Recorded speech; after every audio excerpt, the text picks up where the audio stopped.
a huge battleship suddenly appeared in the sky, and a real apocalypse came to Earth. And 90 living beings were infected and turned into terrible monsters. Fear, war, betrayal. The whole world has turned into a ruthless game of survival. In any case, our main character has nothing to fear, because you can kill and get magic crystals, and this is easy for the hero. Our hero's name is Mike, and he has a huge experience in survival and combat, and this will allow him to become a god in the world of the apocalypse, and all because he experienced all this for 10 years. Mike was fighting a bunch of zombies alone, and unfortunately he was losing, and he was alone in the fight because he was set up. And to be honest, our hero would never have thought that he would die because of betrayal. After all, Mike is not able to survive in this crazy apocalyptic world. Let's go back a little, just 10 years, when the apocalypse had just begun. Then countless roulettes descended from the sky. Gradually people discovered that the crystals from the zombie's head can be used to spin the roulette, in which you can get incredible things. You can knock out absolutely everything: materials, weapons, even drugs that allow you to awaken supernatural abilities. And of course the surviving people began to fight for these roulettes. The world became a cruel and merciless game of survival. Therefore, in order to survive, our hero could only accept and obey the new rules in order to survive. He discarded all human principles. And after 10 years of training and hard work, Mike finally made the team, and he thought that his life would get better, and he would have a bright future. Mike thought if he tried his best he could survive. That was how it was supposed to be. But damn, he would die in the end because of his comrade's betrayal. This is where our hero's game ends. Opening his eyes, Mike suddenly wakes up next to the girl who died, and finds himself in his house, where he lived 10 years ago, before the apocalypse. Mike must have been reborn. Looking at his watch, the guy became even more nervous, because today was the 10th of September, and if he remembered correctly, it was on this day that the apocalypse began. However, Mike was not happy about the rebirth. He was worried that he would have to go through it all again, and this thought made him break out in a cold sweat. But suddenly it dawned on him. Rebirth is a chance for Mike. His precious 10 years of experience are his strongest weapon, and this time he must succeed. He must not give up, Mike told himself. Then Mike got up and got dressed. The girl also woke up and asked where he was going, but Mike ignored her. He went to the box and opened it. Map. Why did he rise? This is an inheritance from his parents. In his past life he did not dare to spend this money. But now he must do it, because after the apocalypse the money will become useless. The girl got angry that the guy ignored her, and then she shouted. She asks him where he is going. Mike turned, looking gloomily at the girl, and said that he knows perfectly well that she and June are together, and she is dating him only out of pity. Hearing all this, the girl covered her mouth in surprise and broke out in sweat. In her past life, after the apocalypse began, Mike did everything to protect her. But in the end, the girl decided to go to June and dump the guy, so Mike decided to put an end to it right now. The girl started screaming, who gave him the right to slander her and June, and said that Mike was just jealous of his beauty, money, and power, and called him a clown. Mike replied that since they had met before, he would give her advice. Don't mess with June anymore. He's not the kind of person you can rely on. Mike had a point when he said that, because he traded her for 3 cans of food back then. Even though Mike warned her, she would hardly listen to him. But that's all he could do for her. There was no more time to waste on her, because there were more important things to do. The guy got dressed and was already leaving, while the girl was screaming that she was breaking up with him. She was the first to break up with him. But the guy didn't listen to her. He wanted to prepare medicines, food, and equipment for the beginning of the apocalypse. Mike went into a taxi and handed him large bills, asking to take him to the nearest hospital, and as quickly as possible. First of all, the most important thing is of course the medicines. Mike just burst into the hospital warehouse and started to get all the necessary pills. Then a nurse came in. Seeing Mike, she was surprised and asked who he was. Mike took the bag with the medicines and ran away.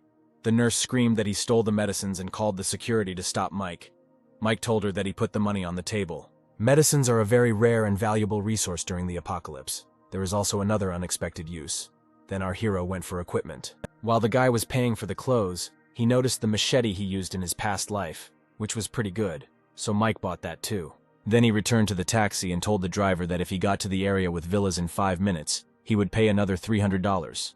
The taxi driver of course started to speed, no worse than the racers from Fast and Furious. The equipment is collected, only the tape measure remains. This apocalypse tape measure is also called a trading tape measure, since it is the only source of resources for survival. Water, food, equipment, even special abilities. All this can be obtained from the roulette, and Mike decided to get to it first, so he came to this area, because somewhere here the first roulettes first appeared. The security guard stopped the car, saying that the taxi could not go any further. Mike told the taxi driver to continue driving anyway. he would take responsibility. The taxi driver's greed was of great help to our hero at this moment. The taxi driver drove ahead and broke the barrier. The guard started shouting that a taxi had entered the headquarters. Then he asked for reinforcements. Mike told the taxi driver to stop and go back along a route where there were fewer people. Mike managed to arrive before the aliens arrived. Of course, the guards came running to Mike and shouted at him to stop the taxi that had broken the fence. Then he scolded Mike not to pretend to be a fool and not to think about running. But Mike just pointed up and told the guard to look there. The guard looked up with distrust. A huge alien ship was already in the sky, frightening everyone with its terrifying power. The apocalypse is starting, just like 10 years ago. Mike got nervous and wondered why they brought roulettes to this world and made people fight each other. If history repeats itself and a game of survival begins, then Mike will not miss the chance given to him and will become the strongest. The guards were shocked. One of them even started filming the ship. He thought they were filming a movie, and the king was a special effect. Even Mike, who saw all this, was also very scared. But the guy got ready and started to run away, because he knows that the gold battleship is a spaceship, and now it will start to attack. The attack will last about 5 minutes. And in just 5 minutes the world would turn into hell. Mike ran to the house and pressed the doorbell. He introduced himself as a courier. They opened the door for him, and Mike ran into the house to wait out those 5 minutes. The first roulettes will appear after the battleship stops attacking. The girl came down and said that Mike is not a delivery man, and ordered him to get out, otherwise she will call the police. As soon as she came down, explosions were heard outside the window. One after another, the alien attack began. Mike and the girl almost fell. The aliens threw some huge capsules onto the earth. These capsules opened and greenish smoke began to come out of them. The people who stood next to these capsules inhaled this smoke and turned into zombies, and they began to attack the people who had not yet managed to escape. The whole city was shrouded in smoke, houses were burning, and people were screaming for help. Mike looked at the city with sadness. The girl was scared and asked what was happening outside. There was so much screaming. The girl again ordered Mike to get out. She even started calling the security guard. But Mike saw the tape measure in the kitchen and immediately ran after it, not paying attention to the girl. And there really was a tape measure in the kitchen.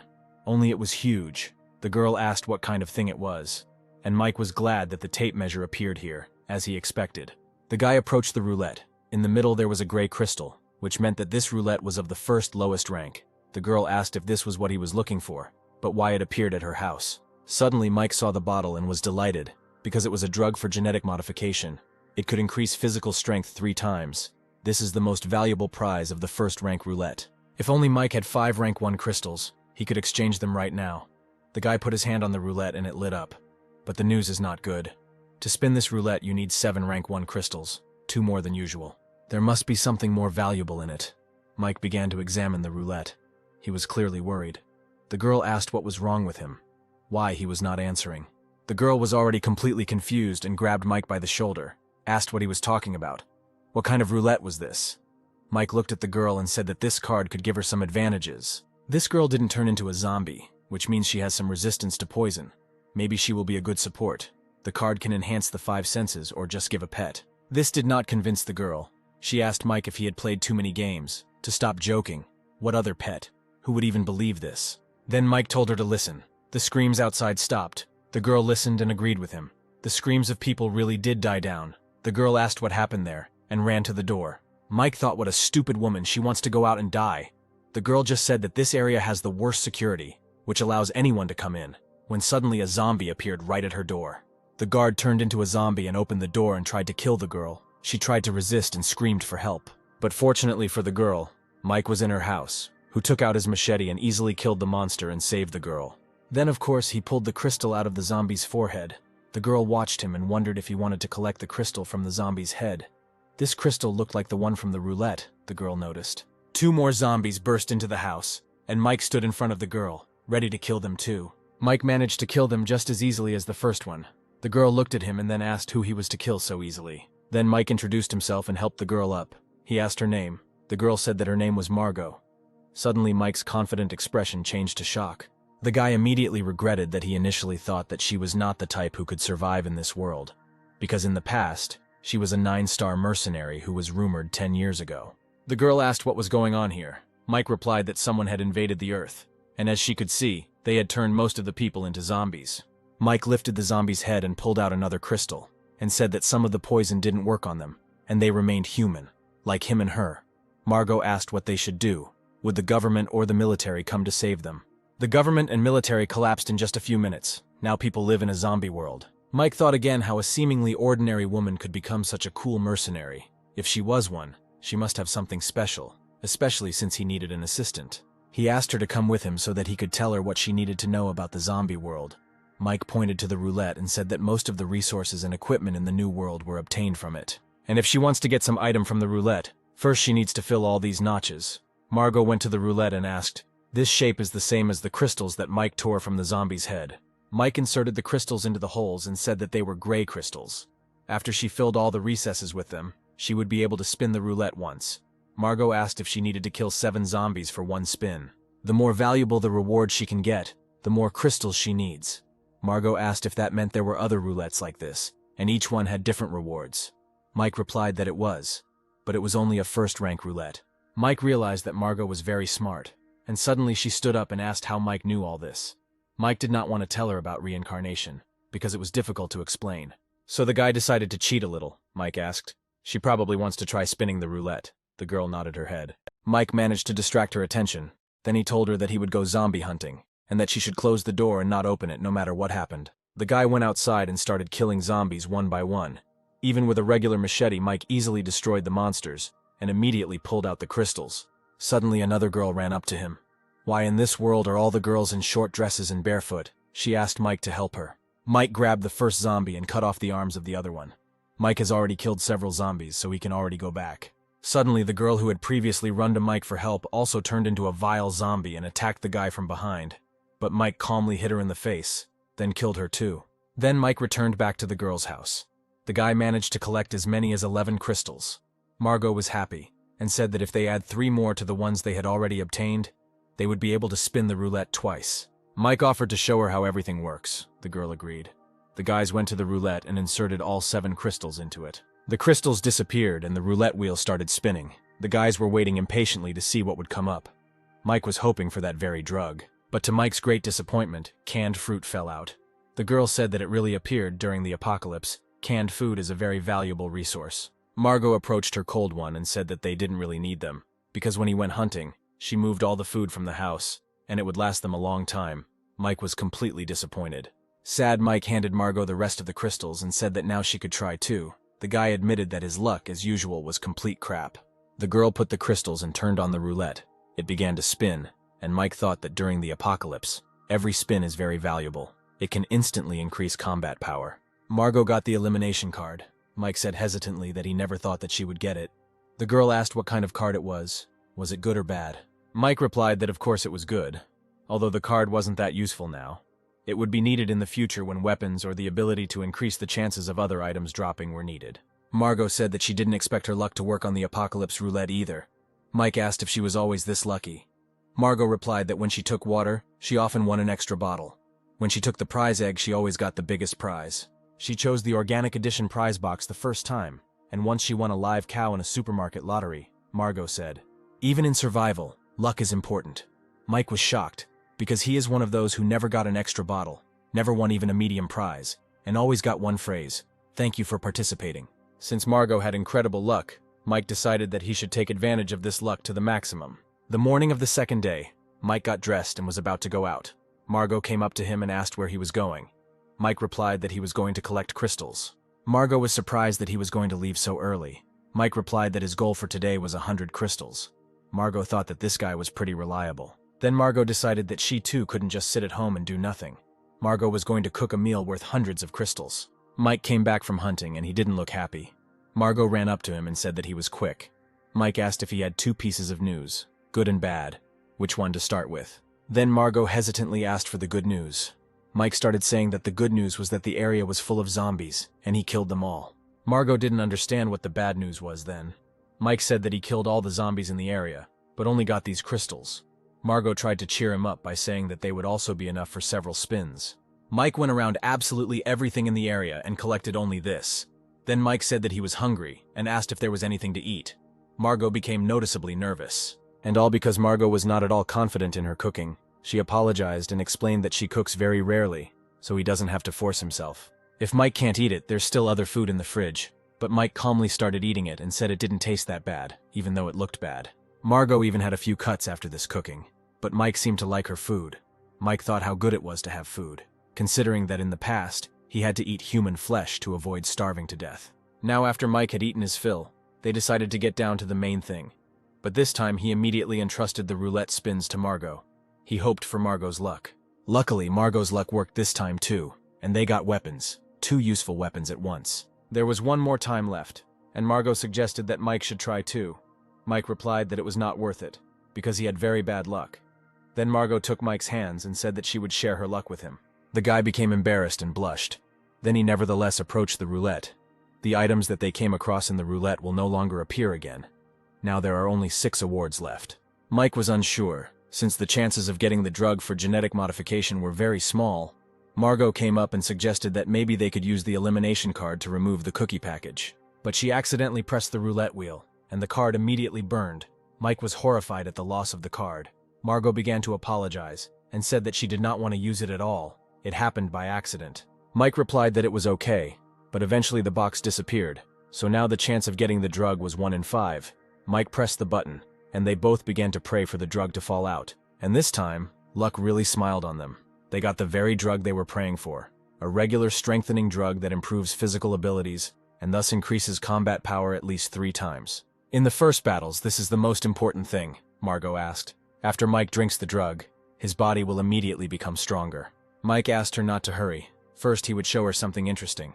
Mike did not think that the heparin that he took from the hospital would have to be used right now. Mike poured the drug and heparin into the bowl. Margot asked if this would allow them to get 2 bottles instead of 1. Mike answered that it was true, and added that this roulette was not the only one. There were many more like it, and each one had different rewards. Mike said they could use the bottle they received to trade with other people for other drugs or fortune cards. Margot asked how Mike knew so much. Mike didn't answer her again and shouted that he almost forgot to tell her that it was necessary to carefully monitor the temperature. The fire needed to be reduced a little. Then he told Margot to remember the process and the required temperature well. She would make the next bottle herself. Margot nodded and promised to remember everything. Margot asked again how he knew so much, but Mike told her to be quiet, and suddenly they heard something. Then Margot whispered and asked what that sound was. Mike grabbed Margot's hand and they started running. Margot asked why they were suddenly running. Mike replied that something more troublesome than zombies was coming. Margot asked what it was. Were they monsters? Mike replied that the drilled beetles were approaching, and the door began to break under the pressure of these beetles. An ordinary bedbug, after being infected, became a monster bug that eats people individually. They are not so strong. But unfortunately, these creatures always walk in groups, gathering into entire armies. They burst into Margot's house and immediately headed to the 2nd floor. The boys ran into the room, and Mike asked Margot to help her move the closet. Margot asked what kind of bugs they were. Mike answered, they were drilled bugs. The apocalypse affected not only people, many living creatures, such as plants and animals, mutated. They also attack humans and eat human flesh for survival. Suddenly mutated bugs tried to break into the room. Margot threw herself into Mike's arms and asked what they should do now. Mike told her that she shouldn't be afraid because he was here, and for some reason his words calmed Margot down. Mike told Margot to hide inside and not come out until he said so. Margot asked what about him.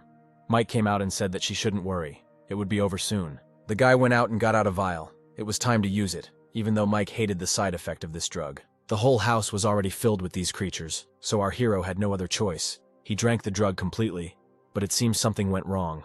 Mike fell and even began to choke, and the monster had already grabbed him. The monsters had already grabbed Mike and started dragging him, but Mike wasn't going to give up. He grabbed a machete and chopped off several monsters' heads. It seems Mike was really angry, and most importantly, the drug started to work. Mike grabbed his machete and cut all the monsters in half. Mike was able to kill these monsters, and thought that if the bugs appeared, their queen must be somewhere nearby. If he does not kill the queen, they will continue to reproduce. And as soon as Mike thought about the queen, she appeared right there and immediately decided to attack the guy. The queen of bedbugs spat some kind of liquid on Mike. The liquid that the queen spat out turned out to be deadly, because from one touch with it the nightstand simply melted.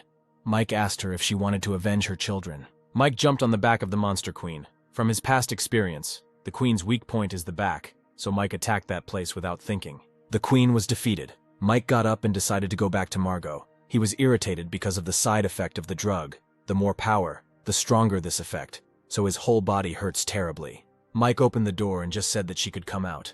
When Margot jumped into his arms, Mike asked if she was crying because of something. This is the apocalypse after all.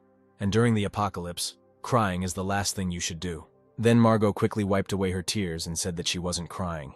It was because of the stench, Mike teased her. But Margot turned away and suggested that they close the topic. The boys went out into the living room and Margot asked if there were so many bug corpses here. What to do with them? Mike replied that it was good that there were so many of them. Margot asked why that was good. Now they can still find food in houses and supermarkets. But a year later, food will become very rare and valuable, Margot asked. Because of the mutations, they will not be able to grow food or livestock. Margot was right. There would be 3 food sources in the future: the remaining canned food, the roulette reward, and these bugs, their dried meat. You can tell from Margot's face that she is not happy about this. Mike told her it was better to eat these bugs than a person. Margot made a couple of bugs, but these creatures continued to move even in this state. Mike said that she was pretty good at cutting up meat. Margot asked why he was saying that. He knew how disgusting it was, and seeing that the guy had put on his backpack, she asked if he was going to go out again. Mike replied that this time he needed to go further. They needed to collect more crystals and information. Margot wasn't happy about it. She was even sad. But she said that then she would start drying meat and continue making this elixir. The guy tried to calm Margot down. Mike asked her to believe him and promised that he would definitely come back. Margot was still sad to say goodbye, but nothing could be done. Mike was running down the street. Suddenly he heard a girl screaming loudly. He turned the corner and saw a girl asking for help. Then Mike covered her mouth and told her to shut up. He didn't want to die because of her. He said this because the screams might cause zombies to come running here. And that's exactly what happened. The zombies started running towards the guys and grabbed the girl by the jacket, but Mike grabbed her too and dragged her to him. Mike took out his machete and started chopping up the zombies. Then he pushed the girl away and told her to run because there were too many of them. The girl stood up and ran into one of the buildings, opening the door. She shouted to Mike to go in there faster. Mike quickly ran to this building, and the zombies continued to run after him. The guys failed to close the door behind them, so the zombies also entered the building. Mike and the girl began to run up the stairs, but the zombies did not lag behind. One of the zombies grabbed the girl by the leg, but Mike immediately noticed it, and lifting the girl, cut off the monster's head. But suddenly everyone froze because the whole sky darkened, and then a bright red light filled the sky. Mike thought it was the key to the dungeon, and it really appeared. The dungeon key is one of the rarest items in the apocalypse world, and it is the only way to enter the dungeon. A mysterious land filled with hope for salvation. Mike was happy. In his past life, even high-ranking veterans wanted to get this key. Mike hoped that in this life this key would belong to him. But the monsters weren't going to stop. They continued to attack the guys. The girl shouted at Mike to turn around. Mike punched one zombie, then cut his throat with a machete. The narrow stairs are perfect for protection in the shape of the crystals. There are about 10 zombies left. It's time to finish them off, Mike decided. The girl began to feel sorry for herself, because just a couple of days ago she had everything she wanted: fans, popularity, money, education. She was God's favorite, but then everything changed dramatically. Her dad turned into one of the zombies, so the girl lost everything. The girl started crying and thought she was going to die there. But suddenly Mike shouted at her to stop being stupid and just sitting there and ordered her to run upstairs. Mike managed to kill all the zombies. The girl was amazed that the guy killed so many zombies alone. Mike stood up and said if she didn't want to die, she shouldn't sit still. The girl thought that she would die today, and Mike was already thinking about how to get this key. The girl realized that Mike was very strong. Mike said that this roof was connected to the building across the street. Maybe they could get out through it. Mike thought that if he went down the street, in just 2 blocks, he would be near where the key fell. But the guys were in for a big trouble. The entire passage was filled with these vines, and they were still moving. The vines grabbed the girl, but our James Bond of this time cut these vines and freed the girl, then grabbed her in his arms. The girl cried and blushed, thinking that the guy risked his life to save her. Maybe such a strong man was fascinated by her. But Mike quickly dropped his hands and the girl fell to the floor. Then Mike came to the door and shouted irritably that he hated mutated plants, because they were so annoying, and cut the vines. The girl was surprised that the guy was cutting the vines like ordinary weeds. It took longer than Mike thought. When he finally cut the vines, he tried to open the door. The girl asked what was wrong. Mike replied that the door was closed from the other side. The girl asked what to do then. Mike replied that he would just knock down the door, which he did. It turned out there were several people on the roof who were already armed. The man shouted who they were and why they had come up here. Mike replied that it was unsafe down there. That was why they had come up here. Then asked why they were hiding here. Then the man started to swear that why the hell he broke the door. That if zombies come up here, Mike replied that they don't have to worry about it. Mike said there were no more zombies there. He killed them all before he went in. But the man kept shouting that even if we assume there really aren't any there, who knows when a zombie might suddenly come up here. 2 men lifted the iron door and brought it to the exit. One of them said that it couldn't be fixed. They could only prop it up with a shovel. The man pointed the bat at Mike, and he said that it was all Mike's fault. If the zombies got through here, they would all die. Another man came up to him and asked him to cool it. He didn't know they were here. The girl pointed to the side and said that there were people there too. The guys were told that those people, like them, had come up here to hide from the zombies. The blonde said that there must have been a misunderstanding, but asked what they were going to do now. Mike replied that he needed to get to high school. The man laughed and asked if any of his family was still there, but the street was full of zombies. How did he plan to get there? Mike replied that the safest route could be seen from here. He had seen something bright fall from the sky in that direction. The man replied that something had indeed fallen there, and added that Mike was not a timid person, since he wanted to go to such a dangerous place for this. Mike asked if there were other ways to get off the roof. The man replied that on that side the roofs of the buildings were quite close to each other, but you still had to jump, and that was very dangerous. The opposite building is 1 floor lower, and the distance between them is about 5 meters. The man advised Mike to forget about it, because he could easily break his legs. Mike wasn't stopped by this. He said that he would jump from here, but as soon as he was about to jump, the girl grabbed him by the sweatshirt and said that she would go with him, and asked him not to leave her. Then Mike said that she would have to carry the bag. The girl agreed. The blonde asked, "The guy is already going to jump with her, and he also wants to take the bag. They will crash. Hey you. Yes, you. The very best person who is watching this video now. Know that you are the most beautiful, the strongest, the luckiest, and the most wonderful viewer of the SSS rank. Enjoy watching. Don't forget to leave a comment and subscribe. I am very sad that 85% of the viewers of my channel watch the video without subscribing, which means I am a blogger of the FFF rank." The blonde offered to take the bag and said that she didn't get it all wrong. He was just supporting her, and when she jumped, he would throw the bag to the girl. But the girl held the bag tightly in her hands. Mike asked her to put her bag on. The girl put it on. Mike tied them together, and the girl grabbed Mike really tight. But the blonde stopped them. He asked if they had climbing equipment in their bag, didn't they? He ordered them to leave the bag, otherwise he would break Mike's arm. Mike just laughed and called the man an idiot, then just jumped. The guys managed to jump to another building. Mike took the rope off them and asked if she was okay. The girl was shaking and crying, and in a trembling voice said that she was okay. The nasty bastard from the other building looked at the girl and said that he found interesting prey. What with the apocalypse, some men are more dangerous than monsters. The men were arguing over a pack of cigarettes, but the other man immediately replied that there wasn't even any wine in that garbage dump, and that he had found those cigarettes on that dead man, so he wouldn't give the cigarettes to anyone. Another asked if it wasn't normal to find wine in the school cafeteria. If you really wanted to drink, you could look in the principal's office. The Muscle Mountain walked up to these men and asked what the bastards were talking about. The bald one said there was a crowd of zombies outside and they wouldn't be able to get out. He asked if they were really going to stay here. In just one night everything changed. Zombies and demons filled the world. "This is the apocalypse," said one of the men. But the muscular monster did not agree with him. He laughed and said, "Does he see that they do what they want and play with whoever they want? Now in this world the strong write the rules. Whoever is stronger is right. And do they think that this is the apocalypse? No, it is not like that at all. It is a real paradise for people like them." The boys were running down the street at this time. Mike was looking around before letting the girl come out from around the corner. The girl cried and asked him not to run so fast, because she couldn't keep up. Mike irritably said that he was stupid for saving her, and was angry at his carelessness, which caused him so many problems. Mike said in a disgruntled tone that he had slowed down and ordered the girl to catch up with him, which she tried to do. They ran up and the girl was glad that there were so few zombies in this place. But Mike replied that this couldn't be. The school was a crowded place. The girl said that she does not hear or see any zombies. Mike replied that this is all because the monsters are gathered somewhere in one place. Mike was right. A few kids were trying to hold the doors back from the zombie horde. The guy said it was useless.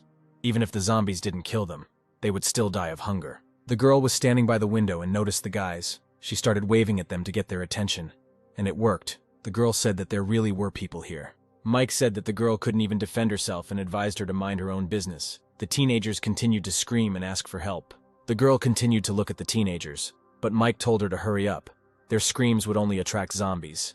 It would be dangerous if a large crowd of zombies came running here. Then the girl sadly lowered her gaze and followed the guy. However, the girl was still tormented by her conscience. She asked if they really couldn't save those guys. Mike shouted that the zombies had driven them into the classroom, and she didn't know how many zombies had come running to their screams. Mike said that he couldn't save everyone, and if she wanted to save them so much, let her do it alone, then added that it was the apocalypse. It was time to wake up, and he hoped she wasn't stupid and wouldn't do anything reckless. The girl followed Mike and thought about why he came to school. Maybe here you can hide from zombies, and only now decided to thank him for saving her. and added that she still doesn't know his name. Mike decided to tease her and asked if she shouldn't be more sincere, if she really wanted to repay him with one word for saving her, since he risked his life. The girl asked hesitantly what he wanted. Mike turned away abruptly and said that he was going to use her as bait for the zombies. Mike advised the girl not to think that she is special, or that someone should save her just because she is beautiful. In a crisis situation, a pack of noodles is more useful than her. The girl became a little sad, then said that her name was Lily. Mike also said his name. Lily was surprised and thought that although he was rude, he was not a bad person at all. Suddenly, the kids from the school started knocking on the windows and shouting. The kids noticed. Mike immediately thought that they could see where the key fell from this place. So Mike yelled at Lily to hide somewhere, and he ran into the school and started climbing up the pipe into the building. Mike burst into the school and immediately killed the zombie that was attacking the children. When the zombie died, the teenagers immediately ran into the teacher's arms, and she thanked Mike for saving her students. The teacher sadly said that one of the students was dead, then went to the others and asked them not to cry. First, they needed to get out of here. One girl said that they couldn't get out because there were a lot of zombies outside. Then the teacher turned to Mike and asked if he could get them out of there then. She said that her other students had already left, and she was left with these girls. Mike honestly told them that he came to school for one thing. If they told him where it was, he would protect them and ensure their safety. The teacher asked what he was looking for. Mike asked if they had seen a beam of light in the sky and where it was falling. The girls turned their heads and said no. Then the teacher said that she saw it, but she had conditions. First, he had to get out of here safe and sound.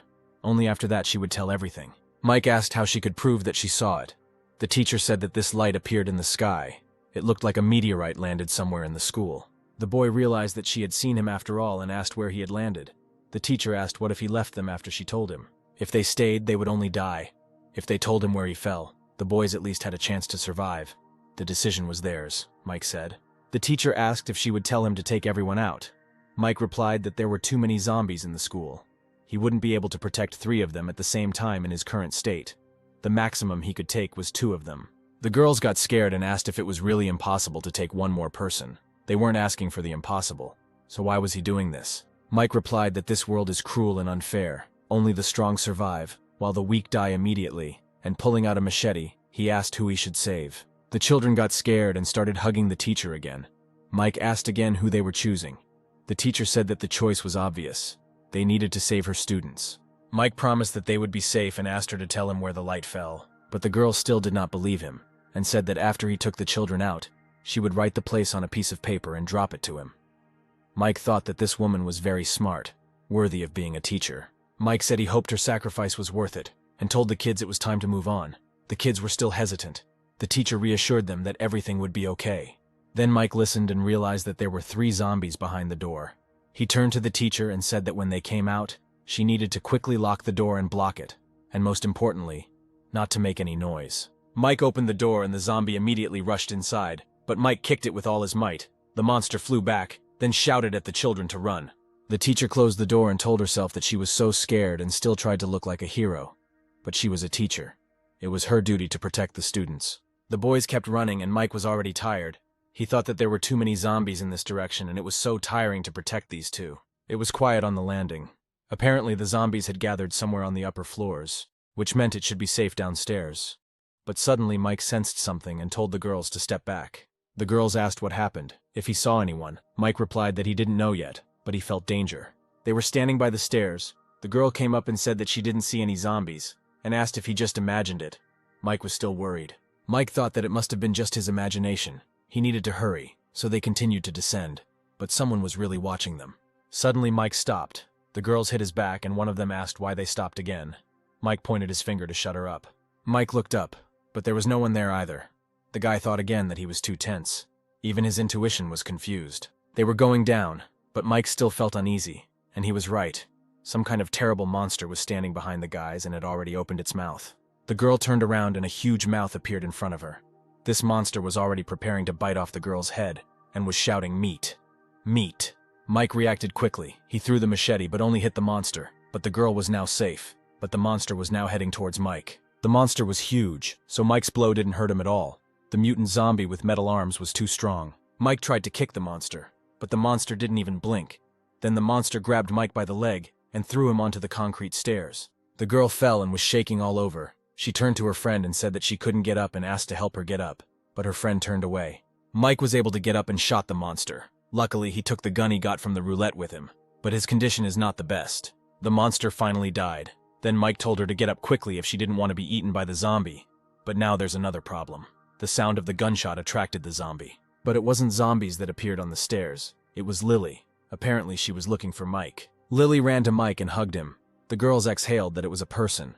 But the long-haired one asked what if she was bitten. Mike asked what she was doing here. The girl started crying and said that Mike had been gone for so long, and she thought she was going to die. Mike said irritably that the building was crawling with zombies and asked if she was tired of living.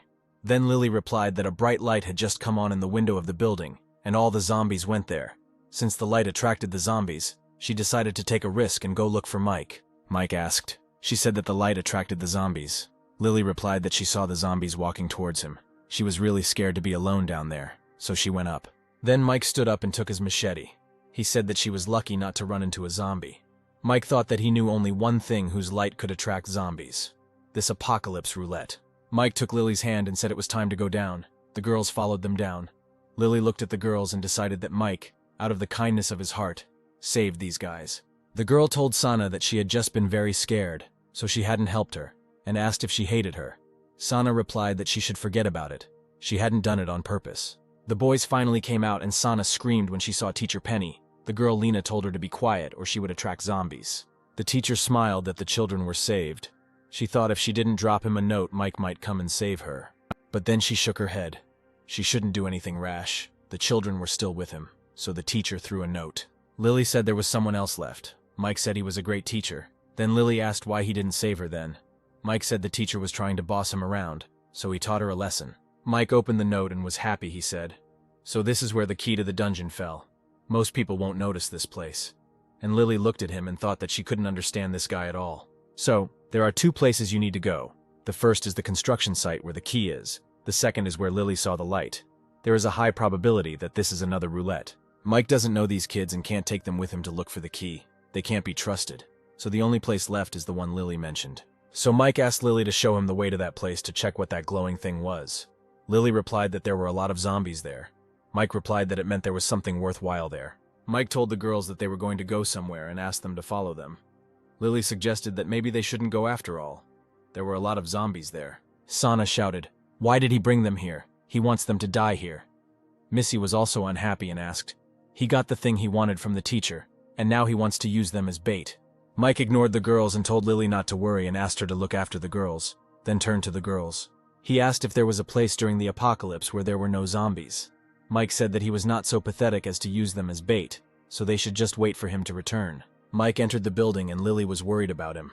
She didn't understand why he wanted to get there so much. Maybe there really was something valuable there. Missy sighed, thinking that she was afraid he was going to use them as bait. But then she immediately got angry. She thought, so what if he has a gun? There are a lot of zombies inside, and if he attracts them all, will this gun help him? Missy took Sana by the hands and pulled her along with her. Missy told Sana to follow her, but Sana wasn't sure. Missy still asked if she thought they should find a safe place and hide. Sana asked what about those two? Missy asked rudely. Who cares? There are zombies inside. This Mike will definitely die. But this did not convince Sana. He said uncertainly that he had saved them. Missy shouted that if the zombies got out and attacked them, Lily heard this and asked what they were doing there. Missy replied that she had a stomachache and that Sana would go with her. Sana didn't respond, and Missy simply grabbed her hand and pulled her along. Lily kept thinking about Mike, and he was really having a hard time. The guy took out his machete and gritted his teeth. He said that he was lucky. There were no mutated zombies here that were difficult to deal with. But still, the battle would not be easy. Let's remember that in the battle with the terrible monster, Mike hit hard and dislocated his shoulder, so Mike had to set the bones. In his past life, he did this many times. But it still hurts like hell. Despite the searing pain, Mike prepared to attack the zombies that had already started running towards him. Mike still had to take out his gun and shoot. Missy started swearing that Mike shot and told Sana that they needed to leave this damn place immediately and hide. Sana asked where they should go. In the teacher's dorm, when the zombification started, there were no people in the dorm. It should be safe there, and they can find food there, Missy suggested, and grabbed Sana's hand. Sana asked what about the girl. Missy replied that she needed to think about herself and not about others. But Sana let go of her hand and ran to Lily. The girl ran up to Lily and grabbed her hands, saying that they had to leave here immediately. It was too dangerous here. Missy watched them and got angry, because the more people, the less food. And if she knew, she would have run away alone. The girl began to regret that she took Sana with her, and called her a fool. Lily turned away and said that she was not going anywhere. Sana countered that once the zombies broke out of the building, she would not be able to escape. Sana didn't understand why she didn't want to hide, and Lily asked how long she thought she could last alone. Without Mike, Lily confidently stated that Mike was very strong. In the current situation, leaving him meant dying. Then Sana mumbled that he couldn't even protect himself. Why was she still waiting for him? Lily asked why he couldn't. Lily was right, of course. Mike did it, and he was right. It was this unusual three-colored roulette that attracted the zombies. After the apocalypse began, regular roulettes appeared, with various items for survival. The rank of these roulettes varies from 1 to 9.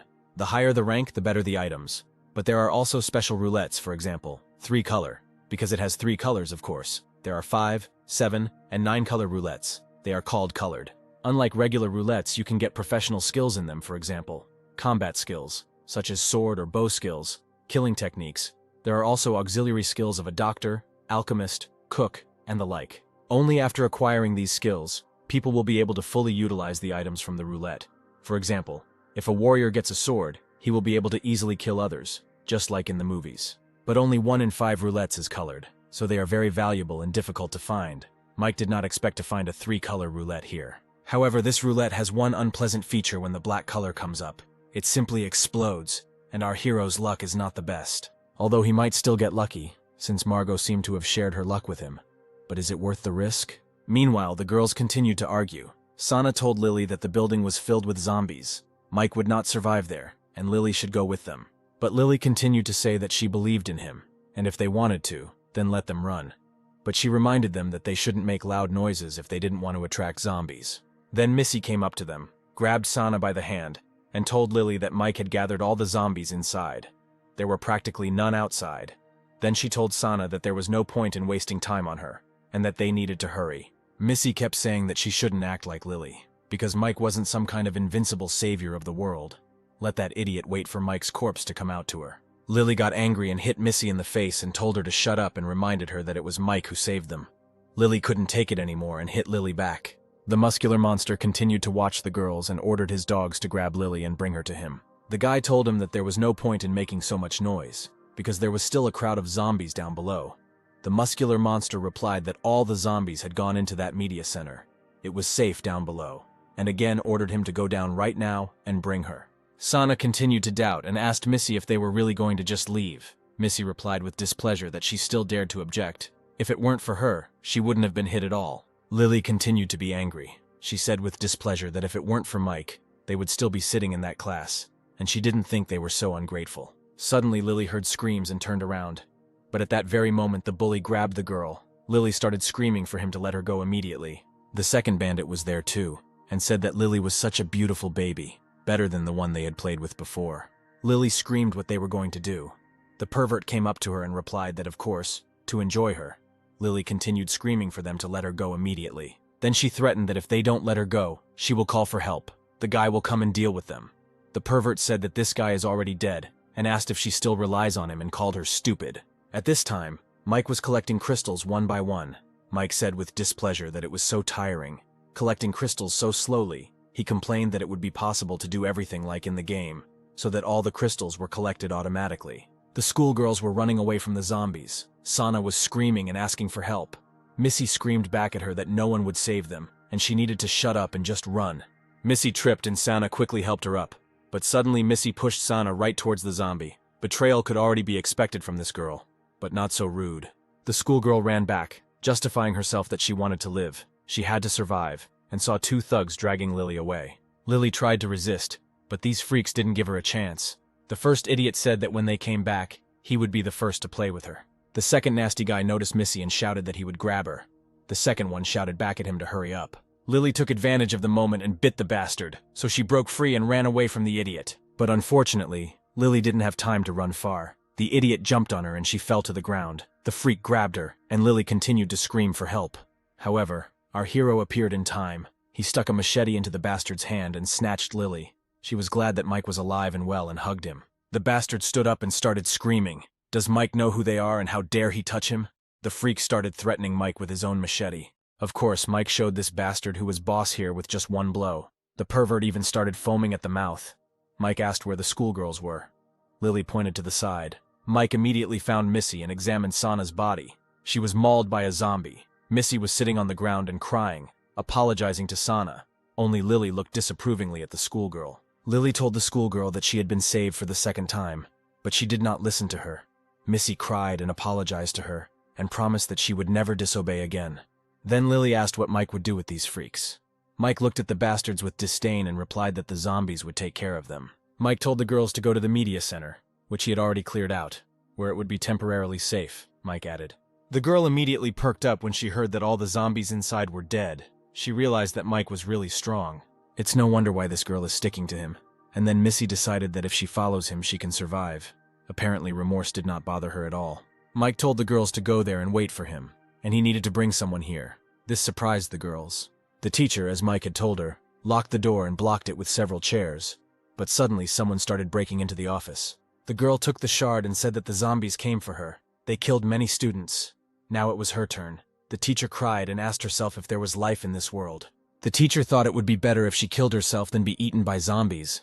At least 2 of her students were saved, she said. Mike knocked down the door and finally entered the office. He said that this door was quite strong. It took some effort, then asked if the teacher was okay. The teacher started crying and threw herself into Mike's arms, crying. She said that she thought zombies had come for her. Mike replied that everything was fine now. He had come to save her. The girl said that she thought he would not come back for her. Mike became embarrassed and asked the teacher to stop crying and let him go. At this time, the girls were collecting crystals from the zombies' heads. Mike asked them to do this. Lily simply did not understand why they should do this, and Missy was angry. The schoolgirl was complaining that it was disgusting. This guy wanted them to pick stones out of zombies' heads. So disgusting. When suddenly the teacher waved happily and called her over. Missy was happy to see the teacher. She hugged the teacher and said that she was glad to see her. The teacher asked what happened to Sana. Then the girl started crying. The teacher took pity on her, saying that they had been through a lot. Missy said that it was her fault. She couldn't help her friend. Apparently she wasn't going to tell that she herself threw Sana into the hands of the zombies. The teacher felt sorry for her and said that she must have been so scared. Lily was still angry. She said that if they had believed Mike and not run away, they would not have run into the zombies, and Sana would not have died. Missy replied that if Mike had taken the teacher with them, then none of this would have happened. He would have been able to protect everyone. But he forced them to choose. The schoolgirl called Mike a villain. The teacher tried to calm the student down, but Lily started screaming that they should be grateful that he saved them at all. And how dare she say such a thing? The girl didn't stand aside. She shouted that Lily didn't have to try to look like good people. Mike didn't save everyone, and because of that Sana died. Why should they be grateful? Lily replied that she told them not to go anywhere, but Missy didn't listen and took Sana with her. Lily blamed Missy for Sana's death. The schoolgirl replied that these were all excuses, and it happened because Lily was to blame, because she wanted them dead. Mike couldn't stand Missy's nonsense and slapped her across the face. He told her to think before she spoke. Of course he saved her, but that doesn't mean he can't bring her back. The whole world is teeming with zombies. The more people there are, the higher the risk of running into them or attracting them. Mike told her to remember one thing, that she can ask for help, but no one is obliged to save her. The teacher patted the girl on the head and said that Mr. Mike was their savior, and they should be grateful to him. Lily thought that this teacher understood what was what. Lily asked why they were collecting crystals. Mike asked everyone to follow him. He would tell them everything along the way, and the guys came to the roulette. The girls handed Mike the crystals. He scattered them and put them in the roulette. It is important to say that for the spin of the colored roulettes, it is not the exact number of crystals that is counted, but the amount of their energy. Mike wasn't sure that 26 pure crystals would be enough for at least one spin, but the roulette wheel still started spinning, which meant that Mike's efforts weren't in vain. The roulette stopped on red. Red is supposed to be a symbol of an incredible fighting profession. Apparently Mike is hoping for Margot's luck. But luck ran past Mike. The guy opened the box and it was written there. The profession level is 0 out of 100. The auxiliary profession is a great craftsman.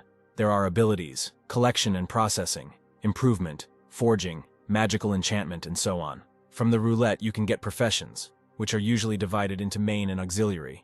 The main ones include, for example, a shooter. Such professions are very important in battle.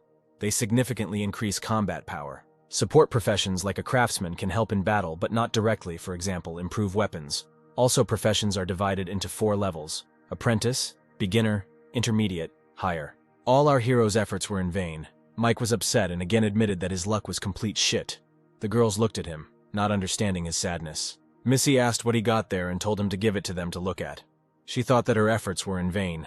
Mike handed the sheet to Teacher Penny. While Mike was looking at the strange icon, the girls read the description. Missy said that it looked like a game. Lily added that the profession was a craftsman. He had creatures, and even enchantment, 5 in total. This caught Mike's attention. He asked to return the leaf to him. Mike read about collection and processing, improvement, forging, magical enchantment, inlay. Now everything fell into place. That's why the icon has 5 colors. They represent abilities. Mike was happy. Perhaps after the revival his luck still increased. There should be a couple of zombie bodies nearby. He needs the girls to bring them in so they can get professions and have a better chance of survival, Mike told the girls. Lily and Penny raised their hands in joy, but the schoolgirl was not delighted. The guys were being watched by that muscular asshole. He admitted that Mike was strong because he killed so many monsters on his own. The man didn't understand what they were doing. He thought that maybe they wanted to use the media center as a base, so they were removing the corpses. But then he noticed that the crystals on the zombies' heads were gone, and he ordered his subordinate to gather everyone, because they had work to do. Now he knew their little secret. The girls dragged a sufficient number of corpses. Lily said tiredly that she was so hungry. She had not eaten anything all day.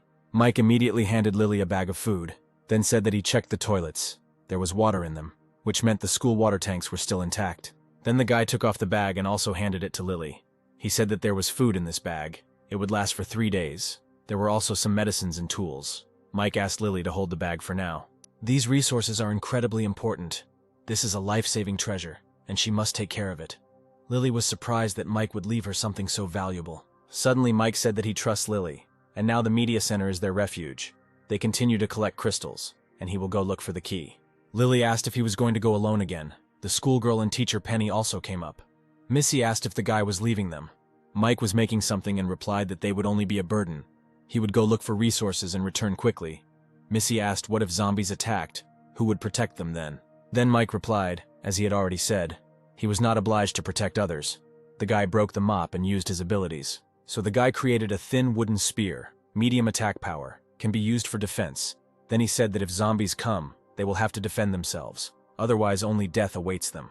Penny said Mike was right. It was time for them to stand up for themselves. Then she explained to Missy that the world had changed. Everything was not the same as before. And Missy can no longer live under the protection of teachers or parents. As before, they all need to become stronger. Mike gave the spear to the teacher. Before Mike left, Lily told him to take care of himself and come back safe and sound. Mike replied that she shouldn't worry, and added that she should take care of herself. Mike almost reached the place where the key fell, and here it is, the construction site of the new school building. The key should be somewhere here. Just when Mike thought that there shouldn't be anyone here, the girl fell right into the guy's arms. The girl quickly jumped down and grabbed Mike by the hand. Mike shouted in displeasure what she was doing, because he had just saved her. The girl asked who he was and why he came here. But Mike managed to free himself. The guy immediately pressed the girl against the wall, grabbing her by the throat. He said that she would tell who she was and what she was doing here. The girl screamed at the guy for daring to attack a police officer and ordered him to let go quickly, which Mike did. She asked if Mike had done martial arts. He had good reflexes. Mike answered hesitantly that he had been practicing for about 10 years. The guy thought that in his past life he had been in many battles, although in the beginning he was simply beaten. Suddenly bullets started flying at the boys. They quickly ran around the corner, and Mike asked who was shooting at them. The girl replied that they wanted to kill her, and she tried to hide from them at the construction site. Mike asked if she was from the police. The girl replied that that was exactly why they wanted to kill her, because they were criminals. In Mike's past life, there were groups of people who roamed freely around, and many of them were criminals. They were incredibly cruel. There were no rules or even attempts to stop them, so they killed people like ants. Then Mike decided that they could not expect mercy from him. He asked the girl where they got the weapons. The girl replied that they cleaned out the arsenal. Their boss ordered his subordinate to take her out of the corner, and he could just finish off the guy. The freak was delighted and shouted that it had been a long time since he had killed anyone. Just as he was shouting that a shot to the head was the best thing that could happen, he himself received a bullet to the head, saying that he got what he deserved. Then the two pulled out another cannon and started shooting to suppress them with continuous fire. But as soon as they approached the corner, there was no one there. Their leader shouted where they had gone. Mike replied that he was here. It turned out the guy was already upstairs. Mike immediately shot at this boar. Then the girl managed to run to the second one and hit him before he managed to shoot at her. The blow sent him falling to the ground and he began to bow to her, asking for forgiveness and mercy. But as Mike had told us earlier, the bastards could expect no mercy, so he shot him. The girl asked that he surrendered voluntarily, so why did he kill him? Mike asked if he wasn't a criminal, and added that he was just finishing what they, the police, couldn't do, which was kill such bastards. Or did she, Madam Officer, naively think that the criminal would start a new life after they simply let him go? Mike asked. The girl irritably asked what he meant. Then Mike approached her and said that she should know better than anyone that now, when there are no laws and rules, such men will only continue to rob, rape, and kill.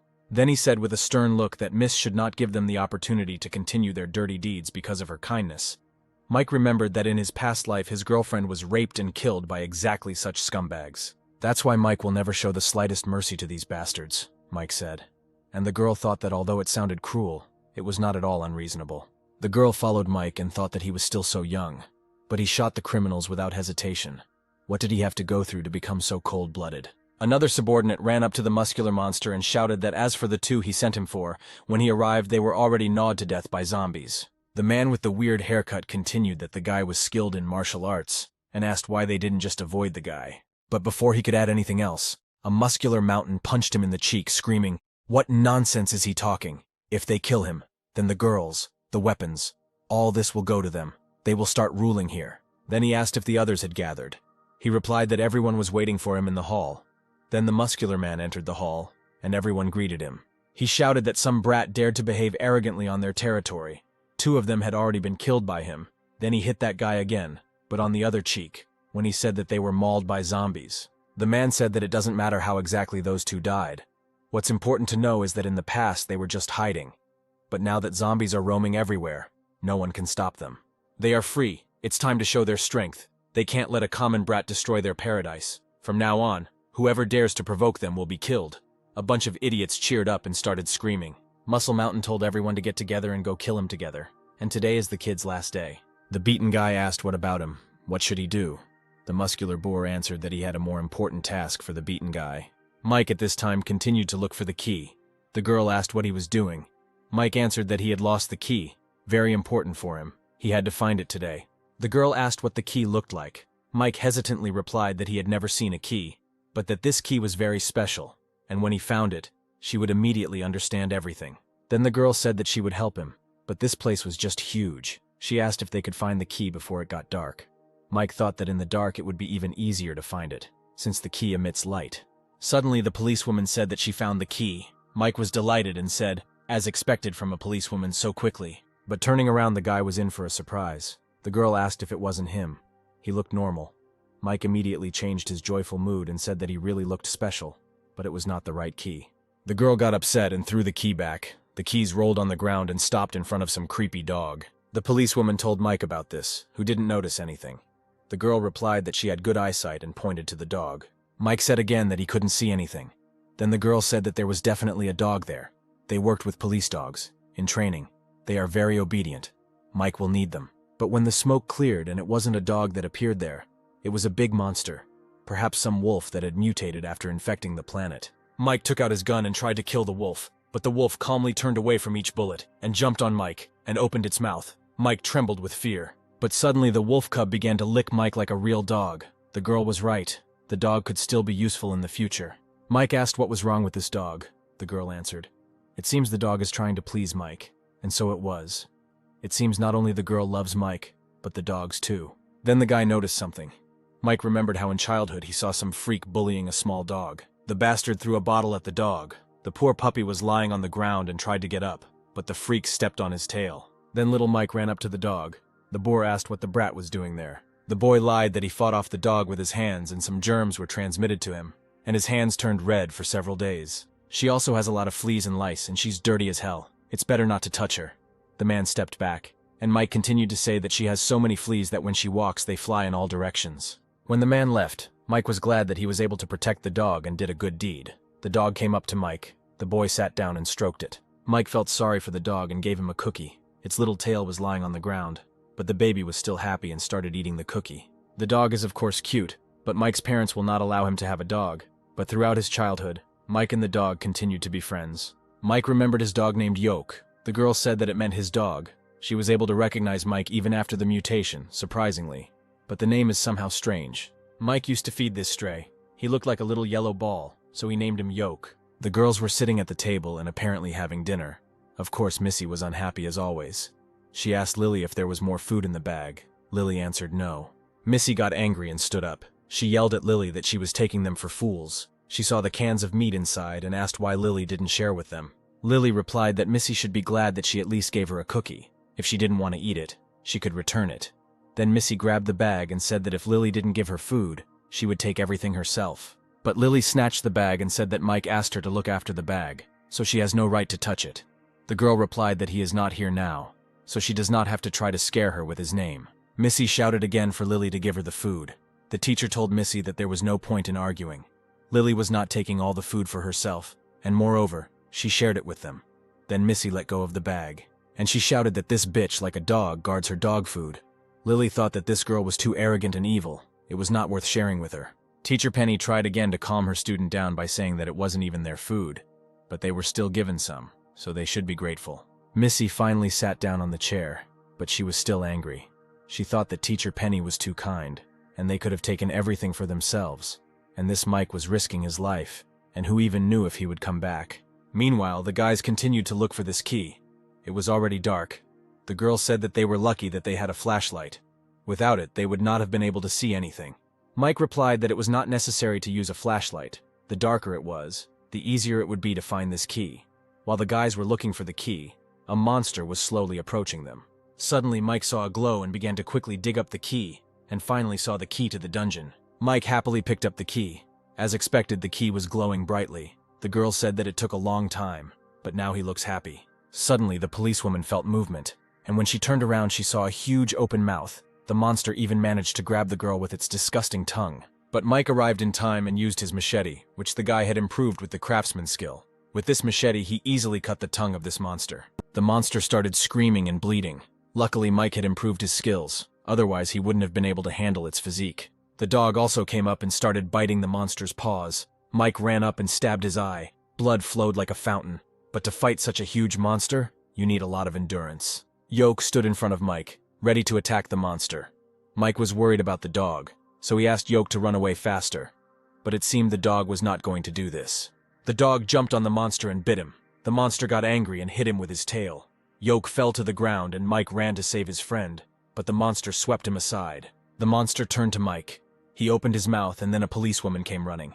She stuck a long piece of iron into the monster's mouth and stuck it all the way to the monster's head, so she was able to kill the monster. Mike fell tiredly to the ground and said, as expected from a policeman, such a merciless murder. The girl turned around, but said nothing. Yoke ran up to Mike. The guy stroked him and praised the dog for how bravely he fought the monster. Yoke happily licked Mike, and the guy asked him to stop licking him, because it was so disgusting. Then Mike stood up and pulled a crystal out of the lizard's head, and held it out to the girl, and said that this was the most important resource in this apocalyptic world. A magic crystal. The girl extended her hand and asked if there was magic in this thing. Mike closed his palm and answered, something like that, but even more amazing. The policewoman asked what use he was. Mike asked if she wanted to know. The girl replied that of course she did, and asked her to tell him everything. Then Mike said that first she had to accept one of his conditions. The girl immediately refused. She thought that the guy dared to force the policeman to agree to his condition. The girl decided that she herself could explore and find out the secret of this magic crystal. Mike was shocked. It seemed that it had just dawned on him that not all girls are the same. What a surprise. He was sincerely surprised that the girl refused him. Naive. Now that he had found the key, the girl told him he could leave. Mike deflated and asked if their friendship would end like this, then exhaled and admitted that he actually had a favor to ask. Mike addressed the girl as you and said that, as she could see, the situation was terrible now. There was chaos all around, mutants, and also a lot of terrible men.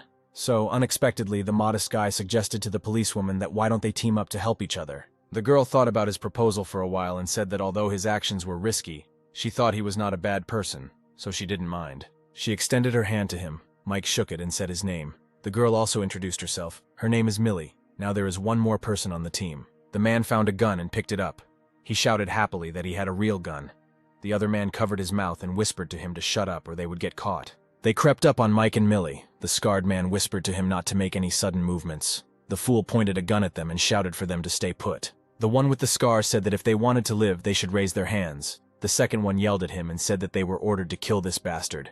Then the man with the scar said that today the bastard would pay for killing his brothers. Millie asked who they were. Mike said criminals. The man yelled die and fired, but nothing happened. He told his partner he couldn't shoot. The man with the scar said the idiot didn't take the safety off. The man asked what the safety was, and said he was a security guard, and had never seen a real gun before. His partner asked if he had ever watched action movies, and said the safety was to prevent the gun from firing and harming innocent people. Then he shouted that if he didn't know how to use a gun, why did he take it at all, and ordered them to give him the pistol. But then Jeltok ran up to the criminals and bit off his hand. The man began to ask his partner for help, but he replied that he had been bitten by a zombie, and if a zombie bites a person, he is doomed. He did not even notice how the policewoman ran to him. Millie hit him in the jaw, then lifted him up and threw him on his head. The man lost consciousness from the blow. Mike became nervous when he saw the policewoman's skill. He thought what an amazing martial art she should not be provoked in the future, Mike decided. They were tied up. Mike asked who the leader was who sent them here to kill him. The guard called Mike his older brother and asked him to stop the bleeding first. Mike got angry and asked if he didn't want to die from bleeding, so he ordered him to tell about this leader, and maybe he could stop the bleeding. At this time, their leader was with one of his subordinates, who asked him why they did not sleep at night, but pulled dirty garbage out of the zombies' heads. The leader asked if he knew what they wanted this loot for. The guy with the weird haircut said it looked more like trash than loot, and for that, the guy got it from the leader again. The guy went silent, and the main bandit thought that these things don't just grow on zombies' heads. Most heads don't have these things anymore, but they definitely have a use that he doesn't know about yet. The girls had already gone to bed at this time, but the schoolgirl could not fall asleep. She stared with a crazy look at the bag that Lily was clutching tightly. Missy stood up and picked up the shard of glass. She clutched it tightly, and was so immersed in her thoughts about how she had to get resources to survive that she didn't notice that she was already bleeding. The girl decided that Lily was using Mike's name to put pressure on her and was picking on her every time. She wanted to kill Lily. But suddenly Penny woke up and asked what Missy was doing. Missy replied that she was going to go to the toilet. The girl washed herself and swore that the teacher was too naive, and how could she trust others so easily? This is the end of the world. How can you give resources to other people? Besides, this Mike and Lily began to suspect her. In order to survive, she can rely on herself. She will not be as weak as Teacher Penny. Suddenly she heard some noise and ran out to the girls. She asked what the noise was. The teacher said that someone was trying to break down the door. Lily said that everything would be fine. Zombies couldn't get in here. But the door started to be knocked down even harder, and it didn't seem like zombies. The door was knocked down anyway, and a bunch of freaks lifted it up. The teacher asked what they were doing there. The freaks came in and broke Lily's spear, and one of them came up and said he liked the teacher. The old bastard shouted that the short-haired schoolgirl had escaped and ordered the others to catch up with her. The blonde said that the boss had told them to kill the guy, but he didn't say anything about the girls. The bastard replied that there was no leader here, so he was in charge here, and besides, all these women were accomplices of that bastard. The fat bastard said he would catch her. The old man shouted at him not to try to take advantage of her alone. The bald man asked if the teacher didn't recognize him, and replied that he had been a student at this school, and even in her class before. The other freaks grabbed Lily, and one of them shouted that she seemed to be a celebrity. He had seen her video before. Mike and the policewoman tied up and hanged the two guys. Millie asked what his next step was. Mike replied that if someone wanted him dead, he would find them. Miss Millie suggested that this guy had a lot of henchmen. Maybe they should go back to the station to get equipped, plan everything, and then find them. Mike said, "Miss Millie, don't be naive. There's chaos everywhere now, so hiding and avoiding is not his style." Mike decided to head straight to their base. Millie said that she would go with him then so they could cover each other. Then she asked what use the key was. Mike replied that the dungeon key could open the future. The girl said that it sounded somehow mysterious. Mike replied that she had already seen zombies, monsters, crystals. The world had changed so much that it was hard to imagine. Then Millie asked when they would use this key. Mike replied when they were strong enough. The fat bastard kept running after Missy, shouting that he would break her legs and arms so that she would not be able to run away anymore. The girl ran to the door, but it did not open. Then the fat freak was already behind her. He asked why she did not run away. The fat man shouted that she could run away, and began to whine that every time she saw him, the girl despised and ridiculed him, avoided him and ran away, so she was a mystery to herself. But now the apocalypse has come, and he has a chance to make it so that she cannot leave him. Missy replied that she will not laugh at him, and will not leave him. The schoolgirl began to manipulate, saying that she was different from other girls, and he was not at all disgusting, but very handsome, and if he let her go, she would do whatever he wanted if they were alone. The fat man grabbed Missy and said that she had a good appearance and spoke beautifully, but he could not betray the main one. Missy again asked to let her go. They returned to the room and Missy saw that the teacher was lying on the floor unconscious, with bruises on her arms and blood on her mouth. The fat man said so cruelly even her clothes were torn. She was just a poor teacher, and he began to laugh. The old man replied that this teacher was quite furious. She bit and kicked, so he could not do anything and got it. Now he is bleeding and in no mood. Pleasure is not in the cards for him. Missy ran to the teacher and called her. The fat man said that he didn't expect the teacher to be so strong.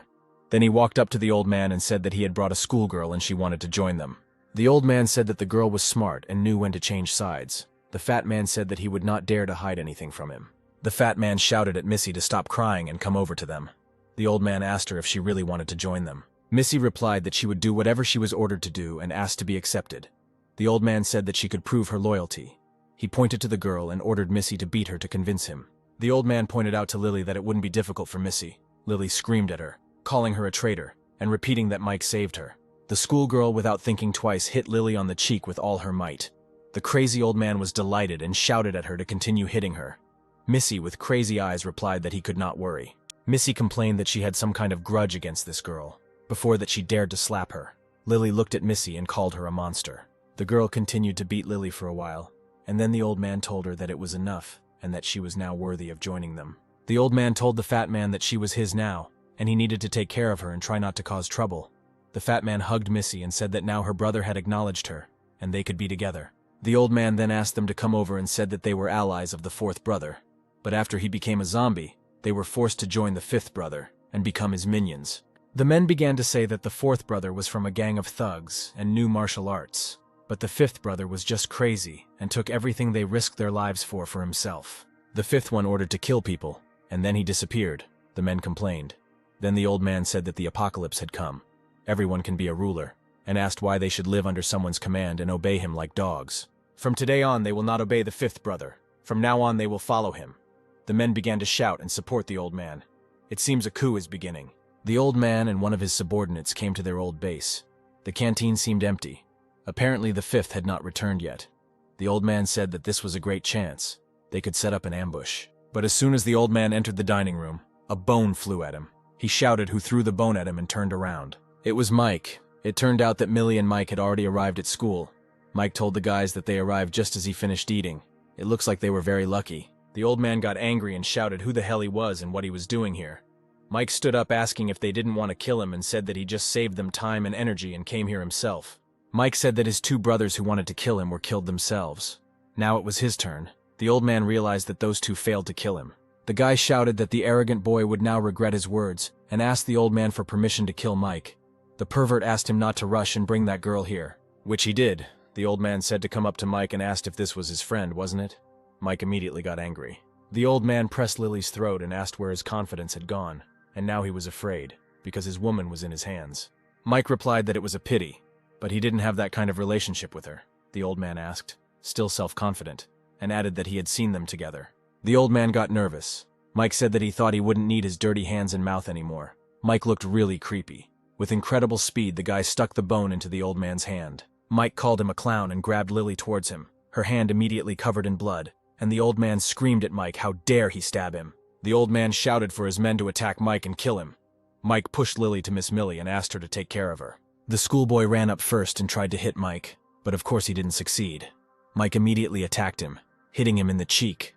The guy even lost a tooth. Mike was surrounded by 4 freaks at once. Mike got ready and told the impudent scum to attack. The guy was of course confident in his victory. The guy attacked Mike, but of course he didn't have a chance. Mike turned him over and broke his arm, and he knocked the second one down. Mike went for the third one, but the fat man pushed him away and took out a knife. Mike hit him in the hand, then kicked him in the head and he fell unconscious. The old man took the teacher hostage and held a knife to her throat. He admitted that Mike was quite strong. They were ordered to get rid of him, but it seems they are not enough. He threatened that if Mike moved, he would smash her head on the floor. He had not touched her before. He was waiting for the right moment. Missy was standing behind the old man. The bastard asked, "Mike doesn't want this girl to die because of him." Mike told him that this teacher has nothing to do with him. But this didn't work on the bastard. He grabbed her by the hair and asked if the idiot was still pretending, saying that these women had nothing to do with him. Did he think that she wouldn't get hurt if he said so? Then Missy couldn't take it anymore and decided to save her beloved teacher. She pushed the old man away from her.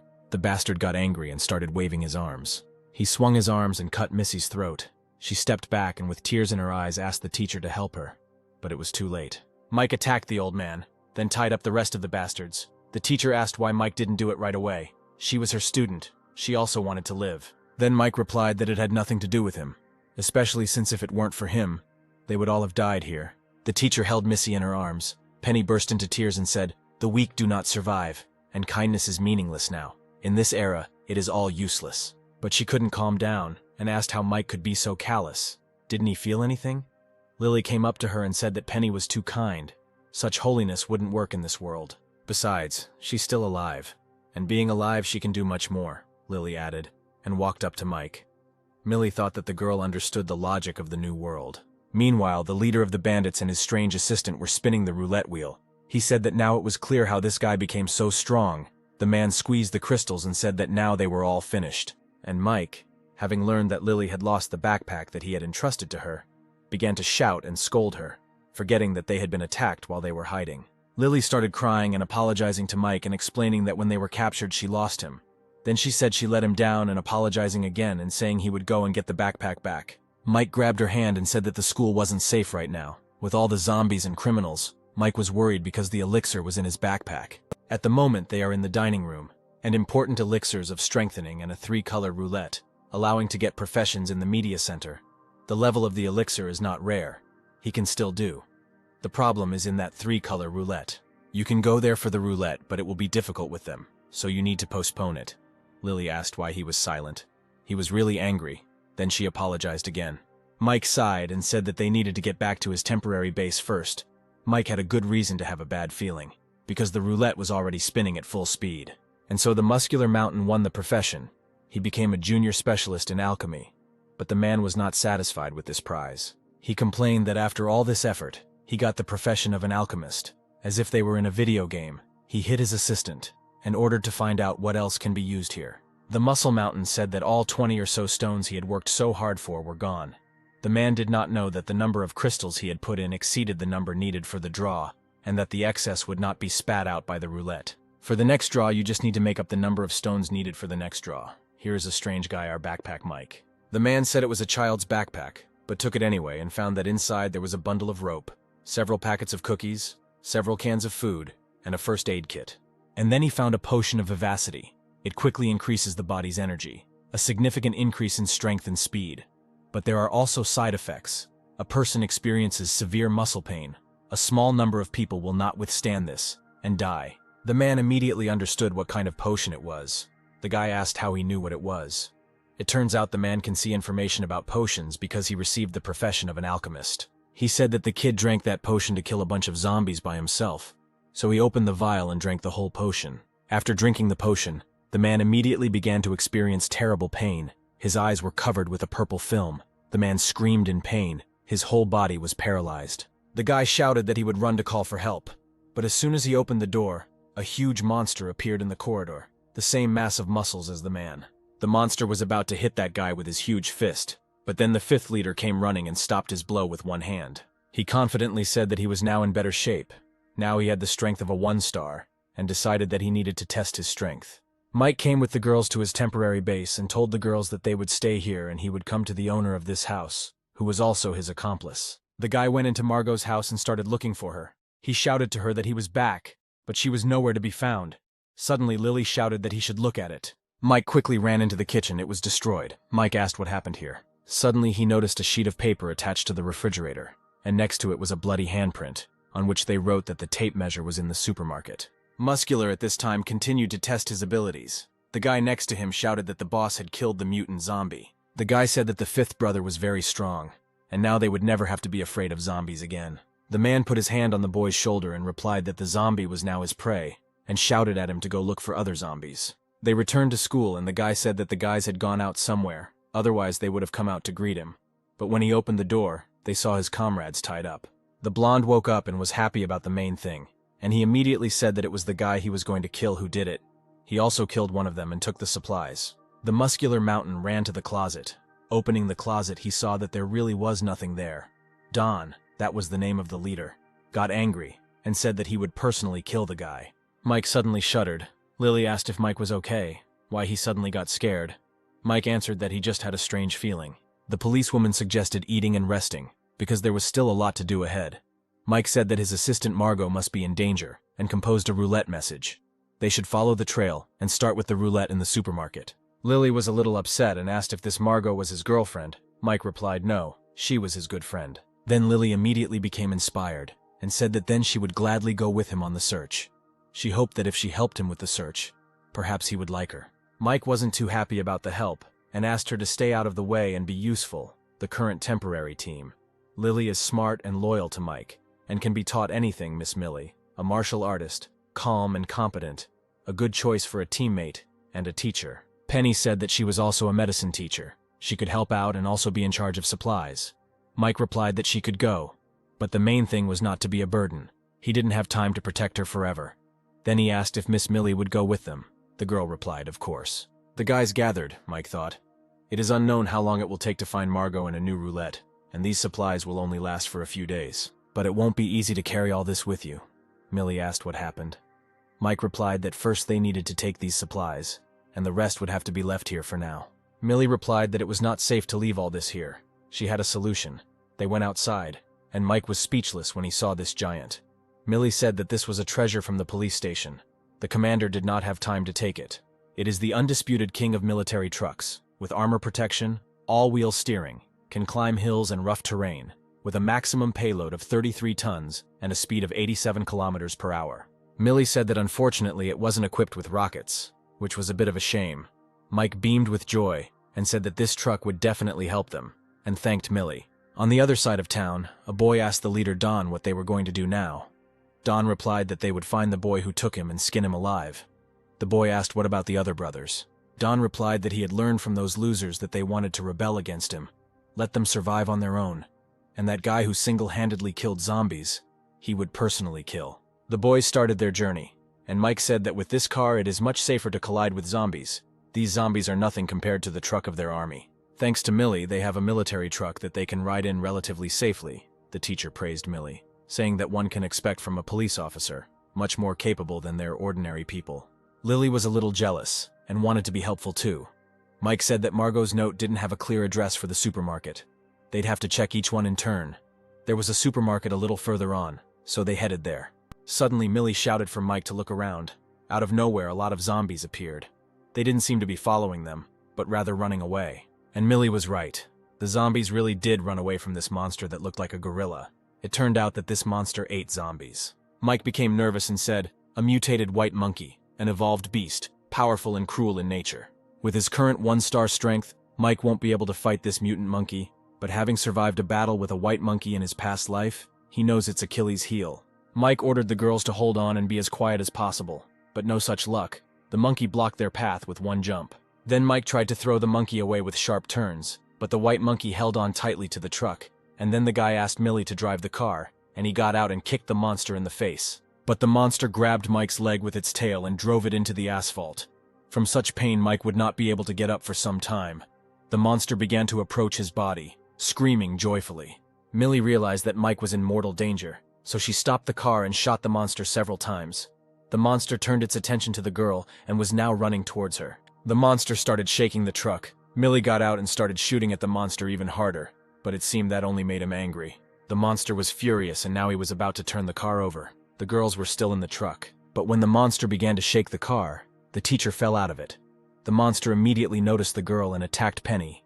Her back was bloody from the blow of the monster. Before the monster could attack the girl again, Mike stood up and whistled, calling his friend. Yoke immediately appeared in front of the guy, ready to fight. The dog immediately ran towards the monster. He climbed onto the monkey and began to bite him. The monster did not even have time to hit the dog, since it was quite fast. Then Mike ran towards the monster and shouted for Millie to throw him the gun. Millie quickly threw him the gun. Mike easily grabbed it and used his craftsman skills. When the strengthening technique was activated, the monster managed to fight Yoke off. The poor dog fell onto the asphalt, and the monster rose from his knees and raised his paws high. It seems he was preparing to kill Yoke. But Mike shouted, "White bastard monkey!" So he attracted the monster's attention and saved his dog, and shot at its weak spot. Excessively mutated and strengthened muscles force the backbone to extend beyond the body. The spine is its weak area. Luckily, Mike used the amplification technique to strengthen the bullets. Otherwise, even if he had hit the white mutant monkey's vital points, it wouldn't have been enough to kill it. It seems that he needs to develop more artisan skills, which include 5 types of crafting: gathering and refining, crafting, enchanting, inlaying. In the car, Lily was cleaning Penny's teacher's wounds. The wound is a little deep and Lily uses alcohol to disinfect it. She asked Penny to be patient for a while until she completely cleans the wound. Mike burst into the truck screaming that he heard the teacher was hurt, but he arrived at the wrong time, because Penny was half naked. She shouted at Mike to get out. Millie asked how Teacher Penny was. Mike replied that her wounds were not deep and she would live. Mike went to his dog. After all this, he was shocked to meet such a monster so early. Mike stroked Yoke and thanked him for his work. Luckily, the dog's wound is not serious, but it will affect his mobility. The wound will heal slowly. So Mike decided that he needed to find medications to speed up the process.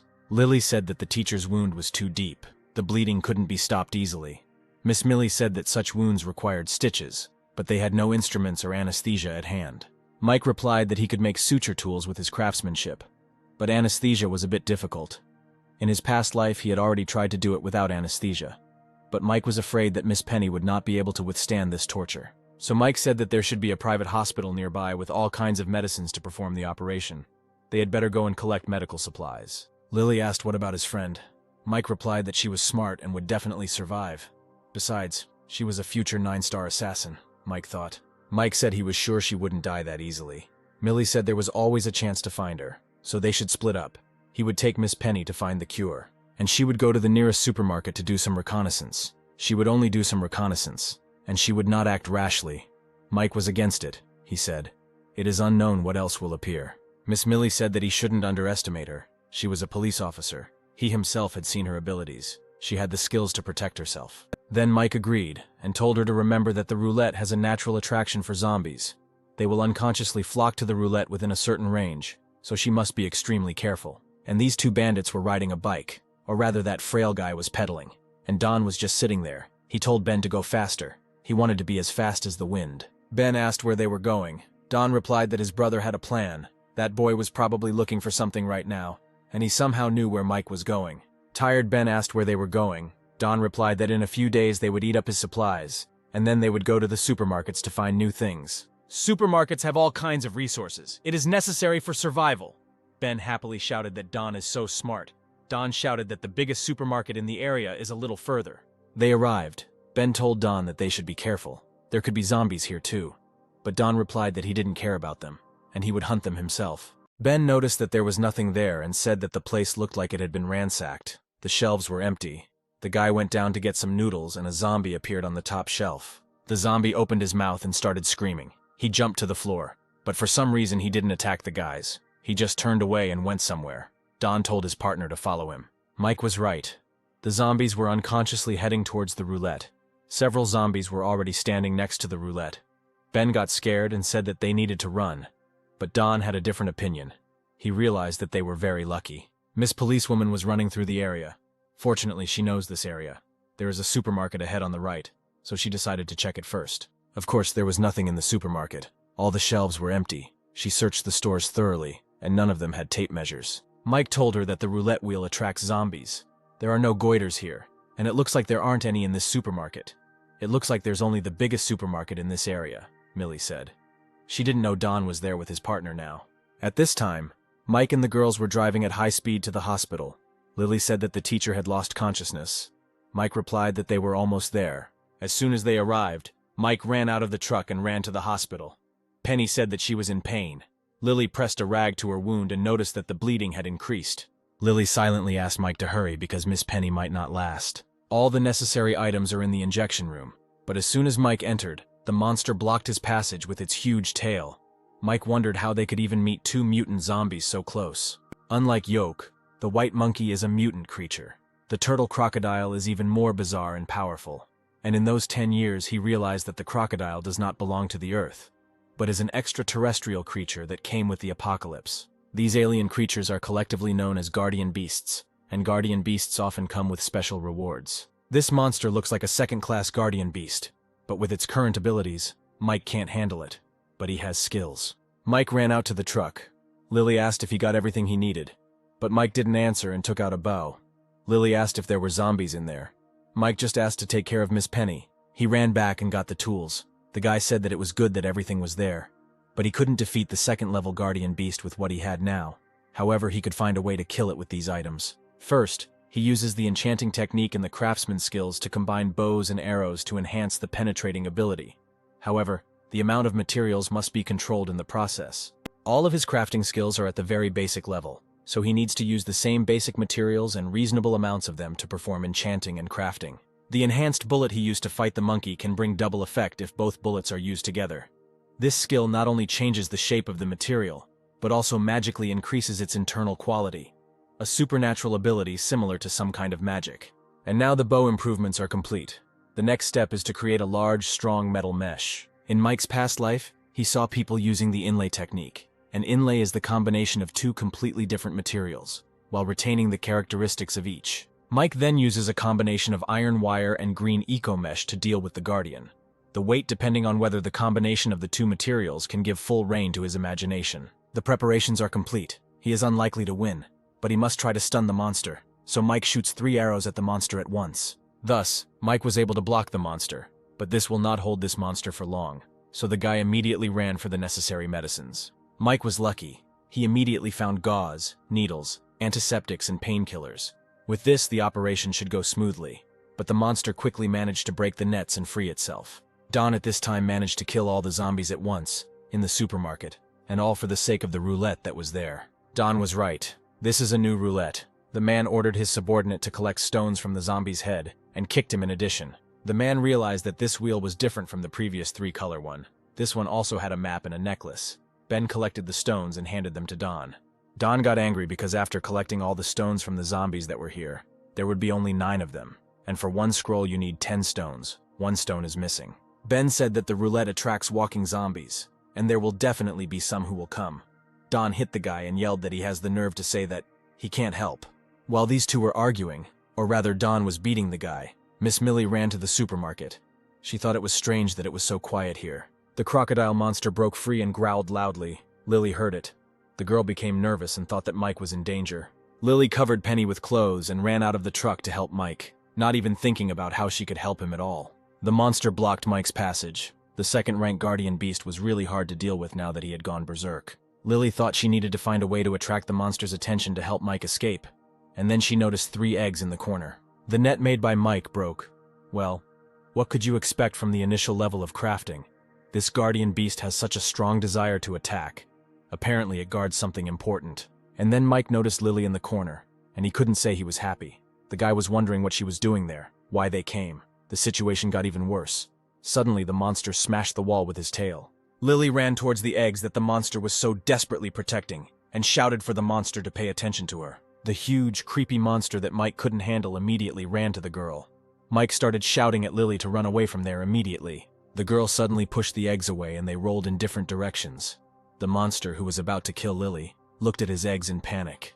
Then the monster immediately abandoned Lily and ran in a hurry to his eggs, and cutely picked up each egg. These are the eggs of a female crocodile. Lily used them to distract the monster. Lily ran away from the monster. Mike grabbed her hand and carried her along. The boys came out and Lily exhaled and said that they seemed to have broken away. Mike replied that if they were far from the eggs, they would be safe. Then Mike grabbed Lily and started screaming that she wanted to die.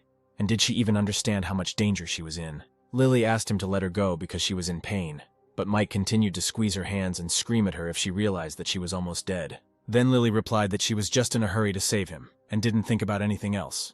Then she apologized. Mike told her that it was not necessary. He did not need her to save him. Lily apologized again, and Mike silently thanked Lily for running to save him. Millie went into the supermarket and saw a bunch of corpses. Suddenly Don came out from around the corner and said, "There is a girl in a police uniform. He would be interested in playing with her." Miss Millie stood her ground and said that he wouldn't be able to enjoy it. Only the potion was still working and Don was much stronger than an ordinary person. Having obtained all the necessary medications, Mike immediately began the mini-operation after the effect of the painkillers wears off. There will still be some pain. Penny sadly said that it must have left a very ugly scar. Mike replied that she should be glad that she survived and added that now she can rest.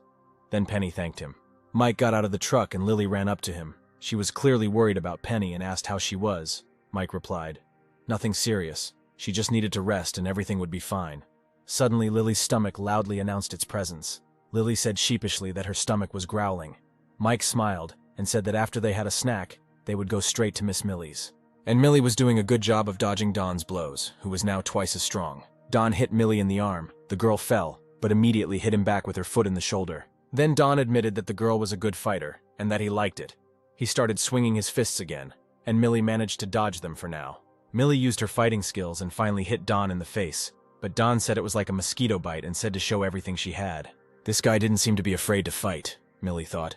And maybe he was mutated. Millie still got into a stance to fight him. She hit him, but Dawn grabbed her hand and told her she could continue. Millie rolled over and hit him in the hand, and Dawn screamed that the more she resisted, the stronger he was getting. Ben thought that this girl was fighting so well that the brother who drank the potion could not defeat her. They found a roulette. They were very lucky, and then she came and disturbed their peace. The guy wanted to help the fifth brother deal with the enemy, and he can spin the roulette and become mega strong. If he does this, he will no longer be afraid of anyone in this zombie world. So the boy ran up and hit Millie from behind like a rat, then Dawn took advantage of that and hit her in the stomach. Dawn proudly said that by drinking the potion he could defeat 10 of her kind, although he couldn't do it without that boy's help. The freak picked up Millie and laughed. The one who sent her was disappointed. The policewoman was the arbiter of justice, laughter and nothing more. Then he raised his fist, preparing to hit her. But Miss Millie smiled for some reason. And all because Mike appeared behind the freak, and he was furious. Because this fool dared to hit his partner. Mike hit him and he walked away. Dawn looked at Mike and said that this was the guy he was looking for. The kid came to him himself. But Mike just walked past Dawn and asked how Millie was feeling. Millie was lying on the floor. She had a few bruises, and that's all she said. She was okay. Mike looked angrily at Dawn.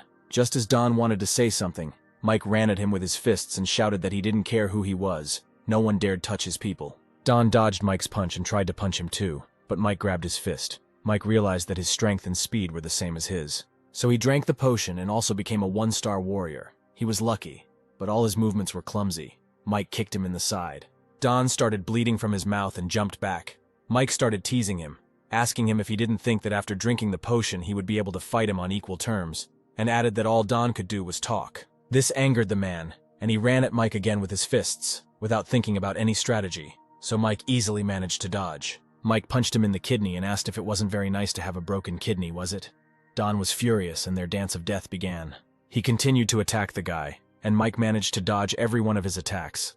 Mike thought that although he was the same one-star warrior, his physical strength and reaction were not much different from his. However, the real reason for the breakup was Mike's 10-year experience.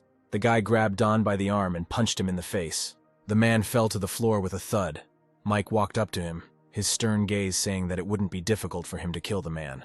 Seeing Mike in front of him, the man panicked and immediately began to bow to him, and say that he was blind to joke with him. The once self-confident Dawn now begged Mike on his knees to let him go. He promised that if Mike spared his life, he would be glad to work for him. But of course, his words were just a pretense. Dawn asked Mike to give him a chance to prove his sincerity, then jumped at him with his small knife, but Mike grabbed it and broke Dawn's arm. The man ended up on the floor again, now with a broken arm, and Mike said he had seen many people like him, weak and mean. Dawn shouted at Ben to save him. The guy immediately ran to him and helped him up. Dawn said that they needed to get out of here quickly. Millie asked if Mike would just let them go. Mike replied, "No, these two good brothers would die soon. He didn't even have to do anything." As Dawn rode off with his boyfriend, Mike sat down and asked again how she was. Millie replied that he shouldn't worry. She just needed some rest. Mike said that she was lucky that she didn't break anything. Millie replied that it was difficult to break a police officer's bones.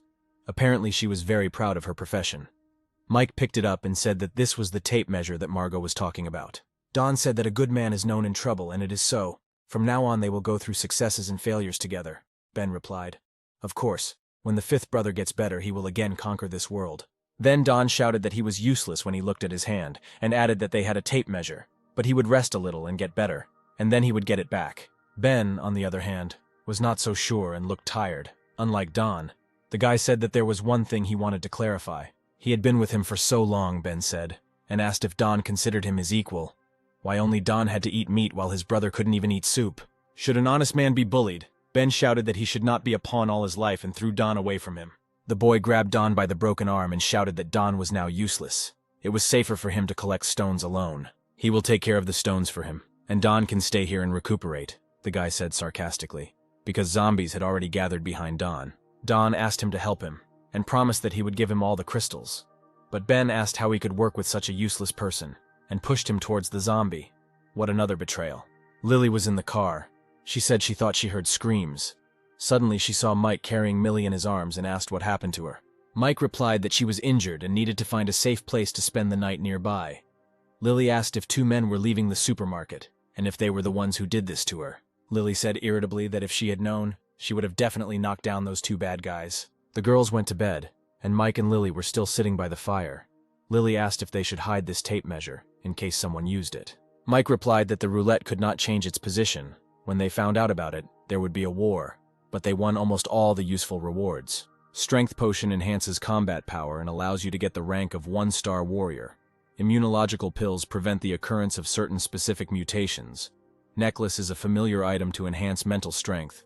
With the increase of the time of use, it can be improved. Silver shield to protect against the attack of the second-level zombies. It was all thanks to all the hard work Mike had put into collecting the stones that Lily held up the necklace and said it was very beautiful. Mike reminded her that it was not a decoration, but an important artifact. Lily became embarrassed and put it down, asking if she could wear it all the time, only when she was fighting zombies. Lily looked a little sad, as did the other girls. Then Mike said that if they, as a room, could work together, they could at least ensure survival. And Mike, not a very good person in his words, wants the girls to help him save people. He needs them to trust him, and then prove their effectiveness. And he will give them the power of the future. Millie also sat down with them, and the girls asked what this power of the future was. Mike picked up the vial and said, "This is called a power potion. As they know, it is one of the prizes taken from the roulette. The drug can significantly enhance a person's physical capabilities, such as muscle strength, speed, and even the body's immune and metabolic capabilities," Mike said. Lily asked if it was super strength. Mike replied that it was an exaggeration. Now it is the main drug for increasing strength with roulette. It can increase the body's efficiency by 20 to 30%, which is more than enough to deal with a normal zombie. Lily sadly said that she would not be able to improve her physique by 20%. The best thing about this potion is that it takes their existing body potential and increases it by 20%, so don't underestimate your capabilities, Mike reassured her. Miss Millie asked if Mike had become stronger because of this potion. Mike asked if his physique could be compared to that of a professional police officer. Millie just asked, "Potions can only strengthen the body, but not combat skills and experience, right?" Now Millie also reached doubts, and she said that Mike knows a lot of post-apocalyptic information, and his combat abilities are even stronger than those of professional police officers. Lily thought that she had had the same strange feeling when she met him, because he seemed to have adapted well to the zombie world. Millie asked if Mike knew the reason for all this. Mike became nervous, and replied that he only knew what Margot told him, and they could find her if they wanted to know more. Mike was actually nervous. He thought he couldn't tell them he was reincarnated. Whether they would believe him or not, that was another story. But that was his ace in the hole. Lily said that meant Margot wasn't an ordinary person. Mike was surprised that they believed him so easily. Lily asked if the potion would really work, and if there were any side effects. Mike replied that the side effects are usually severe body pain, and in some people, bleeding to death due to rapid cell degeneration. This scared Lily, and she said that it could be dangerous. Mike replied that the risk could be weighed against the result. He would not force them. They could think it over carefully. Of course, Miss Policewoman was the first to say that she would take the potion. Mike handed her the vial and said that the pain from it was too great for an ordinary person, and that it was better to be prepared. Lily thought that she couldn't continue to be a burden on the team, and she should try to become stronger and be useful to the team. So she told Mike that she would try too. Mike said they could drink the potion tomorrow and they should take an early rest today. Then he buttoned Lily's jacket and said she should watch her clothes. They were too baggy to move in. Where he saw baggy clothes is anyone's guess. Millie irritably shouted at the guys to speak more quietly, because she was going to sleep. Mike suggested that everyone rest. Tomorrow was an important day. Mike himself went to the truck to see his dog. The guy fed Yoke a cookie, and he was happily eating it, when suddenly Mike heard a rustle. The guy immediately took out a machete, but immediately stopped, because it was just Lily. Mike asked what she was doing here. Lily threw herself into Mike's arms and said she was a little scared. Mike asked if she regretted her choice. The girl replied that she did not regret it, but if she died from the potion tomorrow, she would never see him again. Lily even cried and admitted that she couldn't sleep when she thought about it. Mike hugged her back and stroked her head. He said that then he would ask her again. Lily raised her head and looked into Mike's eyes. If she succeeds, it's not luck, it's her determination. He asks her to join them to fight for his goals. He asked Lily if she agrees to be on his team. Then Lily wiped away her tears and said that she understood that he had saved her life, and if he gave her a chance, she would always be by his side and would no longer be afraid. Mike turned around and asked Millie what was going on. It seemed like Millie had seen all this romance. She asked Mike if he could tell her what he was going to do next. Then Mike replied that it was nothing special. Tomorrow he would go first to the hospital, and then to Pearl Lake in the south of the city. Suddenly Millie said that she might have to leave. This surprised both Mike and Lily. The guy was upset, because Millie is a good girl and an excellent fighter. Mike said he promised Millie that he would give her this power, and the promise still stands. Millie replied that he shouldn't worry. She would be back soon. She just had a few things to take care of. If all went well, then they would meet at Pearl Lake. Then Millie handed Mike some bullets, saying that he might need them. Mike took them, and said that in fact, even if she hadn't offered to give them to him, he would have asked her for them himself. A new day had arrived, and all three girls were getting ready to drink the potion. Lily and Penny were worried, and only Millie was not worried. The girls drank the potion. Lily and Penny fell to their knees and trembled. Mike said that he would go to the hospital and they could rest here. They could try hunting zombies nearby if they felt in good shape. But a little later, the girls nodded. Before leaving, Mike reminded them not to get involved with too many zombies. When they see a white magic stone or a mutant, it's better to just run away. As expected, he returned. The monster was lying quietly in the hospital. In his past life, Mike heard about this place. They said that 3 mutants were found in the hospital, who killed many strong teams. And after, the powerful 6-star warriors killed these 3 mutants, and received the scheme and eggs. According to rumors, it was the scheme for creating a sword. After that, a man with the practically strongest sword appeared in the team. This time, the scheme of the sword and the egg will be his. Mike killed the zombies in the district so that there would be no incidents. Now we need to make final preparations. Last time he prepared a net and a bow, but the bow was very weak. This gun is not bad, but it is gray rank, which is extremely weak, but Mike can try to improve it. He still has the claws that he got last time. This is how the magic bullets appeared, which are long range and very powerful. Mike told the dog to wait for him here and not let the zombies in. Mike went down into the corridor where the monster was lying. He took off his jacket and took it out. The monster noticed it and ran to him screaming. The monster slapped its paw on the jacket, but there was no one there. Then it began to look around in bewilderment as the jacket flew away to the side. Mike was hiding in the corner and had already prepared his gun. It turns out that the alligator quickly gets angry when he sees the red color. Mike ran out and shot him in the belly. The monster got angry and started waving its paws. Mike stood right in front of the monster and took out his machete. Mike jumped on his tail. The monster threw Mike, but the guy only took advantage of this. He thrust his machete forward. The monster opened its mouth. Then Mike put the machete vertically and immediately took out a gun and fired, so the guy killed this monster. After a successful battle, Mike went to the eggs of this crocodile. He immediately saw a piece of paper. In it were indeed written instructions on how to make a sword. The 3rd rank is purple. It is a very rare thing, has 1 passive and 1 active skill. It turns out 2 skills. When the apocalypse began, the first 5 years such artifacts were very expensive, but after a while they became cheaper, but were still expensive. Although the weapons and items that have skills are quite amazing, but the purple rank weapons with 2 more skills, it is one of the most expensive and best. However, it requires 1,000 5th-tier magic stones to create it, so Mike won't be making it anytime soon. Then first of all, he will make a 1st-rank sword, a sharp moon, then a 2nd-rank sword, and then moonlight. All this can be solved. Mike was reborn. Is it really difficult for him with his knowledge? And these are excellent items. With their help, you can strengthen the body and psyche, and also make the pet evolve, so Mike loudly called his dog. Mike broke the eggs and cooked them on the fire. The evolutionary pills lived up to their name, and his strength and mental abilities returned very quickly. The guy clearly feels that the strength of his body has increased twice compared to what it was after taking the strength potion. Then Mike asked the dog to raise his head and show his abilities. Yoke raised his head. The dog's fur suddenly stood up and suddenly needles flew out of it. His new skill is a needle shot, but unfortunately after that the dog went bald. Mike stroked him and said that he may have become uglier, but his skills have become even better. They got up and Mike said they had to go. The guy went back to the hospital and said it was not too late to make a 1st-rank sword. Crafting skills in action, monkey turtle claws and teeth, plus a 2nd-class magic stone. And now Mike's sword is ready. He decided to test it right away, and the sword as expected is very sharp. There are also materials left to create weapons for the girls to increase their strength. Mike returned to the girls. He also brought the girls an omelet made from crocodile eggs. Mike asked if Millie had left and how the girls were feeling. Lily said that the magic stones are here. It wasn't hard to kill zombies. Now that they have evolved, they can kill zombies with a stick. Penny caught her by saying that Lily threw up when she killed a zombie. Lily replied that it was the first time. It happens to everyone. Mike praised the girls for their work. He thought that such a quantity of magic stones was nothing, but the ability to adapt so quickly to this post-apocalyptic world was worth the investment he made in them. Handing over an omelet, Mike told them to eat. Lily asked what it was. Mike replied it was food that would make them stronger. Mike thought that later, during the trip to the Pearl Lake, he should get one thing. There was 1 more egg left, so we had to be careful to save it. The girls were eating the omelet, and the dog was wagging his tail, asking to give him something to eat. Penny felt sorry for him and threw him some meat and said that it had only been a short time, so why had he become so ugly?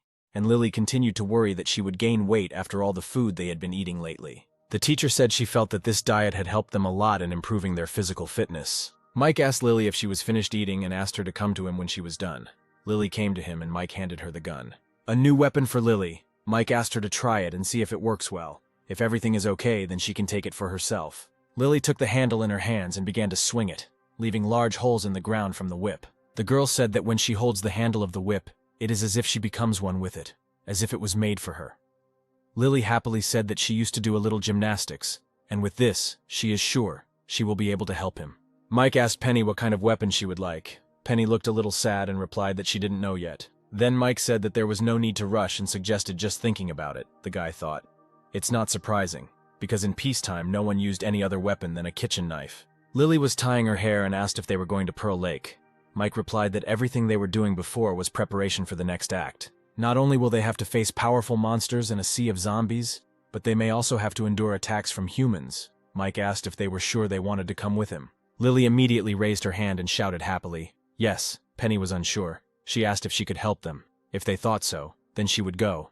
But if Mike decided that she was a burden, she could stay. Then Mike suggested doing it together. He only mentioned the dangers they might face, not to mention what they would get if they succeeded. They got into the truck and drove off, Mike thought. In his past life, he had only had the courage to leave the house after he had exhausted all the food and drink in the house. As soon as he left the house, he was surrounded by a crowd of monsters. They all started running away somewhere. Mike was in a panic and didn't know where to go. These zombies were crazy. They just ignored him and ran towards the light and that sound, Mike thought, and decided to go home and just watch. The guy ran back to his place and started looking out the window. The zombies continued to run to the side. Suddenly, there was a huge explosion. Only after this did Mike gradually learn from the survivors what happened that day. In the waters of the Pearl Lake, there is a strange roulette. There is nothing but a gold bar to spin it. Only a magic crystal is needed. After activating this wheel, whoever spins it will receive a task notification and will be informed of the task reward. Evolution potions, silver tier weapons, skill scrolls, and mysterious recipes. No one can say what the outcome of this battle was. The people who took part in the war were either destroyed, disappeared, or became incredibly strong. The guys finally arrived at the lake. Mike came out and said that they would get a lot there, something very strong, and perhaps they would soon become the strongest in the city. 10 hours later, several men were surrounded. The old man with the scar asked, Mr. Lin thought about it for a long time, and what did he think? The man in the suit asked if he didn't say yes, would he and his brothers have to say goodbye to this world today? He was very angry, the man thought. Despite the fact that he already had 3 one-star men and 11 guns on his side, this old man had soldiers. If they weren't there, he would have more time, this young soldier, looking at his aura. The man is afraid that he is already a 2-star warrior. The old man said that if Mr. Lin were to ask him to answer the question he asked earlier, he could answer him clearly. Yes, if he did not join them, then they would not allow any surprises that could affect their plans. The man approached Lin and offered to fight them, but was refused. Moreover, their work will not be in vain, and they will receive the promised reward, the old man said. He pointed to the stars and said that even if they didn't believe in him, they should believe in the uniform he wore. The boy asked the old man, after this Mr. Lin would become as strong as him. Why not? Mr. Lin extended his hand and said that they would work with them. Then the guy came up and shook his hand. He said hello and said his name was Will. Then Mr. Lin asked if they would finally say what they were going to do, and the old man replied that they had received a tip. A special roulette appeared in the city's Pearl Lake, for which everyone will want to fight. It turns out they found the very roulette that Mike and the girls came to. The old man has eyes and ears in the area. The guy radioed the old man that it was time. They told him they would be there soon, and he ordered him to guard the roulette. Mike was sitting in his truck looking through his binoculars at the tape measure. He said everyone was getting ready. He jumped out and asked the girls if they were ready. He asked Lily to take the radio when the operation began.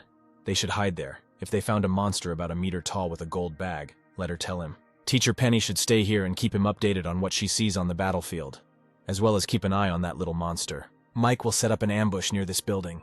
If Teacher Penny tells about moving with the monster, he and Lily will meet in that place. It's relatively safe for the teacher, but if she encounters a danger she can't handle, they may be the first to retreat. If she had the opportunity to continue looking for a high point to broadcast the battle and the location of the little monsters to them, Penny pointed to the high-rise building and asked if that place would be suitable. Mike replied that she could wait for them there. He also said that if she found the target, she should tell him. This little creature has little power, but it is cunning, and it can summon many mutant creatures, so you can't go alone. Suddenly a bright light flashed into the sky.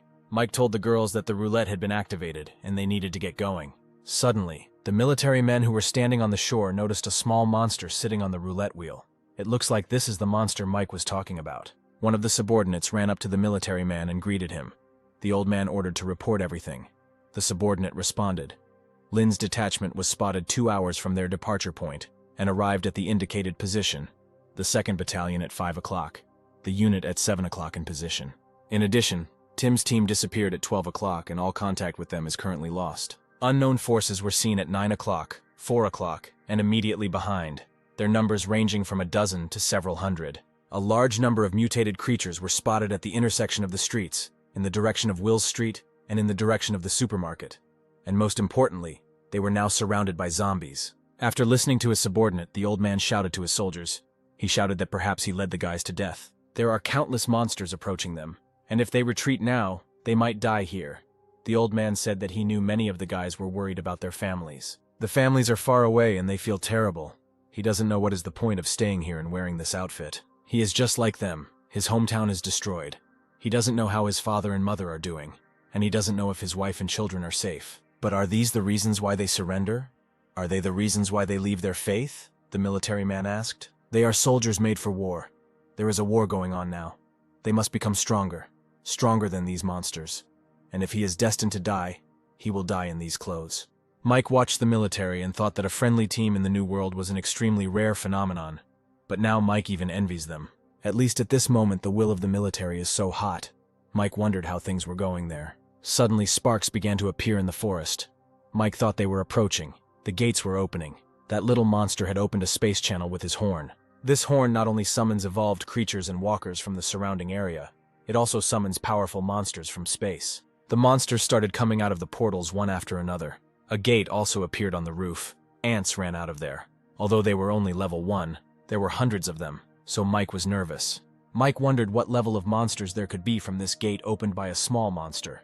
How could so many terrible monsters appear here? Since the apocalypse began, not only have the wheels of fortune fallen to the ground, but also countless golden glows have been corrupting the surface. The crash sites are teeming with alien and dangerous monsters, and it can make anyone feel absolute despair. In such places, unknown plants, precious stones and resources are stored, and unknown treasures have been found there. A huge monster, a zombie monkey, came out of the gate, and this is very bad, because this monster is a 3rd rank. Mike thought it hadn't been that long since the apocalypse began, so why had a 3rd-tier zombie already shown up? In a past life, what was the fastest evolution of a person to 3 stars? It seems like about 3 weeks. Then what the hell is going on here now? This huge monster grabbed one of Mr. Lin's subordinates and squeezed him like a bug in his hand. Penny watched this from the roof of the building. Mike asked on the radio to report what was going on with her, where the little monster was now.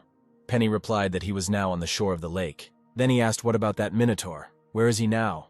Penny answered, to his left, behind the Ann Company building. Mike asked to report to him about his every step, to inspect the entire area and report on every change. Mike jumped over the roofs of the building. He ordered Lily to move closer to him. Penny reported that she saw that little monster. He was riding a fighting ant, and he was, walking along the lake. Mike asked if the black hole was gone yet, and Penny replied that it was still there. Looking back at its past experience, the treasure monster can only blow its horn once. But now, it can no longer blow its horn. So it's strange that the hole hasn't disappeared yet. Mike killed all the monsters on his way, and decided that such goodness should not be wasted, and began to collect crystals when he heard the screams of people. A rank 2 monster, 1 rank higher than Mike, but right now, the evil Minotaur is the easiest monster present. And his body, nicknamed the Goat's Treasure, and his yellow fur are worth quite a lot, so Mike decided to fight this monster. Mike ran towards him and jumped on the monster's back. The guy grabbed one of the monster's horns. People looked at Mike in shock, and the monster suddenly started jumping. The monster decided to throw Mike off, but it was no use. Mike immediately stuck his machete into the monster's back to hold on. People were hiding and still in shock. They thought they couldn't even pierce this monster's skin, and this guy just stabbed him. The monster was very smart. He began to jump from side to side and hit the asphalt, but Mike still continued to hold on to the monster's horn. The monster looked at Mike, and the guy said that the monster wanted him to get off of him, and he fulfilled his wish. The guy wounded the monster again, and jumped to the ground. However, the monster did not wait long and attacked Mike again, but the guy pulled himself together and also attacked the monster. The monster continued to fight, but Mike confidently told him that he was finished.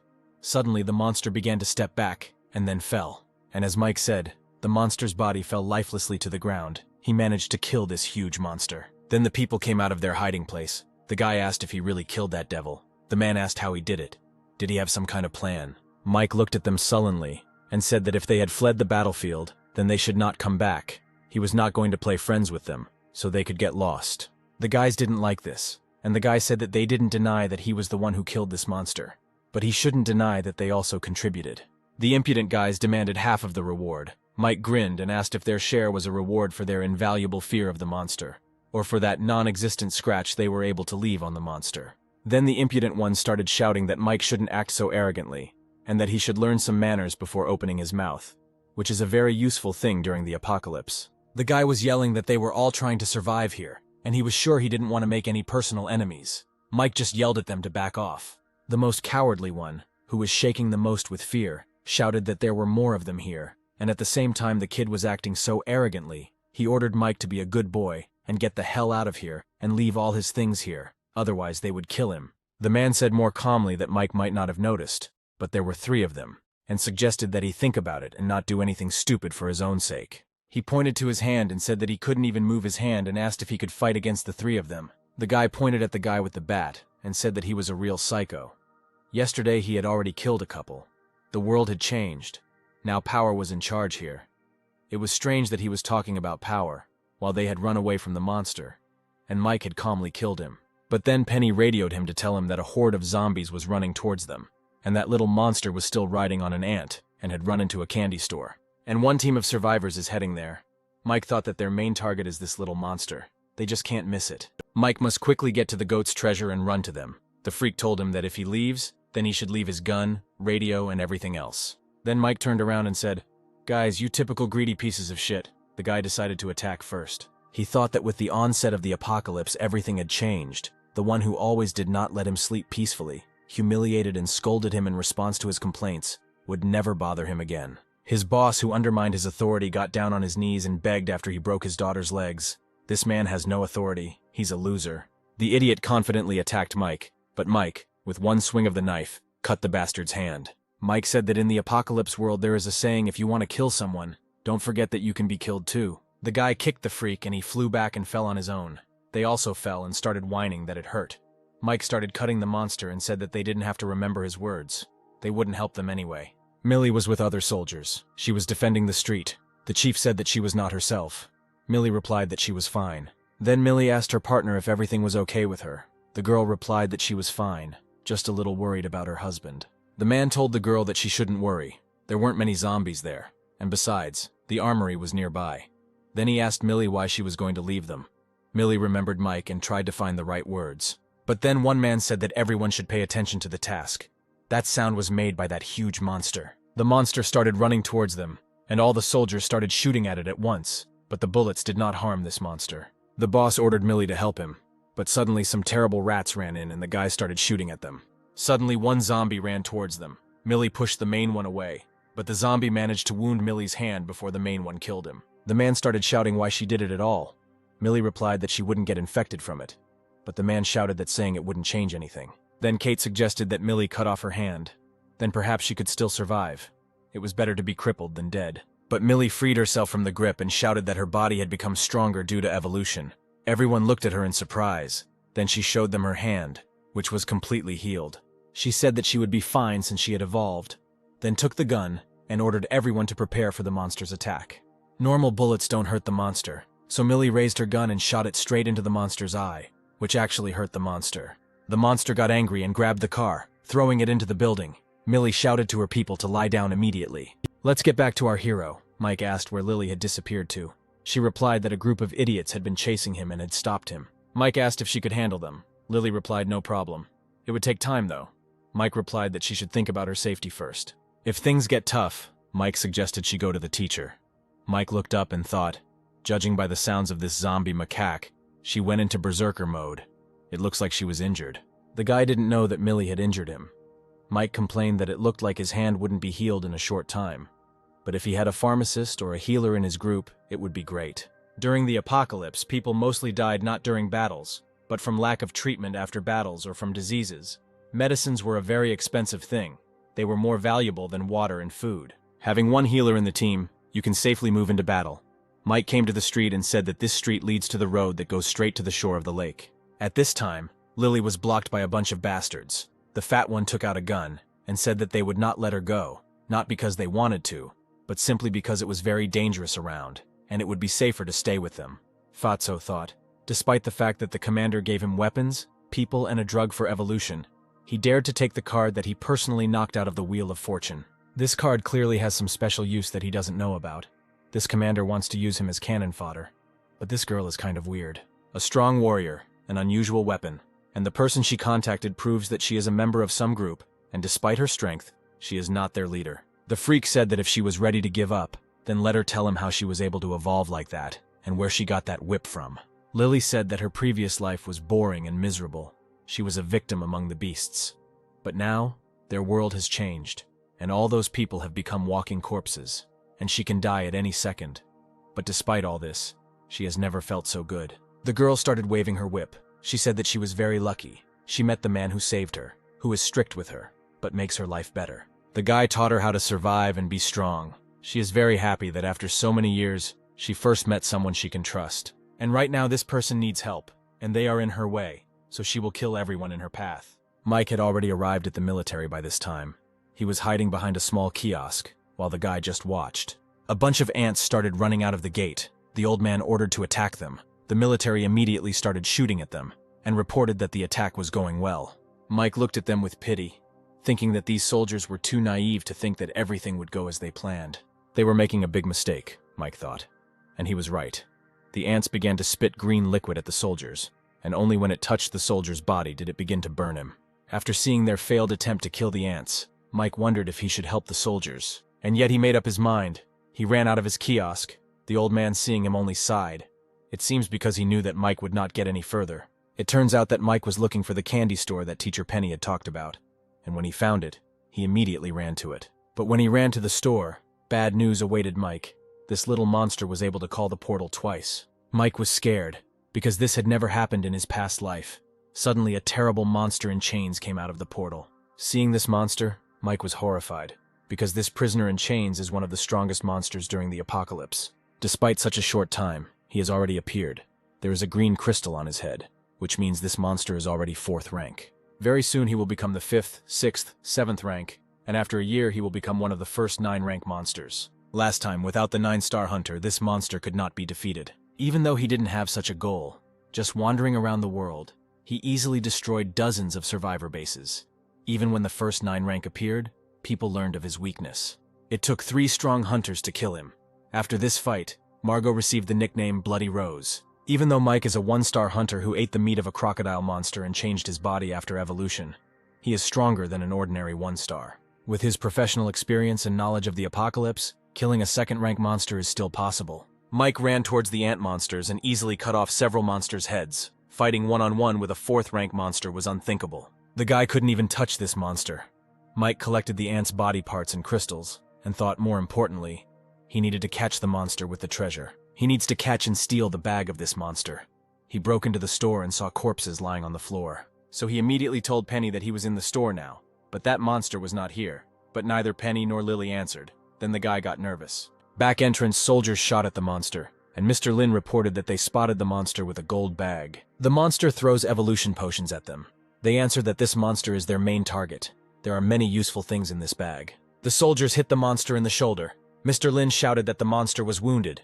Now we must pursue it and try to remove it from the ant's back. Then Mike ran in. He immediately attacked the first soldier, then the 2nd and 3rd, but did not kill them. Mike hit Mr. Lin and took the gun from him. Mike thought it was a military gun.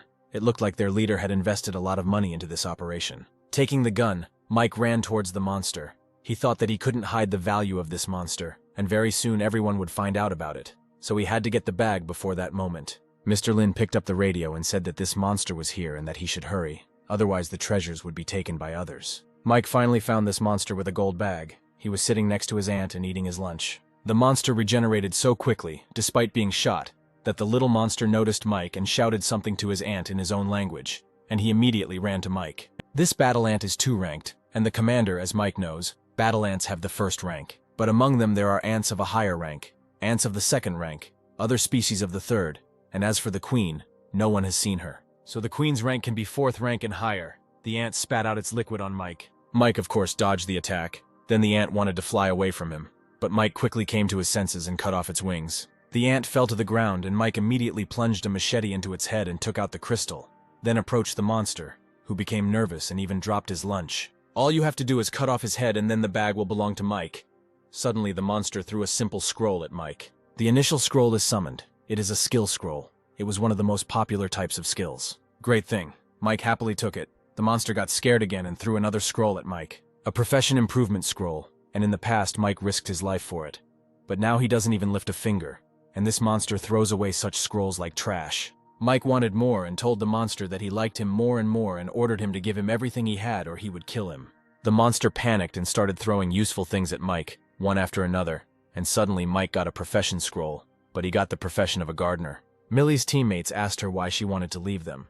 She replied that it was fun there, the leader asked, and that was the reason she wanted to leave them. Millie thought that the potion, the gun, the bullets, her payment that she deserved for her assistance, her help did not justify all these things. Then Millie replied that some things are beyond imagination. If there is a chance, then she will let them in on the details. The monster ran towards Millie. The girl shot and wounded the monster again, this time in the knee. People started shouting that he might have been wounded, and that they needed to shoot him in the wound, that his knee was damaged, and that he wouldn't be able to run. The man in the suit said that the one who was shooting now should follow him. The general asked him to convey the order to them to join his group. The boys continued to stand and did not move. Then Millie ordered them to hurry up and attack together at the right knee. The man asked if they hadn't heard him speak, and seeing Millie's weapon he tried to grab it, saying that it was an unusual weapon, but he got it in full. He ordered Millie to immediately explain her misconduct, whether she had illegally obtained this gun, why she had not allowed him to inspect it. Millie got angry and replied that she was trying to save their lives here, and she asked not to interfere with her in this. She was staying here, and she was not going to any general. So he shouldn't piss her off or she'll kill him too. The man tremblingly shouted how dare she disobey the order and promised that she would be punished. And for these words, the man received a bullet. Millie shot into the wall right next to his head. The man tried to show off again, but Millie shouted at him that if he didn't leave, she would just cut him, and then he quickly ran out of the building. The two teammates said that Millie was being too thoughtless, and how she planned to stay on their team. Apparently they wanted to scare her, but she just smiled and said that then she would no longer stay here, except for comrades like them. She no longer had a reason to be here. The man asked how she could talk about it so calmly. Millie asked if this place was not as good as the teacher thought it was. Does he think he even knows what they are fighting for? What they will get out of it? She said that she heard what the commander's group was talking about. They are just bait. The leader's group now has better equipment, and the reward in the form of treasures is hundreds of times better. And they sacrifice their lives while their captain wants to get evolution potions for himself, his wife and son, to join the ranks of the army, in the hope of salvation. Mike got the profession of gardener. Gardener is similar to blacksmith. These professions have more than one skill. Compared to blacksmith, this profession has 2 skills, cultivation and activation. Cultivation helps to grow plants better, starting from the seed and ending with its germination. Activation allows you to control plants. The effect can be different, but one thing is for sure. This thing will help you cope with any type of task. In his past life, Mike saw a sycamore tree of unknown origin. Whether it was a 9-star hunter or a monster king, he did not dare to go close to that tree. Mike would be better off growing vegetables and fruits. During the apocalypse, they will be worth a lot. Mike told the monster that he wants more. However, this time, the monster almost killed Mike, but he managed to jump to the side, and a strange monster appeared nearby. This monster doesn't even have a core. Usually monsters have a crystal on their head. The monster is also green and has high acidity. Mike decided that since he didn't have enough information, there was no point in trying to defeat him, so he just ran away, and the monster began to laugh contentedly. Luckily, Mike has an important skill. He stuck his hand in the fountain and summoned his water monster. The monsters started fighting each other. But the water monster is very weak. It will last for a minute. So Mike should hurry. The monster saw Mike running to him and ran away from him in fear, but other hunters were already waiting for him at the exit. Mr. Lin shouted that he would not give up what belonged to him. He ordered to kill them. The soldiers began to shoot everything around. Mike managed to run to cover. Mike thought he would have to stay longer. He was weighing his options. He could just wait and steal the bag. But the guy still decided to take a risk. He shot at the soldiers and ran straight towards the monster. And now Mike has managed to grab the monster again. It is finally in his hands. In his past life, hunting this monster was pure hell, with the death rate always exceeding 60%. But suddenly, from somewhere, Mike and the monster were attacked. What a pity, because Mike could have just won this race. Suddenly, 3 awakened ones appeared out of nowhere. They were so ruthless. Apparently they adapted easily. The girl ordered Mike to get out. Then she would spare him. But Mike grabbed the monster tightly by his bag. Then they started attacking him. But there was a problem. Mike's right hand was injured. If his arm was okay, he would be able to do something. But fighting with one arm against 3 awakened ones is unrealistic. So he made one right decision. Mike pushed the monster aside, and it ran away, and Will was already waiting for him there. The man ordered his men to forget about the guy and quickly run for that bag, which is what they did. Unfortunately, Mike has already lost this hunt. Next time he will definitely wait and steal this bag. It's already evening, but this monster monkey can still move. Millie took out the last bullet that Mike gave to Millie. Changing the target would not do any good. Millie wondered if all this effort had been in vain. Suddenly, Millie saw Teacher Penny. She thought when she left them, she was with Mike. If Penny is here, then Mike is nearby too. Then Millie jumped down and ran to Teacher Penny, who immediately greeted her. And Millie asked why she was there and where Lily and Mike were. 2 guys from Millie's former team decided that they had to go down and find her. The man got angry, but Kate asked him to calm down. Suddenly, that man burst into the room. He asked where Millie was. She tried to kill him and also disobeyed the order. She should be scolded and punished immediately. Kate asked him if he realized what time it was, and he started talking as if he didn't understand. The man shouted that they needed workers now. It was not the time to ask people to take responsibility for their actions. Then he jumped out and ran after Millie. Kate just smiled and thought that she even envied others, but she was different from them. At this time, Penny was saying that the last time she saw Mike was heading towards this monster in chains. Penny said that now they should go and save Lily. She saw how the men attacked her. Millie asked, "Then what about Mike?" Then Penny shook her head and said that she was sure that he was preparing for something. He was looking for something and did not want to provoke this monster. First they should save Lily, then they will meet Mike. She should know that when they are around, they only get in his way. Millie agreed with Penny. Suddenly the boys called Millie loudly. Millie asked what they were doing here. Even the teacher came. Why? The man replied that he realized how much the world had changed and that they had no place there. The guy added that they would follow her until the very end. Even the teacher said that the world is changing, and with it its rules. He realized that she was right. Millie thought that these guys are great warriors. I wonder if Mike will be happy if he sees them. Then Millie said that first they would go save their partner. The guy asked who the captain was going to save. Lily was still fighting the bandits at this time. She thought that killing people was not that difficult. The man shouted to his men to shoot her in the legs, but he needed her alive. Let them break a couple of her limbs and that's it. Lily grabbed one of the criminals and used him as a shield. The girl understood that if things continued like this, she could die. Luckily, the rescue team arrived in time, and the guys beat up these thugs one after another. Mike calmly watched the guys fight. That pumped-up guy probably has a profession, and most likely it is very rare and strong. That guy with the spear also has a profession.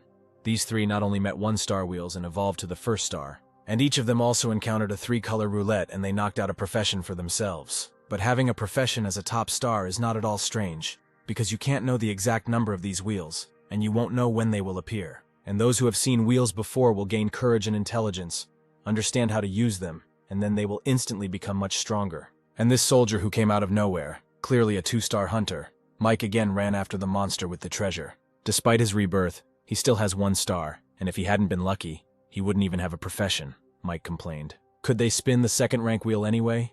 He knows where the 2nd rank wheel is, but will there be enough 2nd rank monsters there? If there are a lot of them, will Mike be able to kill them? The guy with the spear attacked Will, but Will didn't even bat an eye. He grabbed the spear and hit that strange guy. Will's blood glowed on the tip of the spear, and the boy said that the spear was now his, and they better not go near it.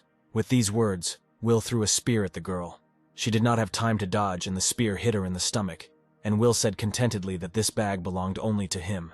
But turning around, the guy saw that the bag was already with Mike. He finally managed to take this bag. Mike thanked the guy for helping him stop those guys and immediately ran away. The only question was where to run. The guy kept running after Mike, and even managed to hit him on the cheek once. But no matter how Mike ran and hid in the fog, Will found him. This guy is just a 1-star hunter, but he would have been in trouble if Mike hadn't been able to dodge his silver dagger. But then the guy suddenly tore his uniform. And then Mike saw the black skull tattoo, and now Mike realized that Will became a 2-star hunter because of the Dark Soul Eater. Meanwhile, the soldiers were getting worse. One of them told the captain that there were more and more of these zombies, and their brothers would not be able to hold them back for long. They lost contact with 2 of the 4 border commands. The general said they could no longer hold them back. They had to retreat immediately. The captain told them to tell everyone that they were moving to the left side, but there was that monster with chains. The old man thought that everything was fine. It was worth it. Will and the others would cope with their tasks. If he only met them, despite all the sacrifices, it would be justified. In his past life, Mike heard of a wheel that had a special black card, no description, just a picture of a skull. The method of use was the same as the other cards. If this card was used, it was able to absorb souls of the same rank as the owner, without a time limit and adding 1 star. It is said that 1-star hunter will absorb another 1-star creature. It will evolve to 2 stars. Then the 2-star, having absorbed another, will be able to evolve to 3 stars. But absorption also has its limits. The owner can only evolve twice, and as they say, this card has one serious effect. The owner cannot live longer than 10 years. Mike was sad that in such a short time, a 2-star hunter appeared, and admitted that this made his pride sing. Will ordered Mike to immediately put this bag down, and he would let him go. Mike then told Will that he had come as a surprise and dared to ruin his plan. But that didn't mean he had given up. Will wondered. This guy still had some kind of ace up his sleeve no matter. Plans are nothing, before a force superior to you. Suddenly Mike told him to look back. Monsters and soldiers were approaching them, and on the other side was that same group of hunters, Mike said. Apparently all the survivors were now gathered in one place. Mike said he heard his name from a subordinate. His name is Will, someone Mike used to admire, but now he sincerely despises. The soldiers deserve their respect, and even in the apocalypse, they must defend their honor, and he is no exception, including his captain. Mike started shouting. He said that their hearts were consumed when the apocalypse came. Mike asked what they did until today. They were all stroked by greed. The captain arrived in a tank, and Mike continued to say, since the beginning of the disaster, they were the only force in the city. But what they did, saved innocent people, helped the victims, killed zombies. No, they did absolutely nothing. They just killed zombies for their own benefit, not to save people. Instead of saving people, they recruit them, and for this reason they were able to evolve. The guys who helped them were nothing more than cannon fodder that they didn't care about, Mike said. Suddenly Mike ran up the mountain and told Will and the greedy commander, whose souls were mired in sins, if they wanted to, let them come and take everything. Mike opened the bag he had worked so hard for, and poured out all the things. The girls overtook everyone else and grabbed their prizes. Millie tossed one prize to Penny's teacher as she was lagging behind. One of Millie's subordinates found one of the rewards, but Will ran and threw a stone at him with all his might.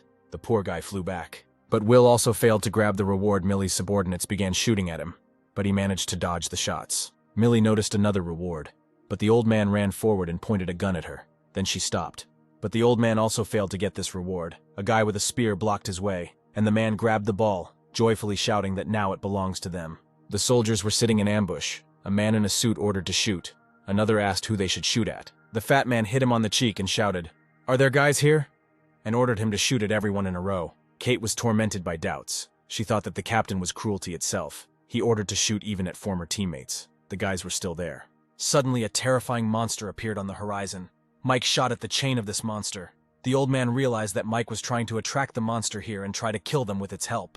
With his current capabilities, he shouldn't even hope to kill a level 4 monster. Mike wouldn't even be able to injure him. But if you compare it to the treasure monster, he can get even more benefit from this one. Namely, the chains that he is wrapped in. They were nicknamed Ghost Gold. This metal was so valuable during the apocalypse that it was sold by the gram and the prices for it were unheard of. It is said that adding a little ghost gold to a weapon greatly improved the weapon, and could even give it special powers. The captains started fighting among themselves. Penny and Millie hid behind the rocks. Penny asked what they should do now. Millie replied that let those guys fight among themselves, and they would go look for treasure. Penny asked what Mike had planned then. The huge monster tried to hit Mike with his club, but Mike jumped on it and grabbed one of the chains. It was very difficult, but he thought he had to bear any risk for the sake of this gold. All the suffering will be worth it, after he gets it. The chain gave a small crack. Then Mike began to quickly beat her, hoping that she would fall. But things were going worse for him. The monster started swinging his club, and Mike's right hand was hurting more and more. Thanks to his improved body, otherwise his fingers would have been broken by now, it was very hard to hold on to that chain. Mike doesn't even know how many more times he needs to cut her, but he's gone too far and can't go back. So Mike took out his sword and stabbed it into the monster's club. Then he activated his gardener skills. Suddenly a very insidious plant began to crawl out of it, which can only be obtained from wasteland monsters. They are very rare and valuable. Mike lowered his hand and then cut one of the chains with his machete. The boys looked at him from below in confusion. Finally, a small part of the chain broke off and fell. Will immediately ran to it, sarcastically thanking Mike. Will, of course, knew nothing about the chain, but seeing how Mike risked his life for it, even an idiot would understand that this thing is very valuable. Lily shouted that the thing Mike wanted was about to be taken away. Mike shouted to Millie to catch the chain, but suddenly Yoke flew over Will's head. The girls ran to Mike, and the monster got angry and started shooting his horn. Mike told the girls to get out if they valued their lives. Some time passed. Mike heard a voice that told him, every time he catches her eye, she sees how he tries to create an image that others would hate. Why does he keep looking at people with such eyes? These few days she even shaved his beard. Mike slowly opened his eyes. It turned out it was Teacher Penny complaining, Mike thought. He thought he would wake up and be taken care of by Lily or Millie. But how come it was Penny, a woman who is a little unreliable? Penny said when Mike first appeared to her, she thought he was a hero after all. He made her make a choice. Mike told her in his mind that she was facing a cruel reality. Besides, he came back and saved her. This stupid woman still thinks he is not awake. It was a little embarrassing for him. He was thinking whether to get up or not. And Penny told Mike not to think that he was so grown up because he saved her. She was still a teacher. He is clearly a child because he is younger than her, so he should call her aunt. Although that would be weird. It would be better to call her sister. Penny touched Mike's cheek and told him that he should call her sister. And besides, he better wake up. They were in trouble. Every day you have to risk your life for food and water. Every day you are hunted. Every day you have to fight zombies, monsters, your own kind. Even she killed people. Mike thought that in the world of a zombie apocalypse this is natural. But he just found out that she killed, Penny continued. There is no peace in the team either.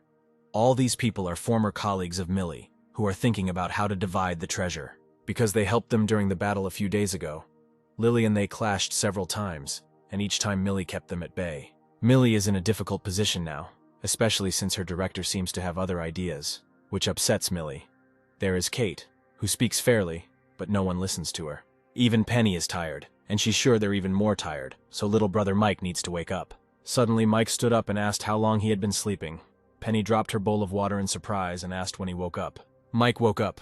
Lily was very happy. The girl Millie was talking to must be Kate. Penny said she was fair, Mike thought. Yoke came running and gave Mike a piece of chain. The guy was happy. The man came up and said that since he woke up, it was time to talk about the reward. He said that his boys had recently saved him from Will and his henchmen. Mike turned around and Millie confirmed that one of her former comrades had sacrificed himself for them. The vile man said that these past few days they had been going for food and water, fighting off zombies, of course not without the help of the honorable military. Lily countered that he didn't have to try at all. He sat quietly and did nothing. The bastard shouted for the whore to shut up. If it weren't for Millie, he would have finished her off long ago. Of course, this made Lily angry, but for some reason Mike stopped her, although he himself was angry. And the nasty man said that they were entitled to a reward for saving him. He heard that they took a lot of valuable things from that lake. What about a reward in the form of these things, as a reward for his salvation? Mike asked where their things were. Millie picked up her backpack and said that they were only able to take 3 items. One was taken by Millie's former teacher, and was not given back. The first thing is an alchemy recipe, low class, but also extremely useful. But there is not a single alchemist in their team. Space crystal. This is a high-level item. It is useless in battles, but is used to store things. This crystal is the size of an egg, but inside it, the space is 1 cubic meter. It will be possible to store various crystals in it. Carrying them in a bag would be problematic when it is in plain sight for everyone to see. The third item is a summoning card.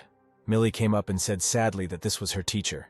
When she left, she gave him the things for safekeeping. But she didn't expect it to happen like this. Mike told them that they couldn't give this thing away. The nasty man said that he didn't think he heard what he said and asked if he wanted to trick them. Mike raised his hands and said that of course he was grateful to them for saving him. But these things were obtained before their help, and they had nothing to do with them. And how about he give them any other thing? The nasty man replied. Sure, we can see what Mike can offer him. Lily brought him a bag and Mike took out a potion. He said that this potion will help them avoid infection and not become zombies. The man replied that this is not enough. Then Mike got out another thing, the first star potion. It would help them become a 1-star fighter if they drank it. They had already met such people and should understand how strong they were. The man said again that this was not enough. Lily got angry and shouted, "There is no need to be shameless. The freak does not know what the price of the evolution potion is now." Yesterday they had a fight between 2 groups of people over a bottle of evolution potion and dozens of people died. Greed must have limits. Millie also supported Lily. She said that it would be fair to say that they would pay with their lives for these immunity and evolution potions. But the man was adamant. Then Mike said that he also had the eggs of a monster that was a 2nd-tier mutant. When they first eat one of these eggs, it has the same effect as an evolution potion, but can improve their health, depending on their build, by about twice as much. It is useful and even better when taken by a 1-star hunter, although it is less effective when taken by a 2-star hunter. The freak pulled out his gun and said again that it wasn't enough. He knew Mike was a great man. He lived a good life. So he can make Will jump with anger. The freak admitted that he admires Mike, and asked how the life of a man like Mike could be worth so little. When he recovers from his injuries and gets back on his feet, he will have the rest of the useful things at hand. He ordered Mike to give a little more now to get a little more later. Mike replied that he would give him this card, and that would be enough for him. But the man said he wasn't that stupid. He ordered Mike to drop the backpack and that piece of black gold, or he would kill him. Mike said that the freak wanted all this from the very beginning. He didn't do it earlier because he still didn't understand this teacher's attitude, and was still a little afraid of him. At the time, he didn't know how much Mike would recover from when he woke up, and he was afraid that Millie would push him to take a step forward. But when Mike woke up and he found that he looked sick and his fear was gone, and he had just seen the attitude of Millie's teacher, knew that he had decided not to go with them, and his doubts about him disappeared. As for the other 3 women, although they were all developed, they would not have killed him, and he understood this. At the present time, they have an absolute advantage over the evolved. But the freak is too greedy. He wants everything he has. He was right when he said that very difficult times have come. There is a popular saying in the post-apocalyptic world that goes, "If you are greedy, you must have the strength to be so." As soon as Mike said this, the freak was shot right in the chest, and it was Kate, who everyone had managed to forget about. Yoke dealt with the rest of the soldiers. Mike told Millie's teacher that he had won and ordered her to hand over the card, and then he would let them go. In his past life, Mike would have preferred to kill anyone who dared to encroach on his interests, but Mike had changed. Millie was standing on the balcony. Mike came up and said that the teacher should not have gone far. She could send the meat and the bottle of potion. It would be easier to kill him, but then Millie would leave, so Mike could do himself a favor and win Millie over once and for all. He may have done some bad things, but he was a teacher after all, and with a potion and some meat he could survive, Mike said. Millie thanked him and ran to the teacher. Kate asked if he thought it was hypocritical to do this when he had already pushed him away. Mike asked if he was a hypocrite and threw her a potion. Kate asked what it was, a consolation prize for killing her comrade. And then Mike replied, "It's an advance. He's a man of his word, and he'll take her to her husband when he gets better." Mike laid out the rewards. The main loss this time was the weapon, several second-rank magic crystals and a potion. This is what Millie's teacher was trying to take. This is the card that summoned Cerberus. Mike used the space crystal and put the card in it. Mike picked up the bag, and it turned out that it was also made of gold. That day, in order to confuse everyone, he deliberately tore the bag to give them the opportunity to fight for the gold. The guy definitely tore that bag apart, so why is it intact? The bag is soft and gentle to the touch, but it's definitely not silk or any other textile that Mike knew. Mike took out a machete and cut it a few times, but nothing happened. The knife would have made a mark on the gold, but there was nothing on the bag. Then Mike threw the cloth over the eggs that were lying nearby, and suddenly the cloth began to glow, as if the life energy had been sucked out of the eggs. Mike realized that this golden fabric could absorb life force to repair itself after its own damage. This is a good material. Now it is clear why the monster carried this bag.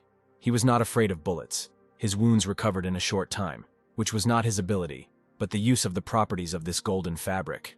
But here are the gaps. Mike did not know how to use this thing. He got the treasure that can directly improve his strength from these things. Mike swallowed the treasure and immediately regained his powers, turning into one of the Dragon Ball characters. He felt that his body and strength had increased again, and he was now 8 or 9 times more powerful than an ordinary person. Not only that, Mike felt that his mental strength had also increased. The guy put the monster's chain into the crystal. His main summoning skill is a skill that calculates the power and duration depending on the summoning and the amount of mental energy given. Not only that, he had enough mental energy to use the skills of the craftsman profession to work with such a large phantom gold juice right now. Mike went out and decided to use his craftsman profession. It was time to use gold. The second-tier magic crystals, plus the remaining claws of the monster, created a long sword. Moonblade, ghost gold gives an additional skill. The user swings the weapon with all his strength to produce a blade strike and fires a blade cut. This blade was already a full-fledged weapon, capable of resisting creatures of the second rank and even the third. And with the addition of gold, not only the quality improved, but also the skill. This is a professional skill that a swordmaster receives only after reaching the master level. The vast majority of people who survive the apocalypse have a profession level that is concentrated at the average level. People who have reached the transcendental level will be called by the god. People with the master level are called double god. The blade's additional ability is a roar, with which Mike feels he can cut through the skin of a chained 4th-rank prisoner. But Mike is still a beginner craftsman, and he can't take full advantage of the ghost gold without better materials and plans, so he might as well stop. Mike returned to the guys, and Ken, seeing the sword, asked to let him look at the updated sword. Mike joked that if he wanted to look, let him get it. Ken said that Mike said it himself, and let him not accuse him later of bullying the patient. But of course nothing came of it for Ken. The guy said that it was unfair because Mike was much stronger. Mike joked saying that there is no justice in this world. Whoever is stronger rules. Ken replied that he did not believe in that. Mike replied that when he would strike not with the aim of subduing the enemy, but with the aim of killing, then he would be able to fight him. The guys got out a map and Mike said they were going there. Kate thought it was a new area where her husband worked. She was surprised that Mike was actually going to keep his promise. Much time has passed since the end of the world began, and the outside world is completely filled with zombies and monsters. A loud noise attracts zombies from several blocks, so they have to go on foot. Millie said she could look into other places, but the last place Mike mentioned was a medical facility. Mike replied that hospitals in a post-apocalyptic world are weird, and that's something they should know about. Mike couldn't tell the reason yet because he wasn't sure. Now that Mike had set a goal for himself, he decided to go this route. Kate said she understood that he wanted to avoid this densely populated old area. But what's the point of going the other way if they go this way? Even if everything goes smoothly, it will take them more than 15 hours. Mike replied that he had promised to send her to her husband, but that did not mean that he should risk his life and the lives of his companions. Then Mike said he couldn't guarantee safety. Millie asked if that meant they were leaving. Mike replied that they had a hard road ahead. The man was bandaging his partner's hand when a guy with a spear came into the room and said that he had received another 35 pieces. This time it should be enough for them. Others have over 300 stones, which should be enough. The man complained that the 200 stones they received in exchange for the stolen silver items were wasted. The guy asked who knew that it would take more stones to spin it once. The girl replied that there was no point in complaining about this wheel, because without it they would have died long ago. In fact, they have a lot of time to get a lot of stones that they can spend on themselves. And the color roulette that spins twice and turns into a profession roulette is just amazing, the guy said. Suddenly Mike opened the window and burst into the room. He held a knife to the girl, then Millie and her partner burst in. A simple raid to take control of two people with a profession and an advanced person often happens in the apocalypse. Over time, all the survivors learned to be careful. The girl said that he could kill them or torture them, but he should not think that they would become obedient. Mike replied that he could kill her in 10 ways, then told the man that if he did not answer his question, he would kill them. The guy asked where the colored tape measure was. There was no answer, so Mike pressed the knife closer to the girl's throat. The man saw the blood and got scared. He shouted that the roulette was at Long's address and he could take them there. They all went to the color roulette. Ken was beaming with happiness. Then Mike asked what was so good about a broken knife. Ken defended the weapon, saying that the knife is very aesthetically pleasing. It is a unique knife, and it is very sharp, cutting zombies like paper. Mike asked him to shut up or at least be quieter. Ken came closer and asked, "Their knives are similar in shape, so it shouldn't be a coincidence." The two seemed to get along well together. Mike replied that he was a craftsman and made both knives. The guy asked if he would also get a profession. The hint was taken, and Mike replied that he would distribute the professions depending on the type of occupation. Mike said that awards and professions are given to those who stay with him until the end. Ken somehow became sad after these words. And a pleased Mike thought, his reaction is quite normal.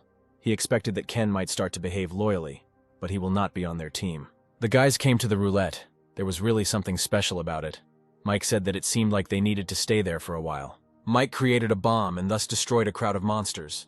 Then Ken said that he also needed to learn how to make bombs. Then Mike turned around and saw the smoke plumes and said that Lily had done everything right too, so they would be able to collect about 200 rocks this morning. After Ken finishes cleaning this side, he will go help Lily, and Mike will go and look at other places. According to the trio, the last time they used more than 200 stones, they failed. This time, for safety, there must be at least 350 stones, and for the last spin at least 500, so it is worth collecting better stones. In places like supermarkets where there is a high concentration of zombies, the zombies are likely to have hunted a large number of people and are naturally more advanced. So Mike was hoping to meet some rank 2 monsters here. But while regular zombies were appearing, there wasn't a single large monster on this floor. But Mike was wrong. There was one creepy monster here. It was a spider that sat on the ceiling, so Mike didn't notice it right away. The spider spat a sticky web at Mike, the ball too big for him to dodge, just in time to try out the upgraded moonblade. Mike swung his blade and huge sparks flew out, flames burst out, and in an instant Mike cut the spider. Just as Mike was enjoying the good loot he had easily gotten, he was shot at by a new monster, the Whispering Lady and her pet. In a past life, shortly after the end of the world began, a beautiful and bloody legend circulated in many places. A woman of unrivaled beauty wanders the earth with her pet and meets a man she will love to spend the night with. Only after the night comes the bloodshed and murder. Men are cut into pieces and eaten. Later people realized that the legend was true. Just those young and beautiful women became zombies, and then completed their evolution and turned into a new special kind of zombie. They are able to control other mutants. They have the skill Spirit Seed, a skill of complete control, which not only makes the controlled mutant incredibly loyal, but also does not believe their original consciousness. The pet evolves with the owner. Mike said that he did not expect to meet such a monster here as she and her pet, mutants of 2 ranks. In the past life, there was news of a 9th-rank mutant woman in the East China Sea. Some saw such a mutant riding a giant snow-white snake. Although many 9th-rank mutants can speak human, the only ones who can speak with an accent are the Whisperers, and such high-level mutants have become less bloodthirsty and sometimes trade with humans. There are even suspicions that some of these women regained their pre-mutation memories and personalities after evolving to rank 9. But this girl is much more bloodthirsty than all mutants up to the 9th rank. She doesn't even think about him. She considers him ready-made food. The cat girl ran and started eating the spider that Mike had just killed. They just weren't afraid of Mike. That's why they started calmly consuming the spider's body. Apparently, she looks down on Mike. This post-apocalyptic world is not like the previous one. But Mike is not the same as before. Mike ran and attacked the girl's cat. She growled and the cat ran towards her. Then she transferred energy to the cat to heal him. That the skill allows them to transfer energy to each other when injured, speeding up the healing process. When they evolve, they will be able to transfer life to each other. For advanced beings like this lady, this skill is usually only acquired after they become rank 9, but this lady is already at rank 2. Mike decided that he needed to kill her cat before she could heal it completely, but the lady was too fast. Mike couldn't catch up with her. So now Mike better get back and bandage his wounds, otherwise he'll turn into a tantalizingly smelling pie that will attract 1,000,000 zombies. Mike ran out the window and straight onto the street, but something was wrong. He suddenly had a bad feeling that this would not end so easily. Monsters came from everywhere and each of them attacked Mike.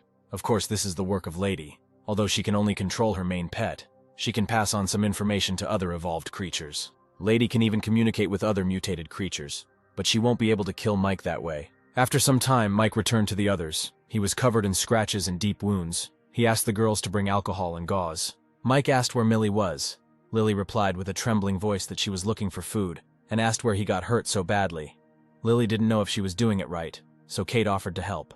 Kate thought that Mike's wounds were of different shapes and sizes, cuts from sharp objects and bites from fangs. Mike told the girl that she better hurry, otherwise the smell of blood attracts zombies. Kate was embarrassed and quickly bandaged everything. Millie and Ken came back and said they had found food. Mike went to the tape measure and told them to start eating first. Mike spun the roulette and received a profession scroll, Apostle of Light. Mike had never heard of this profession before. This is actually a core profession, similar to a combination of a healer and a light mage, except the profession's skills are more focused on the keeper skill. Mike held out a scroll, inviting the boys to look at it. A profession that can heal, protect, and help in the attack. It's a dream come true. It's a pity that to get this profession you need to be without a profession, and that once you become an Apostle of Light you can't have any other profession. So Mike asked who wants to take the scroll. Ken shouted out what he wanted, but then became embarrassed, because he had been with Millie for too little time, and he was not a developed person, so pursuing a profession was a waste of time. Mike asked Millie if she had a profession. Millie replied that she didn't want to have only one profession. She wanted to become as strong as Mike, since he has more than one profession, and he is so strong, which means she needs several professions. Lily said that she didn't need this profession either. It didn't match her personality. Then they all looked at Penny, and Lily started screaming, "Why is she so stubborn? They are asking her to fight. She doesn't want to. This profession suits her perfectly." Then Penny said that she wanted this profession. Mike said that he could give her this scroll, but again warned that after learning this profession, she would not be able to learn others. Lily handed over the scroll and told Penny that she could trust Mike. Penny took the scroll and it dissolved, thus she received her profession. Penny pointed her finger at Mike and said, "Bless him." Mike's wounds miraculously disappeared in an instant. He asked how many times she could use this. Penny replied 8 or 9 times. This is truly the only profession she can get in her entire life that is either expensive in terms of the mental expenditure on skill, or enviably low in terms of the amount of mental energy that the skill expends. Penny said she had another skill. Mike asked if she wasn't a disciple level. The girl replied that she didn't have a disciple but an apostle of light, then a messenger, a saint, a holy maiden, and also an angel of light and a goddess of light. She has a diamond shield. She can put it on Mike. His defense is automatic. The shield automatically reacts to the duck and moves there to protect. There are 2 sectors left, black and yellow. The shield's defensive power definitely increases with the level of the light apostle's job, so Mike is looking forward to what will happen when Penny levels up. He put down the 2nd rank stones and the roulette wheel spun and got the profession of wind dancer, which suits Lily. Wind dancer is a profession that uses ribbons as weapons, such as whips, long ribbons, and so on. Only women can master this profession. The user is required to know the basics of dancing to perform the appropriate movements. The first skill is shadow square dance. which allows for chaotic attacks. The girl congratulated Lily on her profession, because this profession was created for her. Ken also wanted a profession.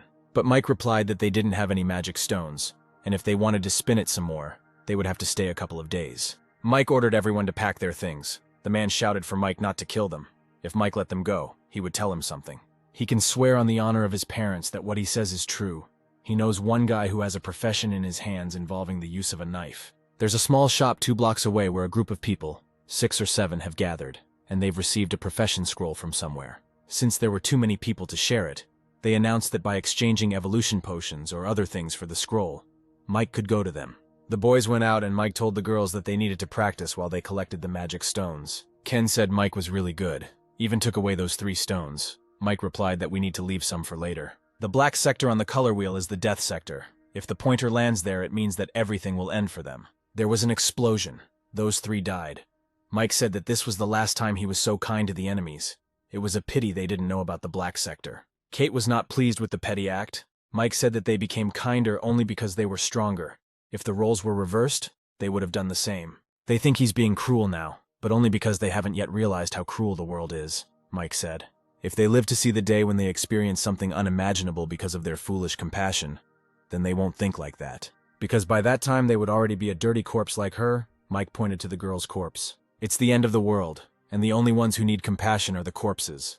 The rest of the time, it's better to remove pity. They knocked on the nasty fat man's door and said that a group of people from outside had come to see them and wanted to spin the wheel. 6 people and 2 men with weapons. The fat man said that everyone should gather at the roulette, and went out. Our guys came. Ken said that those 3 weren't lying.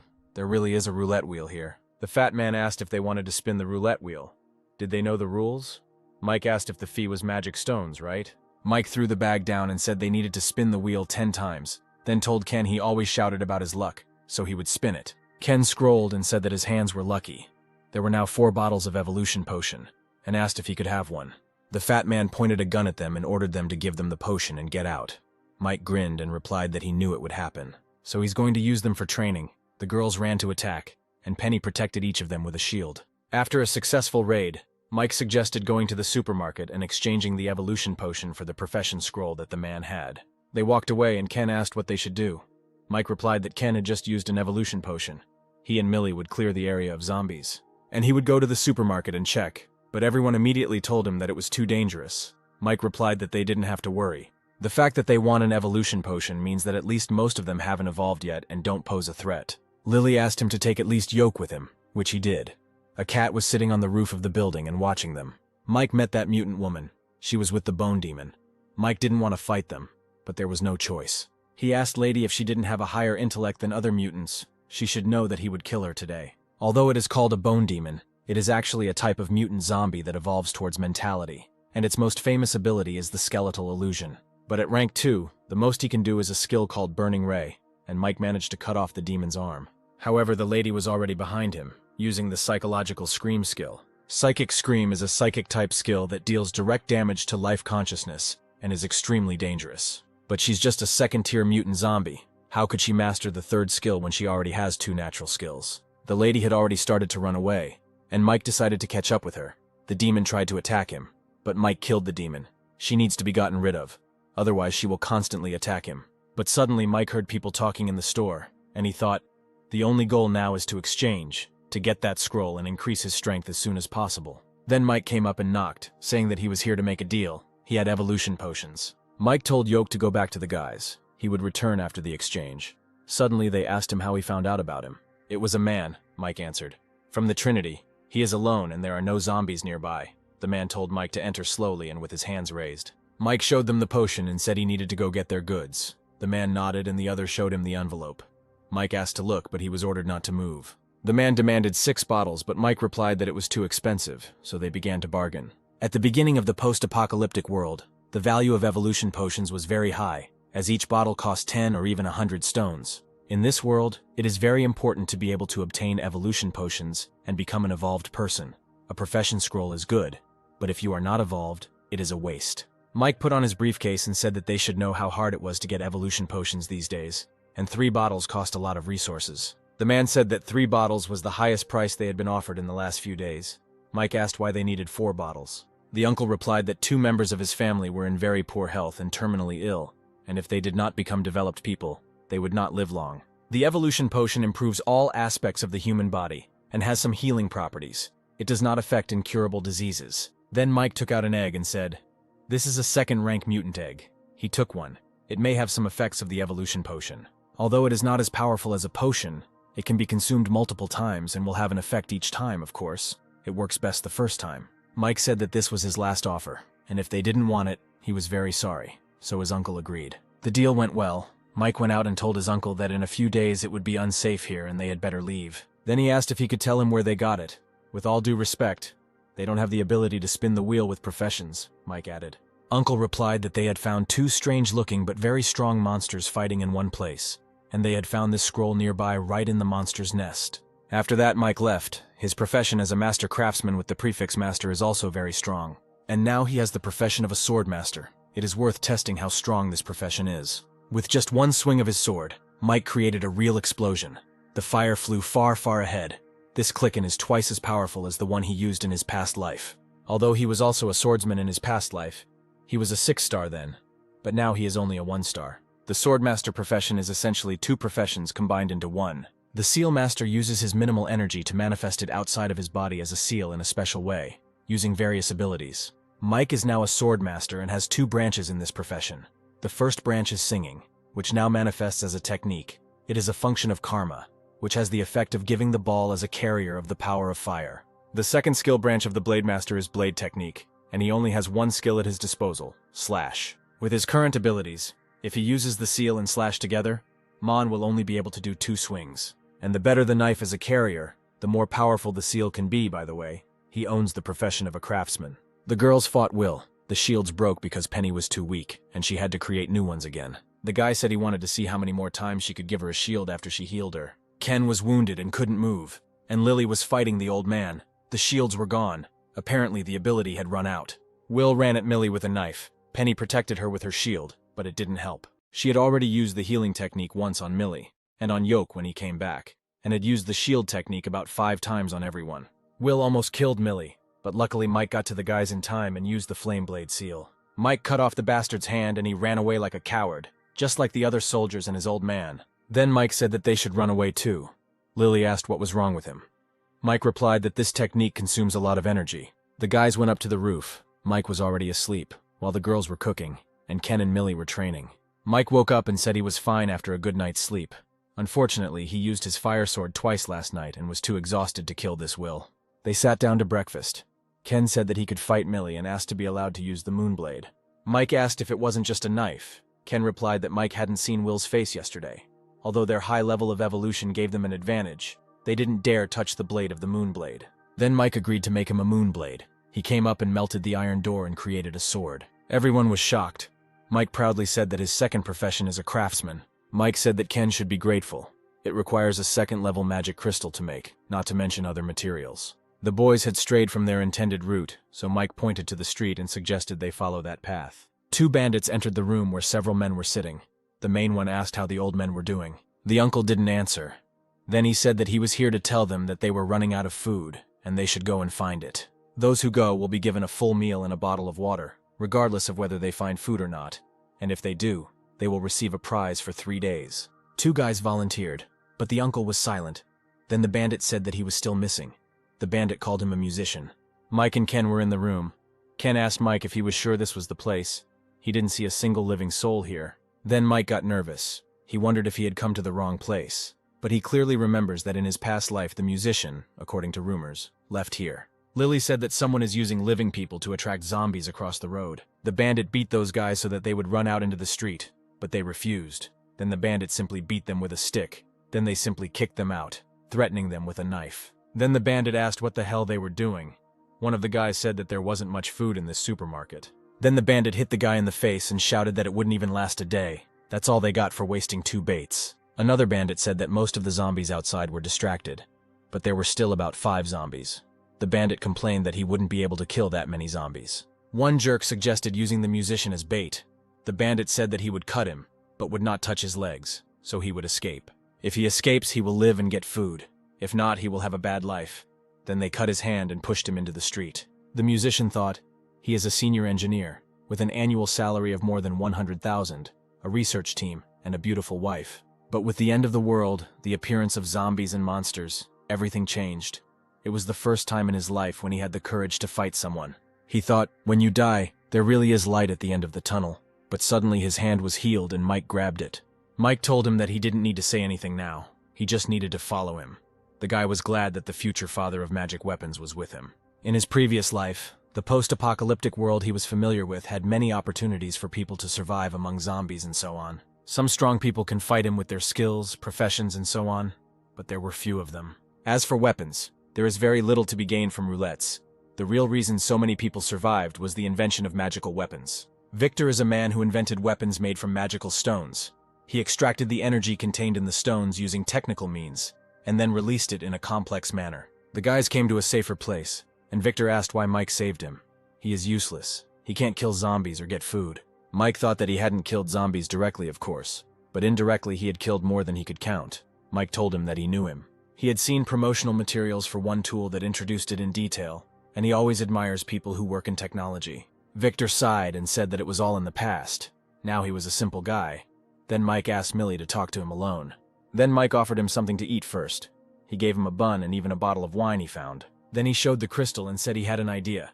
There was energy in this thing, and if they could extract this energy and process it so that people could use it. Victor replied that it was a good idea and asked to give him the crystal. The man began to examine the stone. Mike said if he didn't mind, he could stay with them, and at least he wouldn't have to worry about going hungry. He will try to make the process of studying the stones as easy as possible for him.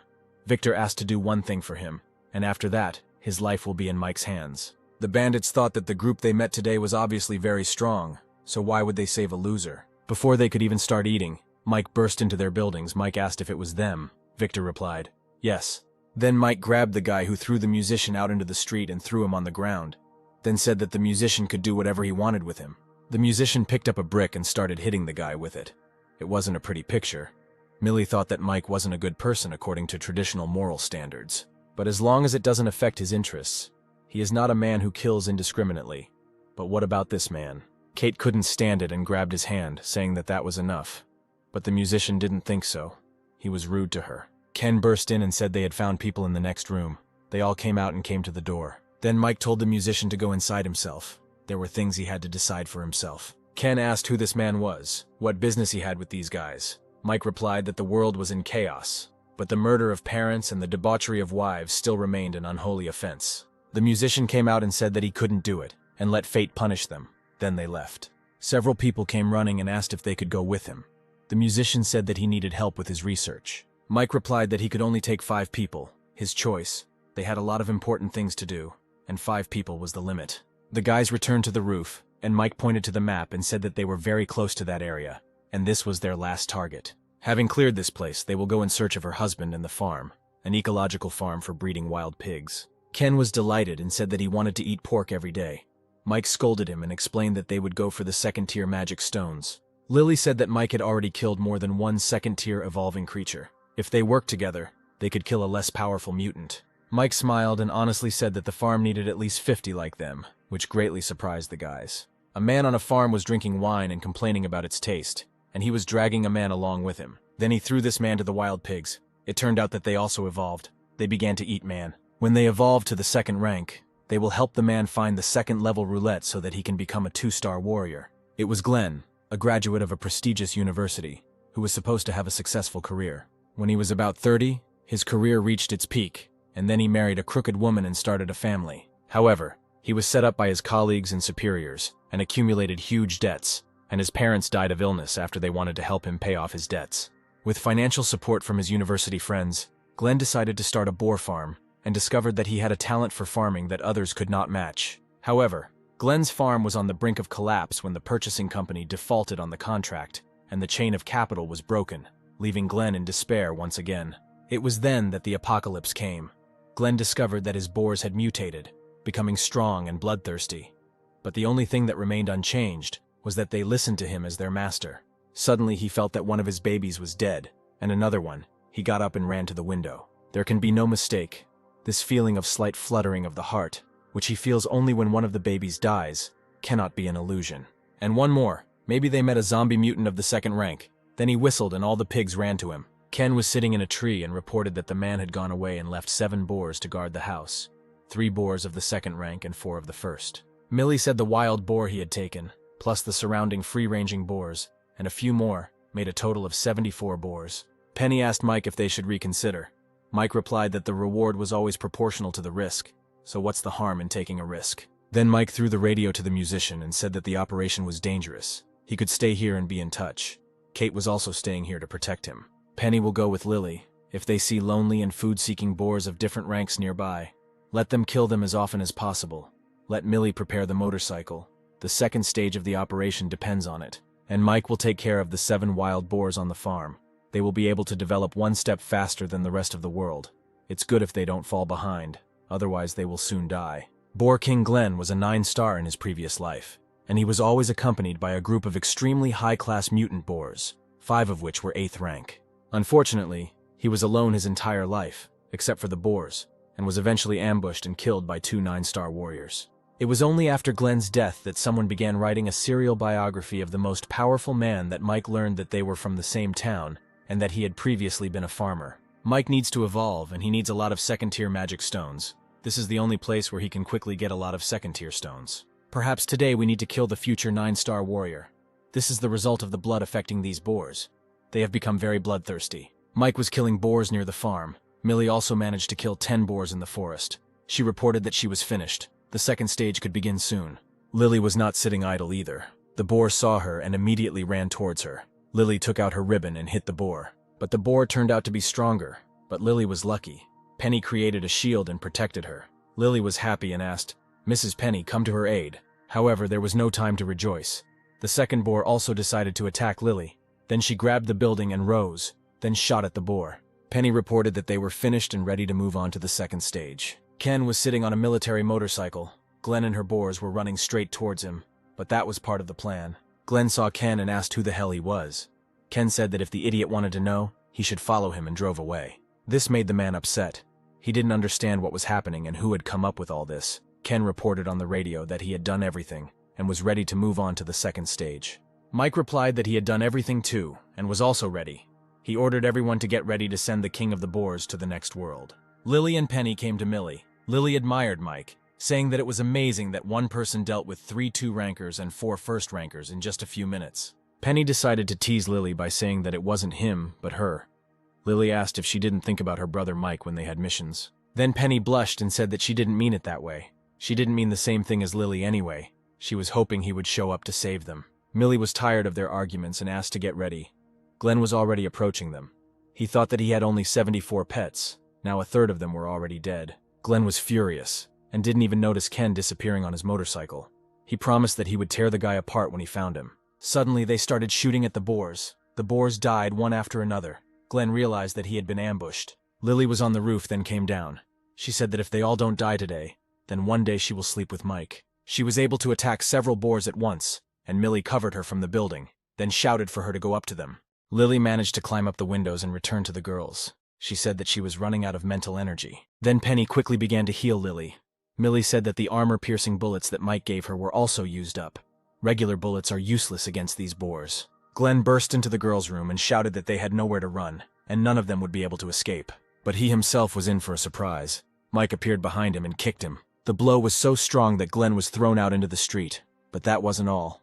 Mike jumped out of the window after him with his flaming blade. Mike burned all the boars at once with his blade. Ken said that he killed 72 boars in total. 2 were missing.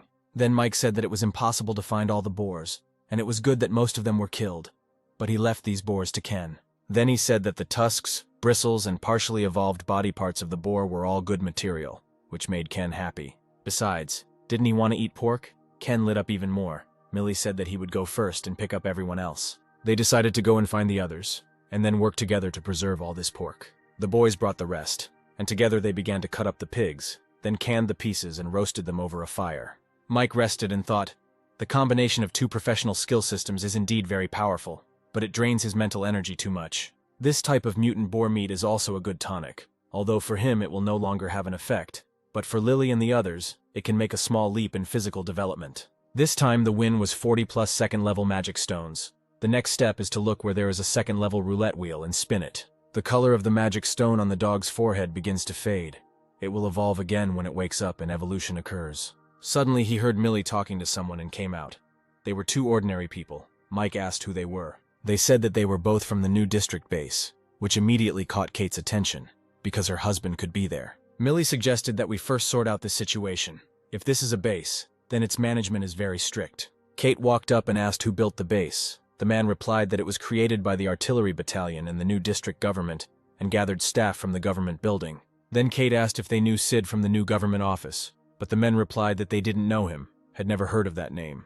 The girl immediately became sad, and Mike asked if they were hunting. The man replied that the new area had been created recently, so the creation of the base was forced, so they were significantly short of resources. Need food and some other essentials, Ken asked. So what are they doing here? The man offered them to move to their base. They are familiar with the area and can take them there and give them some tips once they are inside so they don't get robbed. Ken said they have arms and legs, they don't need an escort, the man replied.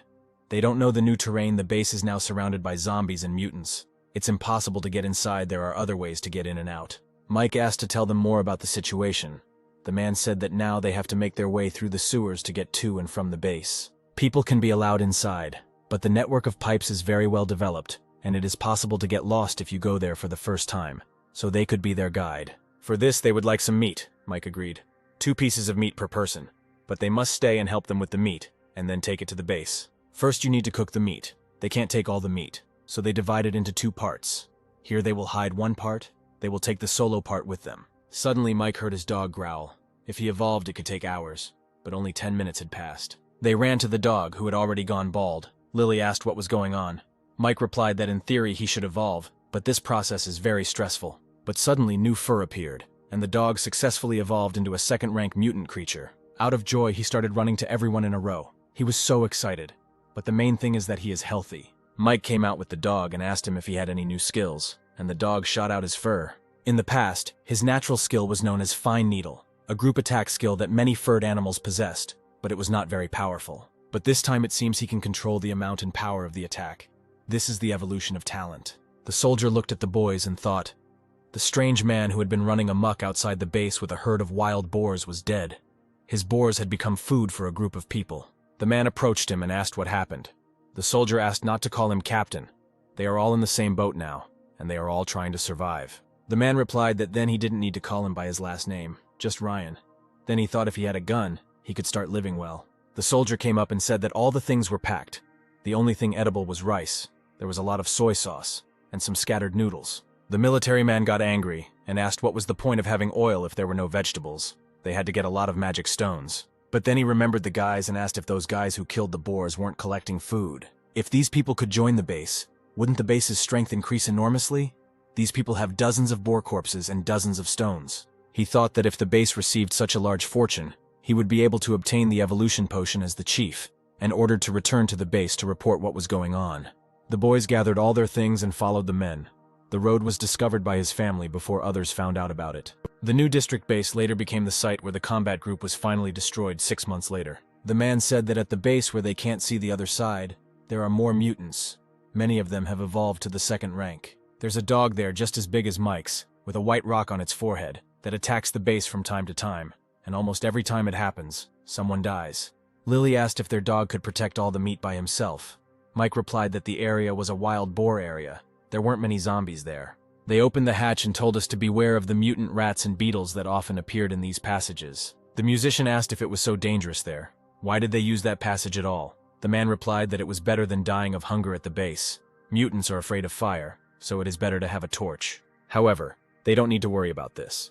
You don't need to give them much. If we are talking about the best food and weapons, then you can get by with a small share. Otherwise, you need to watch the mood of the guards. The turn in front is the western entrance to the new area. Turning the corner, the guys met several people. They asked what he had managed to get and tried to take the bag. Jin tried to grab the bag back and pushed the guy away, causing him to crash into the wall. The man, who was called Uncle, said that the boy was just watching, wondering if it was necessary to beat him, and called Jin an ill-mannered child. Jin's brother replied that his brother had just seen the meat he had found at the cost of his life being stolen, so he was very scared, and then he promised the man half of the meat. But the bastard said that he would take all the meat, and then he demanded a second bag of meat. That bastard stood up and said that this wasn't enough.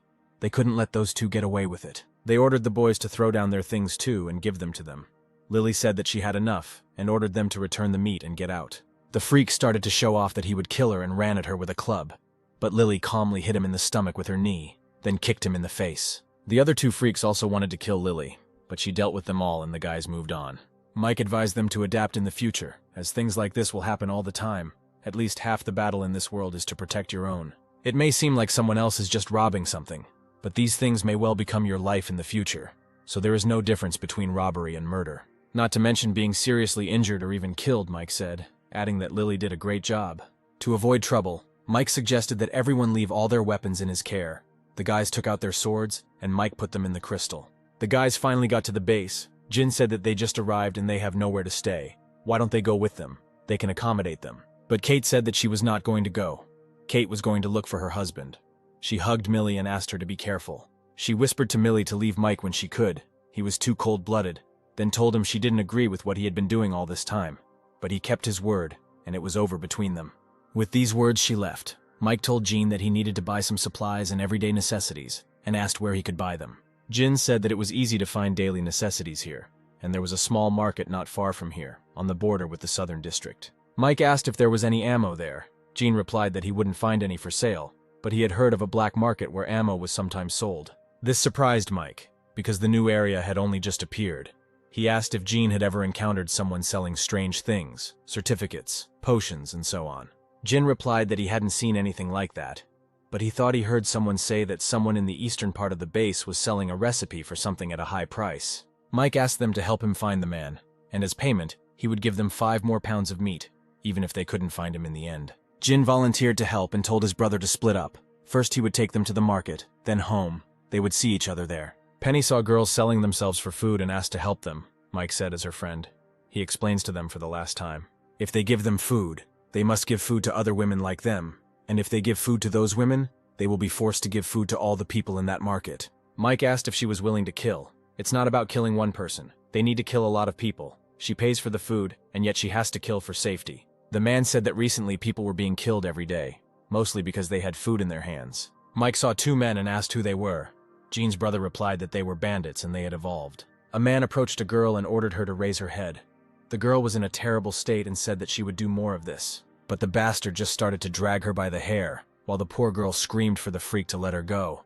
But of course no one helped her, because people become real monsters in a bad situation. Mike said that evolved humans can torture to death, and these two must have done something similar. The man cursed the 2 animals and said that if they had not controlled all 3 roulettes, they would not have been allowed to behave like that. Upon hearing about the roulettes, Mike immediately became excited and asked where the roulette was. Mike squeezed the man's hand so hard, and he said that everyone at the base knew that there were 3 tape measures here, and many had seen them before they were protected. In any case, the stones on the roulette are the same as on the foreheads of the zombies outside. There are gray and white ones. Apparently this is a second-rank roulette. Mike thought that in his past life, he left the city when he became a first-rank evolved human, so he didn't know about this roulette. The guy almost missed the important thing. The food they eat now has no vegetables, and even developed people have problems with the body if they stay in this state for a long time. So after thinking about it, Mike took Ken and the 2 of them went out to buy some seeds, carried everything up to the roof, and Ken asked how they were going to grow their vegetables now. And then Mike began to use his professional gardening skill. He thought that he needed to feel as if the spiritual energy had become a part of his body, rooted in the ground. Every time Mike touches a cabbage seed, it becomes a knot in his mind, and every time he touches it, he lights up. He had planted the seeds less than 10 minutes ago, and they had already sprouted, but of course in that time his mental energy had been depleted by half. But it was worth it because it meant he would no longer have vitamin deficiencies and would never have to worry about food again. When the gardener profession rises to a high level, it means that Mike can feed a large number of people and have a power that others cannot. They all had dinner together, and the man was wolfing down his dinner. Ken said that it felt like he hadn't eaten for a couple of years, without even trying real food. The last words inspired the man. Suddenly Jean returned. He was somehow gloomy.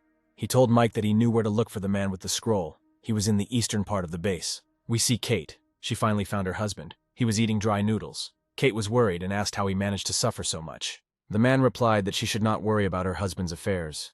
Then he said that it was so delicious, he had not noticed it before. Kate thought that he had previously held a very high position and had no time for these semi-finished products, fortunately. Millie left her some meat and a bottle of potion. Suddenly, her husband fell down shouting, "My heart!" Kate ran to him, and then some guy kicked the door open and showed up to them. Then Kate's husband started to grovel at him. He said that it was his wife who came to visit him, so he forgot. Now he would wash his clothes. Kate asked what he was talking about. Her husband told her to fuck off and added that he would explain all this later, and the uninvited guest silently stared at Kate. Then he left, Kate thought. She had a bad feeling about this. She had to find Millie and the others as soon as possible to see if she could get a weapon for protection. The woman asked the bastard if he had seen that loser's wife, if she was as beautiful as they said. Today she saw her when she was looking for her husband, and realized that he might like her. The man said that she was very beautiful. He had heard about a beautiful wife before, but he never thought that she could be more beautiful than the rumors. Paul stood up and said he would not rush. He asked the second man what was the reason for everything they had now. He was a temporary worker, and he is a technician. Why can they now enjoy life here when two girls give them massages? Because they have evolved. They have more powers than others. They can kill zombies, mine stones, and spin the roulette. He doesn't know what situation the base is in now. It's surrounded by zombies on the outside.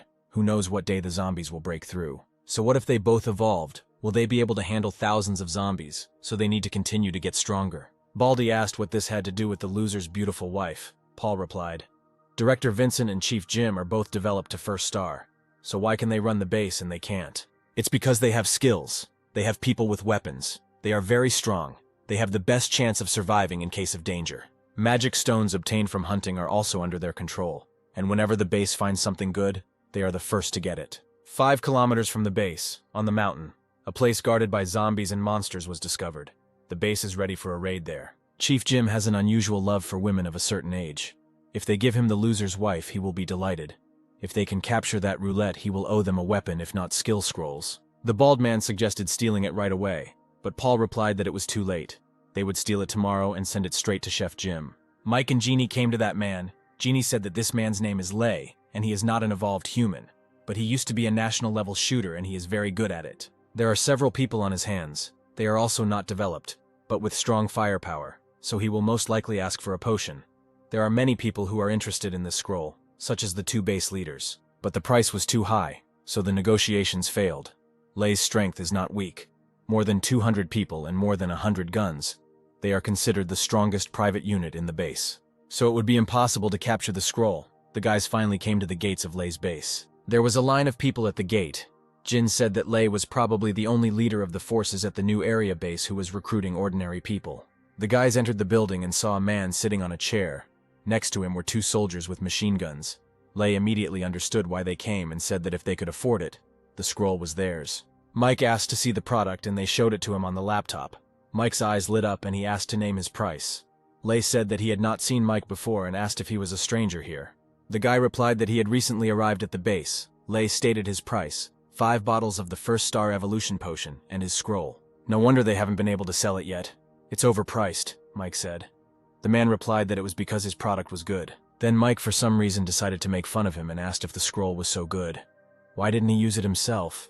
This of course angered Lei. Because the recipe is too complicated. He can't get all the ingredients himself, so he has to sell it, Mike said. Lei said if they couldn't afford it, they should leave. Mike offered 100 first-rank magic stones. Lei didn't appreciate it and ordered his men to escort them out of here. Then Mike said that he owned one of the roulettes at the base. The man asked with displeasure. So what? Mike threw a bag of stones to Lei and said that this amount of magic stones would be enough for him to spin the roulette wheel. Lei thought about it and asked Mike to follow him. They came to the roulette, a wheel that only requires 6 first-rank stones to spin, since the best prizes had already been won by them. There is nothing special about the roulette except for the 1-star evolution potion. The reason why Chef Jim and the director let Lei control the roulette is obvious. The whole point is that the scroll was received and the roulette is no different from any other first level. The wheel spun and Lei thought why this guy was so lucky and he wasn't. He couldn't even get the evolution potion. Lei knew that there was something dangerous about Mike. His position seemed random, but he accidentally hid next to his partner, blocking his view. Mike got 3 potions, and Lei was in a desperate situation, so he agreed to 3 potions. But Mike cheated. He said that he could only give them 1 potion and 1 good weapon. Lei got angry and asked if he was kidding.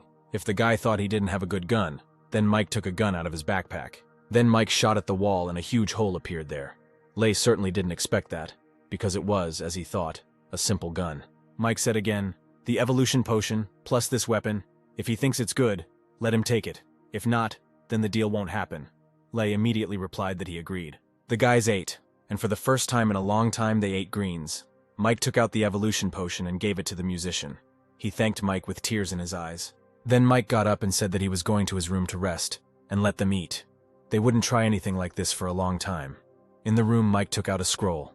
At this stage, under these conditions, it is not surprising that Lillet, neither the director nor the chef Chevelnu were interested in this recipe.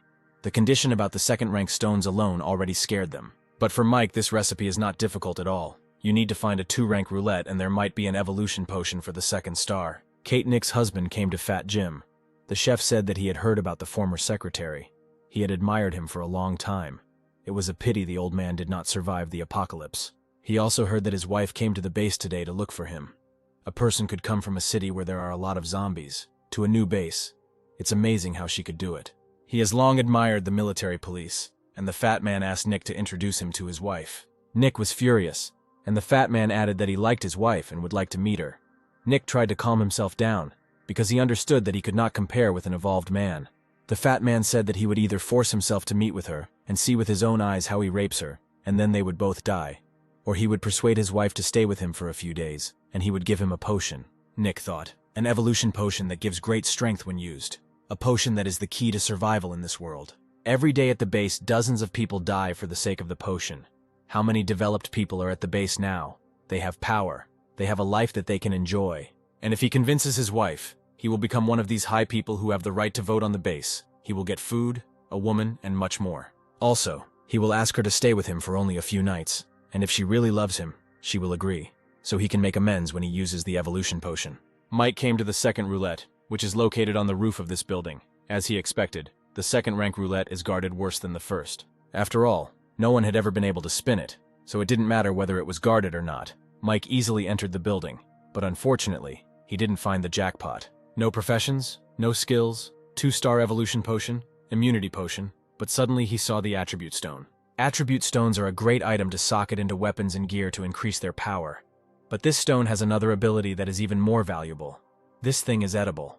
In the past life, it was discovered that the weapon with the attribute stone was accidentally destroyed during the battle, and the attribute stone was also broken and thrown onto the battlefield. Later, the starving survivor was unable to find anything to eat, and while in a trance, he ate attribute stones that had been broken to the size of rice grains as food. He never expected that he would come back to life and become incredibly powerful after eating the attribute stone. Only after this news spread, people learned that eating the attribute stone could also give a person the power of the stone itself. The price, which had been stable, instantly became a hit, and prices skyrocketed. If everything goes as in the previous life, the stone will remain unknown for at least another 4 to 5 years, and its true value will be unknown. Mike will be able to stock up on this material while others do not know about it. To create a puppet, you need to leave 5 stones, second rank. With his current supply of magic stones, Mike can spin the roulette wheel about 6 times, which has proven to be quite useful. The bastard complained that women were weak and died quickly, and they had to go out in the middle of the night and throw out their bodies. The second freak said that nothing could be done about it. It was not cold yet, and the smell of blood could kill them, not to mention infectious diseases. Nick made excuses to Kate. He said that he was sorry for the situation that she saw. If the evolved ones, he would have nothing to eat, drink, and in the end, he would just die. Then the freak dared to tell his wife that she should sleep with someone so that they could survive in this world. The boss told him that he would help him become developed, and he promises that when he becomes a developed person, he will stop treating her twice as well. He will forget what will happen today. He will not despise her, and he will try to make her develop too. Kate, of course, couldn't stand this nonsense and asked how he dared to despise her. What she did wrong. Why on earth should he do this? Damn it! He makes her do something so disgusting and says he doesn't mind, Kate screamed. Kate said frankly that he was a bastard, a disgusting bastard, and she would rather go anywhere than stay with him, because he made her sick. Nick tried to stop her, but then the fat man came and said that it seemed that his persuasion was not very effective. In the end, he had to do it himself. Kate ran up and tried to kick him, but the bastard grabbed her and threw her onto the bed with one hand. The bastard husband grabbed her hands and shouted at the fat man that he would hold her, and that he should not forget about the evolution potion that he promised him. Kate didn't expect such betrayal. She hit the bastard and, jumping up, took 2 evolution potions out of her bag, asking if this was all he needed. He dared to sell his wife for this. Kate burst into tears and told her ex-husband to look at himself. What a worthless person he had become. The bastard asked why she didn't tell him that she had the potion. She doesn't want to give it to him, so why is she talking about it now? The freak dared to talk about honor when he himself was on the same level as shit. He shouted that before she didn't give a damn about him, and now she was hiding a treasure from him. Kate had already accepted the fact that her ex-husband was a piece of shit and opened the bottle. The fat man ran towards her, screaming that she wouldn't get away with it. But suddenly he noticed a glow and realized that someone was spinning a second-rank roulette wheel, and jumped out of the window. He shouted to his men to all run to the roof, whoever was spinning the roulette wheel. They had to catch him. Suddenly voices were heard from everywhere, and Mike realized that he had been burned. But at least he had finally received the attribute stone. Now Mike has the attribute stone, the last magic stones, the last chance to spin the roulette. Soldiers burst onto the roof and surrounded Mike. They pointed guns at him and ordered him to move away from the roulette. But then Mike received a level 2 evolution potion. Mike quickly grabbed the potion and jumped off the roof. He stabbed his knife into the buildings and slid down, but the fat man wasn't going to leave him alone. The fat man ordered to search all the buildings and find the guy. Mike thought that he should take advantage of the fact that the chef and the director's people had not yet all gathered to get out of here. The soldiers found Mike and started shooting at him, but Mike was faster. He cut down every bastard in an instant. They couldn't even do anything. Now Mike just needs to find a secluded place, use the obtained second-rank evolution potion. Once he becomes a 2-star, everything will be over. Mike ran into the woods and the soldiers ran after him, and in the meantime, it was time for payback. Kate hit the bastard in the stomach and he crashed into the wall. Kate remembered how Millie gave her these evolution potions, and said that Mike asked her to give it to her, and to drink it if necessary. How ironic that a man who had nothing to do with her, who had made a deal with her, gave her such a treasure for nothing, Kate thought. But the man she married, who was supposed to look after her, sold her to another man for an evolution potion. When she compares them, she realizes how terrible her husband is, so she opens the bottle and drinks the whole potion. The bastard decided to change tactics since she had already drunk the potion and approached her. Kate slapped him in the face and said that she would kill him if he dared to talk to her again. The freak asked what she was going to do. Kate replied that she suddenly realized that some people were more worthy of her attention than he was. Mike hid because the enemies were everywhere and there was no way to escape them. If he only had 10 minutes, he could use the potion. The soldiers were already running next to Mike. The guy started to stir, that they had found him again. If he didn't run away, he would be in trouble when the scattered enemy completed the encirclement. Mike pulled out a summon card. It is a popular post-apocalyptic card that increases instant combat power. It can instantly increase the survivor's strength. Mike had no choice but to use this important card. He threw it on the ground, and immediately a huge Cerberus appeared. The monster was fiery. It immediately attacked 2 soldiers, and they burned at the same moment. Their bodies were charred and lay on the ground. The soldiers started shooting at the monster, but the Cerberus easily managed to dodge the bullets. Mike continued to run away, but still several soldiers were watching him. Then he started using the primordial charms. They brought the tree to life, then the car, and it turned into Bumblebee. Mike strictly controls his mental energy expenditure, and uses a basic charm technique that doesn't last long, but is enough to distract attention. But he won't be able to stay safe for long. He will soon encounter the chief and the director, the 2 leaders of the base. The soldiers continued searching all around. The director came, and the fat man told him that there were too many people here, and the guy could find a house by chance to blend in with the crowd. Vincent replied that the guy with the 2-star evolution potion, if they didn't find him today, they would never find him again in their lives, and would still be in danger. After tonight, the question wasn't whether they could find him, but whether he would look for them. Vincent shouted for them to clear the area and kill everyone but his men. The bastards were happy and proud of their vile actions, but it was not to be. Mike appeared right behind them and took out his flaming blade. So he killed those bastards. Then Mike hid in a secluded place, and with the base leaders killed, there should be no more pursuers. Because of this little bottle, there were so many deaths. Mike drank this potion and immediately felt this pain. He fell to the floor, but the main thing is that his plan worked. Soon before the end of the world, he was able to become a 2-star hunter. Mike returned to the guys who were apparently fighting. Ken was glad to see Mike. He asked if he had caused this mess, didn't he? But Mike didn't answer. He looked at the boys and thought, it seems that in this night of chaos, they also encountered trouble. Lily and the boys are covered in blood. It's good that they adapt. Then Mike asked the guys to come back and talk. Millie noticed that he had changed somehow. Mike asked her to call Jean, and then they would discuss everything. Jeannie and his brother came, and Mike surprised everyone with his question. He said that he had something to discuss with him and asked if Jeannie would like to manage this base. Of course, Jean was shocked. He asked what Mike meant. Was it a joke? Then Mike said that 2 base leaders were going to kill him. Mike approached Jean closely and said that he needed a secure base and needed to find a new owner he could trust. He asked again if Jean would like to be it. Jean replied that he wasn't even an evolved human. Mike said that he could make one, and he didn't have many reliable people. Then Jean said that he had no experience in management. Mike replied that now in the world of a zombie apocalypse, experience is not needed. Now only experience in killing is needed. Gene asked why Mike chose him. Mike replied because he wanted to. He liked him, and that's why he chose Gene. And then Gene finally agreed. He asked what he needed him to do for him after he became the owner of this place. Mike replied that there were 3 things he wanted Gene to help him with. But it is worth waiting until the entire base is under his control. Now he will go to one person, and with his support, everything will go more than smoothly. Lei and his soldiers were fighting. The man with glasses said that if this continues, the base will collapse. There are so many zombies that they will soon kill each other. But Lei himself knew this very well. He thought about what he could do. He needed to keep the area safe. And then Mike appeared. Lei wondered when the guy had managed to get so close to him, and he realized that today's commotion was because of him. Lei said that their deal was completed, and he didn't understand what he was doing here. Mike suddenly asked if Boss Lei really had unique abilities. Mike said he had a favor to ask of him. Lei got nervous and replied that if he needed anything he could just ask. He said that because he realized that Mike was a 2-star. Suddenly we are shown an old man and his team. They looked terrible. They looked like zombies. The old man and his subordinates began to run towards the base. People inside the base were running away in panic. Jin came on stage and told everyone to listen to the instructions. No running around and no lights to turn on. The main thing is not to panic. Keep order. The zombies are nearby. But they did not attack the base. Jin promised that everything will be fine soon. Jin called men up to 30. They will have to follow him and help. Ken said that the guy is great. He resolved the situation so quickly. Lily replied that this was not enough, because some animals did not understand words. It was almost dawn. The boss had to get ready too, Ken said. Lei reported that they had captured the food warehouse at the base as they had ordered. But there was not much food there. Jin replied that they needed more people then, with the temperature still high during the day, and the corpses at the base needed to be cleared out as soon as possible. Considering that food can be given as payment, he thinks that many people would be willing to do this work. This method of payment for work can be used in the future, for example, to strengthen bases, collect fruit drinks, or even plow the land. Mike was pleased with his choice. He watched and thought that this young man really knew how to be organized in everything he did. But suddenly Mike felt something. He lay down on the ground and told everyone to be quiet. Ken asked what happened. Mike got up and ordered everyone to be taken out of here immediately.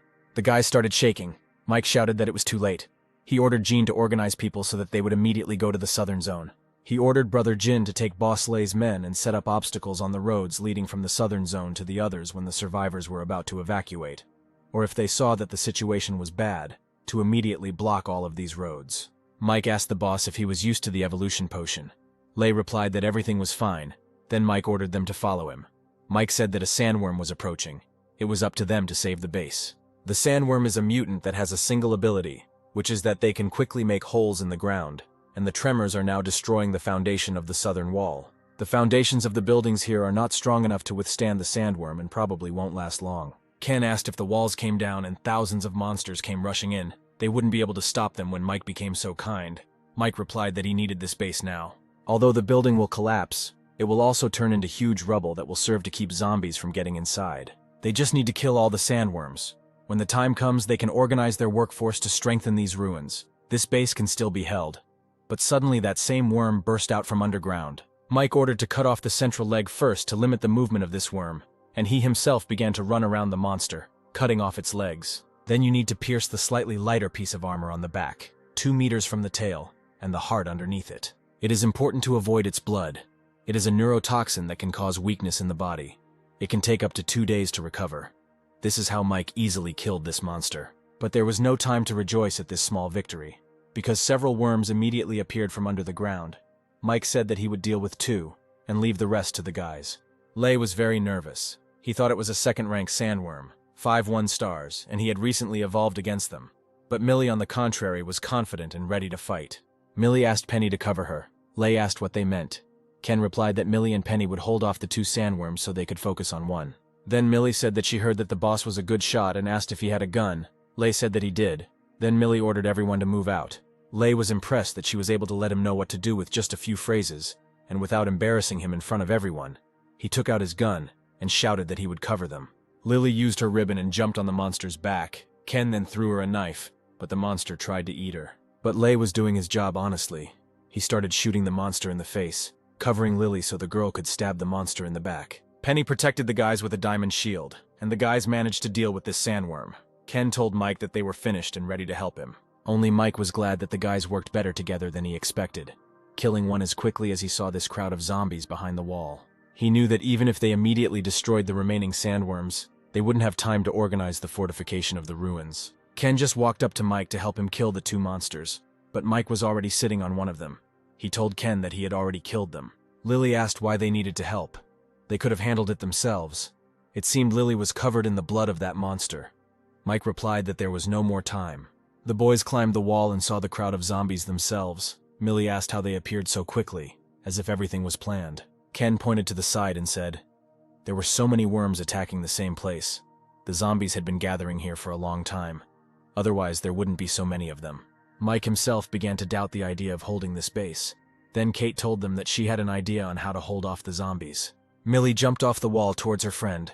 Kate pointed at the buildings and said that if they were blown up so that they were thrown in one direction, it would block the entrance. The people at the base will have plenty of time to reorganize their defenses. As it happens, Kate found explosives. And if you give Kate a little time, she will be able to put her plan into action. Ken said that Kate is a good professional. She can compete with the most professional demolition specialists, and such targeted demolition is not a difficult task for her. Then Mike asked how much time she needs. Kate replied that she needed half an hour to set the explosives, but she also needed help. She couldn't do it alone. Mike replied that he would give her half an hour, and he hoped that she would not let him down. Mike himself understood that risk was nothing new in these times. The soldiers came to the wall and Mike ordered them to shoot at the zombies, which they did. Lei said that this was not an option. He was running out of ammunition. Then Mike ordered them to stop. He pulled out his knife and told the soldiers if they didn't want to stay and fight the zombies, they could leave. If anyone stays, he guarantees them an evolution potion if they survive. With these words, Mike jumped off the wall and killed zombies in his path. Lily, as always loyal to Mike, jumped off the wall and immediately began to fight. She waved her ribbon, killing each monster. The soldiers were shocked by how strong Lily was. They said that he was incredibly strong. And if this guy's comrades were so strong, then the potion thing might be true. Then they shouted that they should get the evolution potion and jumped after Lily. Taking out their knives, the soldiers began to chop up the monsters. The soldiers were shouting at them to stay close to their team, and it was important not to rush too much. If they got surrounded alone, they would be in danger. In between attacks, they can use kicks to put distance between themselves and the zombies, but it is important to watch the angle of the strike. You need to try to kill as many zombies as possible with one hit so as not to waste your energy. Penny told Mike that there were 15 minutes left. One soldier started scolding Penny for hiding behind them from the beginning, so he was distracted. But Penny quickly created a diamond shield and protected him. Then he changed his mind and said that he misunderstood her and killed the zombie. Then she said that after the fight he would treat her to dinner, which did not impress Penny. Penny said that she eats mutant animal meat and he can't afford to buy her a better dinner than that, and at least he can survive this battle. Mike noticed the ghost monster. The soldier ran at him shouting how dare he kill his friend. Mike told him that he shouldn't be so hot-tempered. But the monster spat out pink liquid, and it enveloped the guy. He began to scream that it hurt so much, he was dying. Then he plunged the sword into himself. Then even more terrible mutants appeared, and one by one they began to take down the soldiers. Mike shouted to the others not to panic and to run to him. Penny shouted that there were still 10 minutes left. Then Mike asked Penny to cover him. He would hold off the mutants, and asked the soldiers not to be afraid and to follow him. Lei told Mike that something was wrong. He saw something scary behind that group of zombies. Mike asked if it was far away. Lei replied that it wasn't very far. Then Mike got scared. He thought that if Lei was right, then his guess was correct. The attack here was the work of that terrible creature. And Mike was right. The old man stared at Mike and said that he was so good, tasty, and appetizing. Apparently he had finally turned into a monster. Lily only attacked the zombies with her ribbon twice, but she can't do it anymore. She thought she should get stronger while she was falling, but Mike caught her. But then he just as easily threw Lily to teach her Penny, who was able to catch her. But Lily wasn't very happy. Mike shouted for everyone to retreat to the ruins. Penny asked what about him. Lily disappointedly replied that they were all exhausted, and it was hard for them to fight. They needed to listen to Mike. Penny asked if Mike could survive on his own. Millie replied that in the short term he should be fine. He had been limiting himself a bit so as not to hurt others. Now Mike uses high-range attacks in every move he knows, plus the simplest and most understandable lessons he learned while on the brink of death. The soldiers were of course shocked by Mike. They had never seen such power, Mike thought. There are only 5 minutes left. That's not much. Fortunately, Mike had already eaten this attribute stone before the 2-star evolution, and the attribute stone was a source of stamina. It doubles your stamina and recovery. Stamina may seem useless, but once it appears you will realize how powerful it is. It won't make you faster, but it will make you run longer. It won't make you jump higher, but it will make you jump many times. This power of Mike's made the old monster angry. The old man started to growl, And after that, the zombies started to aim specifically at Mike. The guys were horrified. Lei asked why the monsters suddenly went crazy. The zombies literally surrounded Mike. He was not even visible. Lei shouted at him to run away, but then decided that Mike was gone and was about to leave. However, Mike was not going to give up. He used his flame blade and burned the zombie ball. Jin at this time ordered people to put bags of sand so that they could drag it to the wall. They also poured oil on the wall. Dawn came, Ken said. They had finally retreated, and it was hard to say whether they would continue to fight. These monsters were being led by someone. Lily said that after this long howl they retreated. In any case, they survived, and now all that remains is for them to rest and return to the ranks as soon as possible. From the chaos of last night until the end of the defensive battle this evening, more than 3,000 people were killed and wounded at the new base, most of them fatally. The genie said that someone should guard the side of the ruins. Lei replied that he had already agreed on everything. Then the guy raised his hand. Those who were wounded in today's defensive battle are all tied up in accordance with Boss Mike's orders, the guy said at his own risk. Jin replied that although these people were injured by zombies and they did not have enough immunity potions at the moment, they shed their blood for the base. Mike replied that they needed to kill for the safety of the base, in case someone mutated in the base. They don't need zombies inside the base. They are in chaos themselves, so they need to control the wounded. Jin replied that those people were brave people who at least had the courage to fight off the zombies, while most were simply hiding in their homes. It's not fair, so Mike asked what Genie would do, let them mutate. If they don't do this, they will have to kick them out of the base and they will mutate and join the zombie army. Is that fair? And if these people have relatives, let Jean give the crystals to their families after they mutate and Mike kills them. Mike believed that those people would be happy that after their death, their loved ones would be provided for. Those who had no relatives would have their magic stones thrown into the common pool to spin the wheel, and the evolution potion would be distributed between the one who fought him today and those who had shown good results in the day's defensive battles. He needs thousands of people to follow him out of the city tomorrow. These people will be given food and water. Their families will be given appropriate treatment, and even a potion for good behavior. Mike gave him the potion and said that he was not going to be in charge here. From now on, the base belongs to Jean, but as long as Mike is here, he is in charge. Ken asked why they should leave. Wasn't it nice here? Mike asked what they thought were the biggest advantages of this base and what were the disadvantages. Lily replied that there were many people here, so they could train many skilled fighters and form a strong fighting force, which should be the biggest advantage. Ken added that there are 3 roulettes here, which is definitely the biggest advantage. As for the disadvantages, there are too few weapons and ammunition and weak defense. Kate asked what Mike thought. Mike replied that the biggest advantage here is the resources. The disadvantage is having only 1 second-rank roulette. The guys weren't impressed with Mike's answer, but he said they shouldn't worry. He'll show them some really good stuff. But for now, it's worth making some money. The vault is now filled with banknotes and precious metals and is of little use. Luckily, it's not a very complicated lock, and with a little time, Victor can open it, but he'll need some tools. But Mike replied that there was no need for that. He took out his knife and easily cut the thick door into pieces. There must be a lot of stuff here, Ken said, and he cut open one of the safes, and then called Kate to look at the emerald. Ken took the emerald and said that he could be rich. Kate reminded him that now is the apocalypse. He won't even be able to buy toilet paper with it. Lily asked what was good about it. Mike asked if she remembered the 2 evolved they met at the market. Lily said she did. They weren't very nice people, but they were trusted people of 2 former base leaders. One of them survived. He told Mike some useful information to stay alive. Mike took out the box and opened it. There was a big gun. Ken was glad that this weapon was simply gorgeous. Then Mike said that there were piles of rocks and materials all over the outside of the base today, and they would go collect them. But before they went there, Mike told them to go to the wall because he had something to do. Ken said that Mike was kind of mysterious and asked what Victor thought, and the musician replied that everyone has their own secrets. Then Ken said that he didn't mean that. He asks if Victor thinks the boss is unpredictable most of the time. He seems to know a lot about the times of the apocalypse. Lily came over and asked him what if he had secrets, no matter how mysterious he was, or for that matter what he was like. She only knows that Mike saved her life, gave her the evolution potion, gave her a profession, taught her to fight and survive in this post-apocalyptic world. Lily thinks they are all lucky to be alive and well thanks to this young man. Whether he had some secrets or even a mission, she followed him. If he asked her to kill someone, she killed them. Penny said that she could see Lily was really a fan of his. Lily replied that she hadn't met many good people along the way, and almost everyone had bad thoughts about her. Lily turned to Kate and Victor. Although they don't say it, she knows that when they look at the dark night sky, their hearts think of the people they once loved but were betrayed by. It's a common feeling and experience that no one wants to talk about. Victor replied that it was all in the past in any case, from the moment he rescued him from cold and humiliating captivity.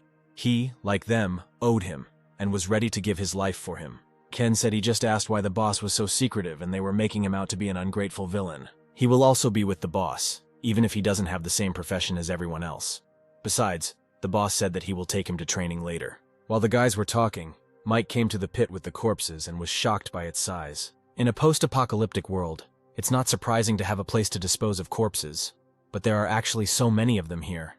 Mike wondered how many people had died in the zombie attack yesterday. It had been a short time since the new base had been created, and so many people had already died. Mike came up and chopped off the heads of the mutated cows. Mike has mastered one technique. The primal human puppet technique requires about 500 kilograms of blood, and these 2 mutant cows should be enough. One of the bastards was on the roof, Mike said. Like the bastard knows, he just learned the technique, so he needs practice. The freak started screaming at him to let him go, and from now on he would work for him. Mike said he would ask those cold corpses in their pits if they would forgive him. Now it's his turn. The puppet technique needs a dying man and using him as material, but this idiot makes him sick. Suddenly Mike heard something in the pit. He came up and saw the girl that those nasty bastards dragged away. Although the law of the jungle existed everywhere, there was no need to abuse it, Mike thought. He jumped onto the pit and lifted that girl up, even though she was breathing a little, even if Penny was here. Using the mana technique would definitely not help her. All because her body and organs are in terrible condition. She is dying. Mike told her that he needs a dying person to complete the technique. He doesn't know what will happen to her, but at least she will be alive in some sense. Better she be a puppet than that bastard. Then Mike put her in a bath of blood. Mike put the crystals in the bath, gave her a potion to drink, and summoned a human puppet. The girl changed beyond recognition and jumped out of the bath. There are still bullets, but only a few hits per minute. Each hit was especially strong, but the breathing has almost disappeared. A living corpse. Mike said that she needed to test her powers. It just so happened that there was a good option here, and pointed to that bastard. The girl immediately ran to the bastard. Jean came to the guys on the wall and asked if Mike hadn't returned yet. He had been gone for so long. Was everything okay with him? Ken answered what could possibly happen to him. Kate walked up to Ken and said she was usually nice to him. Ken quickly hid the knife and said he knew what she was up to, but she wouldn't get away with it. Then Kate started to swear that she had learned how to use a knife better than him. Ken replied that then she could teach him how to do it. Kate only got angrier. Mike replied that it was not a simple knife and handed Kate one of his swords and said that she could try it. Lily immediately noticed the girl and asked who she was. He replied that they would talk about it later, but first the main thing, in a minute they would come down from here. Jean would take the men and make a noise, then throw down the meat they had found. Once they get the zombies' attention, he will go down and clear the area and try to create better conditions for everyone. But there are very few opportunities, so this must be done quickly. No matter how many they picked up, when they saw him coming back they had to follow him. Mike reminded them that they weren't going to fight. They were just collecting rocks. The puppet also came down and started killing every zombie. Victor said that it seemed like they were zombies, but she was on their side. Mike thought, this girl is a human weapon, with very sharp hands, and her strength is extremely terrible. The skin is also incredibly resistant, and a Tier 2 creature will have a hard time dealing much damage to it. In other words, although she has no natural skills or other abilities and only relies on her body in battle, her combat power is still high. Even some 2-star people, without special skills and without a profession, will not be able to defeat her. Mike said that the zombies are getting bigger, and it is time to leave. The guys gathered at the table. Millie said that from the first rank magic stones that they collected, they managed to knock out a box of evolution potions. They managed to collect a few second-tier magic stones, and after 3 spins, nothing good came out, so they didn't spin the wheel anymore. Jin entered the office. There were soldiers standing behind him. Jin said that he brought people. These are warriors who survived the defensive battle in the ruins. Mike said that they deserved the potion for their work. However, it was knocked out by the magical stones that his men collected near the ruins. So they can take the evolution potion, but tomorrow they will have to fight them outside the city. The second day came. Jin's brother said that they had prepared many things, including the shovels and hoes he had asked for, but there was still a shortage between them and the amount he had asked for. Lei said that besides, 1,000 young and strong people who will fight with him have already been gathered. But it seems there is a problem. Jin said that he would say everything himself. Everything was a bit confusing. Out of 13 newly evolved people, only 7 came. Mike asked. He didn't know what to do and said, from now on, Jin is in charge of the base, and he hasn't thought about how he will deal with people who don't listen. Jeannie was upset, and Mike said that Jeannie should remember that in this world there are only 3 ways to solve problems: law, advantage, power. In the last days there were no laws or reasons, so the first was of no importance, so that leaves the next 2. The advantages, they used them yesterday. They gave them the potion and got their promise, but now they broke it, so there is only one solution left. This is power. Gene is the future master of this place, and he will show all its inhabitants what will happen to those who do not obey him, Mike said. Mike asked Ken and Kate to go with him. Mike told him to take them and go to those who broke their agreement. After some time, Gene came with the rest of the soldiers. He told Mike that one tried to resist, and so he killed him. As for the 4 of them, let them not think that this is the end. They must behave well today, and if they do not satisfy him, then he, as he gave them the opportunity, can also take her back. People began to strengthen the walls. Some were digging, some were building a wall, and some were carrying mixtures and bricks. Everyone was working. Mike was watching them from the roof. The fortifications were almost ready, faster than Mike expected. Millie asked if they weren't here to attract monsters. Why were they just sitting there? Mike replied that he was looking for someone. The girls asked what he meant. Mike said that they would see everything for themselves now. If Mike is right, there is only one being that can control the hordes of corpses and monsters that are attacking the city together at this point. In a past life, people called these creatures brainworms. They are not very strong individually. They are just fast, stealthy, and cunning. And their bodies change color, perfectly blending with the environment. But if a person is not careful, it can kill him.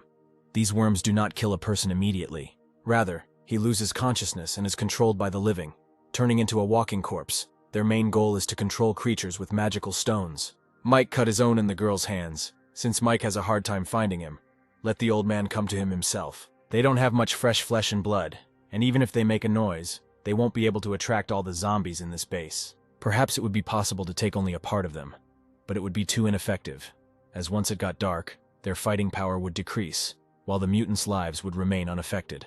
It's better to let the brain worm come to him.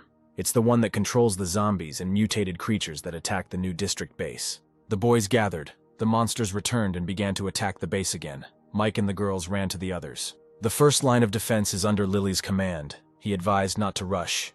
It is better to wait until the ditch in front of it is filled, and then retreat back to the intended position. Having finished speaking, Mike left. Lily shouted to the men to show their courage. Let them kill these vile creatures on the head. There is no need to be weaklings. If they survive today, they may have a completely different life ahead of them.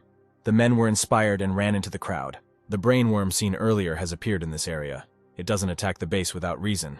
It must have a target. For a worm that does nothing but feed and evolve, it probably targets Mike since he is the most evolved person in the new base. If he wants to develop, he is the most suitable means. Mike asked the dog if he likes worms. The dog began to growl towards the forest, and Mike ran in that direction.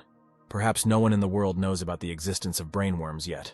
No one knows that this is not only a terrible creature, but also very useful. Like the attribute stones, brainworms are edible. Mike finally found the worm general. Next to him was a black magic stone, 3rd rank, a mutant with 100 arms. It is not surprising that this brainworm knew about his arrival and did not leave, but waited here. Now he can control a 3-rank mutant. Mike took out his fire sword and attacked the monster. But the monster did not die. This is the first time that the professional skill of the moon cut hit the enemy, and did not kill him in a few seconds. It was expected, since he was a 3rd-rank monster. But Mike also understood that this would happen. The 3rd-rank 100-armed zombie is indeed very strong. If Mike met him in his normal state, he would not be able to defeat him. But now Mike knows there is one thing he must do. Mike orders the dog to attack the one behind. The monster, of course, tried to stop the dog, because he is essentially the guard of this worm. But the dog shot its spikes at the monster. Mike jumped on the 100-armed monster and tried to cut his eye. But suddenly a stone flew at him. He turned around and saw a zombie sitting on the back of a mutant bear. This is a powerful monster. Many people do not know how it evolved. A humanoid zombie known as a little devil, which is extremely strong and good at throwing. The demon's bear form has excellent melee combat qualities, and its claws are capable of tasting steel. The brainworms are actually intelligent creatures that can come up with a plan.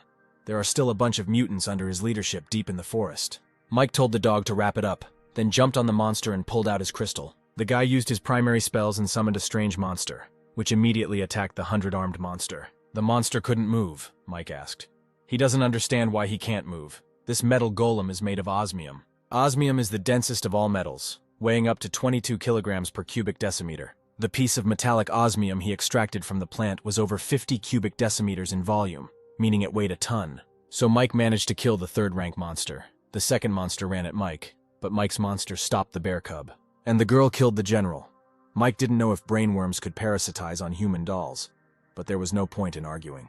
The brainworm came out and immediately started running away. Mike ran after it, but the worm attacked Mike. Then the worm summoned an army of zombies. Mike ordered the girls to get these monsters away from him. The boys were fighting the zombies. but suddenly they all turned around and ran in the other direction. Brother Gina said it must have been Boss Mike. He used some method to make them back off. Lily said that they should follow them and kill them to make it easier for Mike. Whoever misses such an opportunity is a fool. And surprisingly, people ran after her. Mike was followed by zombies and mutants, and the brainworm reached the edge and was afraid to jump from it. Mike took out a fire extinguisher. He used it on the monster and said that his manipulation abilities were indeed very strong, but his body was as weak as it could be. He is also afraid of substances such as sodium ammonium phosphate after infection. They not only become immobile, but also lose their ability to parasitize. Mike asked out of pure curiosity if he was interested in how he knew this, but the monster suddenly replied that yes, this thing really can communicate with Mike using the voice of reason. The monsters had already caught up with Mike, and he threatened the monster to order them to let go. Otherwise he would kill him. The monster quickly obeyed him. All the gathered zombies stopped in front of Mike, listening to the worm's order, and Mike ordered his own to kill all the zombies. Suddenly Mike saw a mutant girl swallow a crystal. Apparently this is the path of evolution of an iron corpse. Mike ordered the monster to get into the box, and the dog and the Iron Lady killed all the zombies. Then Mike said that they could come back. The boys also achieved success. They collected the crystals and put them in a box, and it seems they didn't even count how many of these crystals they had. Kate said the people they brought out today were inexperienced and not brave enough, and then things got messy, and on average they killed a little. But considering the number of kills from traps and such, they should have more than 10,000 magic stones. Penny replied that she was very close and told everyone that there were over 15,000 stones here. Ken was impressed and asked how much potion they could get for it. Penny didn't know how many second-rank magic stones there were, because Mike had them, and the happy guy sat opposite and said that there were also a lot of second-rank stones. Mike ordered to leave 10,000 and take the rest on the roulette wheel. Ken convinced Mike that he had great luck. If he's lucky, Jin will be able to get about 100 evolution potions from these stones. 50 remain with him, and he will decide how to distribute them, Mike said. Even if Gene couldn't control all of the base's evolutionary power, he should control most of it, Mike advised Gene. Tonight he also has to organize a team and be ready to go out tomorrow to continue killing zombies. Jin reported that of the people they sent out today, there were about 300 dead. Most of the evolved ones were dead too. Mike replied that they needed one more day. He would give him part of what they had received and they were leaving. Gene asked if he was leaving already. Mike replied that he should gather his people so that they could rest. Early tomorrow morning the boys climbed the wall and Mike opened the box. He told the worm that he knew perfectly well that he could hear him, and ordered him to gather zombies for them. The zombies immediately appeared at the walls and then froze. Mike told the people to go kill them. The zombies won't touch them. The people left, and the worm said that he did everything Mike asked him to do, and asked to let him go. Mike replied that the worm didn't do one more thing. He took out his knife and stabbed the monster, saying that he heard the worm tasted like chicken. After that, the guys got ready and left. Jin's brother asked how Boss Lay was doing. Genie replied that he wanted to go with his brother Mike, but it seemed Mike refused, telling Lay to work with them to make this base better. Mike is obviously afraid that they are weak, and Boss Lay has good strength that will help them a lot. After all, they are solving the food problem. Brother Jin replied that he just doesn't understand why Mike and the others left. When Mike and the others are here, in a little while, they will have thousands of evolved people. And in those days, the area around them, even the city, will be theirs. Ken said it was a big truck. It had power, but it guzzled too much fuel. If they didn't find a gas station along the way, it would be a useless piece of metal in a few hours. Mike replied that if they ran out of fuel, they would just walk. Ken asked where they were going now, and the guy answered that they were going to a big city. Ken was surprised and asked, to a city in a neighboring province, almost 1,000 kilometers away. Kate asked why they should go there, Mike said, because they could develop there peacefully for at least 2 years. But it looks like they're heading in the wrong direction. In this direction, they're heading to another city, Kate said. Mike replied that they would have to go there first to find someone. Then he said if the boys had the person they were looking for, let them say so. They might find him along the way. Millie said she didn't know where her parents were. Penny sadly said that before the zombie apocalypse her parents were teaching abroad. Ken replied that he wasn't worried about his. They were wonderful, and would come back when they had the chance. Lily replied that she didn't know if the rest of her family would be able to survive this wave of the apocalypse. They had little chance of surviving. The guys arrived at the base closer tonight. They watched him. Ken said that the walls were so strong, and also the sentry posts. It seems there are quite a lot of them inside. Mike said that humanity has adapted to the post-apocalyptic world much faster than they could have imagined. Kate replied that they hadn't adapted as quickly as their team. Ken asked why they didn't go there. At least they wouldn't have to sleep on the street. Mike replied that he was just looking for someone. They didn't need to make a scene. Ken replied that if Mike said that, then he was planning to do something else. Then Mike said that Ken talks too much, so Kate will go into town with him tomorrow. He needs help in this building. In the morning, Mike and Kate came to the entrance of the base, and Kate looked simply stunning. She let her hair down and put on makeup. She quietly asked Mike what benefit she had from her sacrifice this time. She said it was over. She was in his room. She would fight for him. She would die for him, and she wouldn't blame anyone. But she didn't want to have sex with anyone. Mike replied that he was asking her to be the bait. When it was time to attract, the target would just appear. He wasn't telling her to do anything like that. It was just a way to avoid problems. Kate replied that he didn't call a spade, and if he saw what he dressed her in, she wasn't asking for too much. But if it came to that, she wanted to be the third person to receive the 2-star potion. Mike asked what if he just refused, and Kate replied that she would come back later and tell everyone that he brought her here alone because he wanted to take advantage of her. The guys approached the entrance, and Mike thought that, jokes aside, her request was not excessive. If they were to use only personal strength to decide who was most qualified to obtain the 2-star potion, then the first choice among the guys would definitely be Millie. But Kate was taught by a master in the art of swordsmanship, and with the help of the same border moon, Kate would have become much better. Suddenly, someone in the crowd began to shout. 3 huge trucks appeared. Soldiers were inside these trucks. They also had bags, and they were filled with magic stones. People kept talking about the soldiers, and they themselves understood that these people were bad, but they still wanted to go to the city to be safe. Kate and Mike entered the city, and the soldiers immediately took notice of Kate. They admired her beauty and said that they needed to convey a message to the master. The guys split up.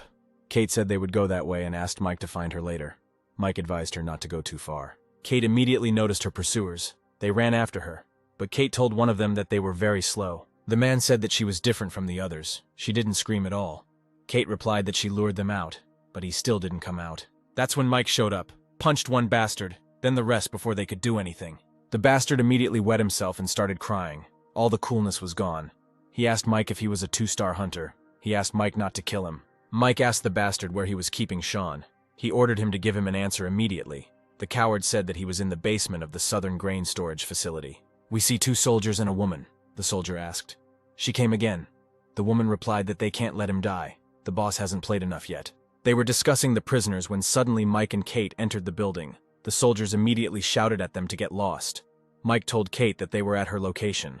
The woman screamed who he was and what he was doing here.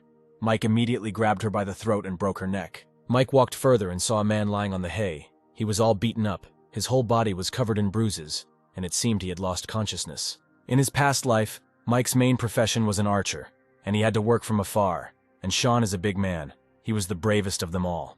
During the 5 years they were together, Sean protected Mike from many deadly attacks, but was killed on a mission 2 months before his rebirth. So after his reincarnation, Mike always thought that if the time of the events that Sean told him about was correct, then he could be sent to prison for hurting someone. Mike picked him up and walked out. Kate, of course, killed those bastards. She asked if this was the man he was looking for. Mike replied that this guy could protect them. The current leader of this base came and saw the corpses of his soldiers. The girl behind him started laughing and said that it must be Sean's friends coming to help. The old man got angry and hit the girl. He shouted that in just a moment 6 of his people died, and if she had not killed Sean's woman, this would not have happened. The strange guy said that the nurse's autopsy was closed. Judging by the marks on her neck, she was strangled by a man's hand. Based on body temperature and blood clotting, the time of death of the 2 people killed with guns on the street should not be far from the time of death of the nurse. They both delivered strong and fast blows at the same time. The girl has the same strength as the evolved warrior of the 2 stars. The coward whispered to his father, "Why shouldn't he dump this guy? If something happens, he will help. As if this wimp can do anything." The old freak ordered his spawn to get lost and declare martial law, and also the character needs to be kept in a state of high combat readiness. Sean finally woke up and Mike was already next to him, smiling so sweetly for the first time. Sean said that he saw him before he lost consciousness. The man then asked Mike why he saved him.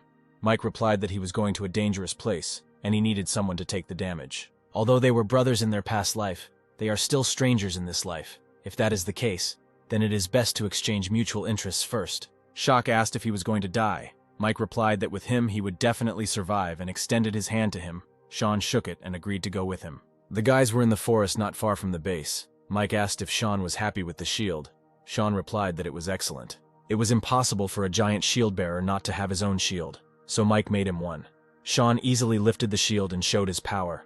Lily was surprised that he held the huge shield so easily. Strength key 40, endurance plus 40, self-healing shield, regenerates over time. Although the addition of osmium metal gives this shield a high level of durability, more important is the ability to self-heal, which gives ghost gold. It was right to take the risk then to get the Phantom Gold. This ability alone made this shield even better than Sean's previous shield. Sean pointed to the tape measure and asked if this was what Mike was looking for. Mike came over and said yes. Guys found a demonic tape measure. There are many different types of roulette wheels, most of which fall into the regular class. Golden Roulette, known as Gambling Demon Roulette, is a huge risk and huge reward game. Mike asked Penny to stand next to him, but she didn't need to protect him. Her focus should be on Sean. Mike told the musician to go with his people and wait for them 500 meters to the east, and no matter what happened, not to come any closer. Sean will be in the lead, with the Iron Lady at his side. The rest will stand guard between Mike and Sean, and if any of the enemies are checked through the lines, that will be their job. They must be prepared for anything. Today they will meet creatures they have never seen before. And since he might not be able to fight for a long time, they will be on their own. They have a dangerous day today. Mike put the stone in the roulette. The results are received. These are cells. After receiving the cell will be opened, and Mike will receive a pet with a special skill. The yoke, which had a deep connection with its owner before the end of the world, retained this connection even after the mutation. Battle pets acquired from a cage are subject to the rules for battle pets, and when the owner dies, the pet also dies. This type of battle pet is primarily designed for combat and has its own independent evolution system. They can not only fight on their own, but also play a supporting role, and may even have other abilities unrelated to combat.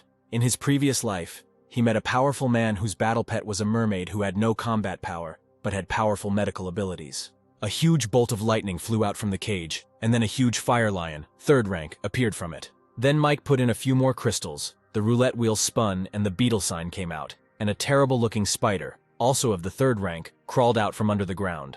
The flame lion defends itself with its flames, which can be very unpleasant to hit. The black spider spews acid, which is very caustic, and it is covered in black bone blades that can fly out at any moment. Mike began to use his primary charms and summoned several protectors. Then he himself ran to attack the monsters. He of course used his fire sword. He attacked the spider. Mike said he did all he could. From now on, they were on their own. Summoning the creature 3 times in a row using the primordial charm technique required at least 600 mental energy. Next, a 2nd rank magic stone, when the same picture appears in one of the 3 cells on this roulette as in the first cell. The spinner can correct the drawing with the help of a magic crystal 1 level higher than the initial one. When Mike spins the roulette again, nothing should change. He will only get rewards when there are 4 identical drawings. It will lock the drawing of one creature until the end of the game until he gets a reward. Demonic roulette that allows creatures from the pictures to appear and attack. The more a person spins the wheel, the more monsters will appear, and mostly they'll be a level or 2 higher. And if you skip every square for a turn, 3 high-level monsters will appear. If the creature can attack the roulette, then everything will reset. Mike looked at the guys who were fighting with all their might with 2 3-rank monsters. Ken asked why they were trapped. If Mike didn't spin the wheel, he would get stuck. Why wouldn't he let them spin it? Because of this, the wheel also requires a level higher than the level of the activated magic crystal for the one spinning it. Not only does he need to spin the roulette wheel no more than twice to get all 4 squares to appear with the same pattern. The first time you set the desired pattern, you need a magic stone 1 rank higher than the starting stone, and the second time you need a stone 2 ranks higher. If Mike hadn't killed the 100-armed zombie and gotten the 3rd-class crystal, he wouldn't even think about spinning this wheel. Another insect. Fortunately, this mantis is a 2nd-rank one, so it doesn't affect the situation much. Then a 3rd-tier mutant showed up. Things were bad. Mike hit the roulette because he was too upset. He didn't know how much longer he could hold out. The skeleton is heavily armored, the stone is black, and the strength is at the level of a 3rd-rank creature. This 3rd circle is very bad, a real bad luck. Mike ordered Kate to shoot the 3rd-rank bug. The summoned ones will temporarily delay other 3rd-rank monsters for them. The guys tried their best, but the 3rd-rank creatures were incredibly strong. They easily dealt with Mike's monsters. Besides, the guys don't have that many armor-piercing rounds, so Kate ordered Millie and Ken to kill the 2nd-rank praying mantis first. Kate's decision was decisive, as the number of armor-piercing shells was not enough to destroy the 3rd-level monster, so killing the mantis was the right decision. Mike had one last try left and he hoped that this time he would be lucky. Other monsters began to appear. A misty anemone, a 3rd-tier mutant creature, and a 3rd-tier bloody zombie. 2nd-rank praying mantis, 2nd-rank black assassin. Lily shouted that they were definitely finished now. Lily asked if he was finished or if he wanted them to die, Mike thought. He had turned over the last white square 7 times. He was going to take a chance. Mike finally got what he wanted and immediately took it and used it. He got a battle pet mechanic. However, there was a surprise. A tiny baby appeared. Mike thought it would be a giant beast, a fox demon, a young dragon or something like that, and not a toy. The roulette wheel does produce some super technologies, but not much in terms of quantity or variety. The most famous of these is the Golden Battleship on the Ninth Wheel, a giant golden space battleship that attacked the Earth on the day the end of the world began. So whatever it is, we need to test it. Mike ordered it to attack, but the robot replied that the energy charge was low. This piece of iron, which is his battle pet, when ordering him to attack, he replies that he needs to charge it first. Mike put a crystal in it, then the robot created a gun. Mike was disappointed with the size of the barrel. He thought that the robot would not be able to kill those monsters with it. The boys asked Mike to help them, and Mike decided to do everything himself. Otherwise, they would all die.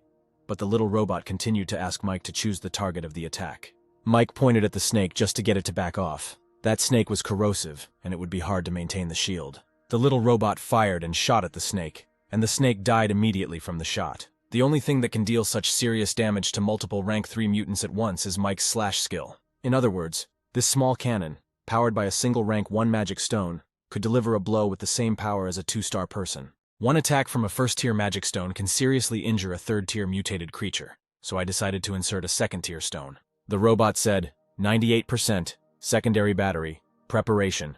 While the robot was preparing, Mike ran to help the guys. Mike was fighting the mermaid, and the robot said that the preparation was complete and asked to choose a target. Mike ordered him to attack the skeleton in heavy armor. The robot shot the skeleton and it crumbled into pieces. Mike told Sean to hold the fire lion. The rest of them should deal with the second-tier monsters. Demon Roulette, as scary as it is, really does produce good things. Mike thought he would have to use his last move to win the close fight.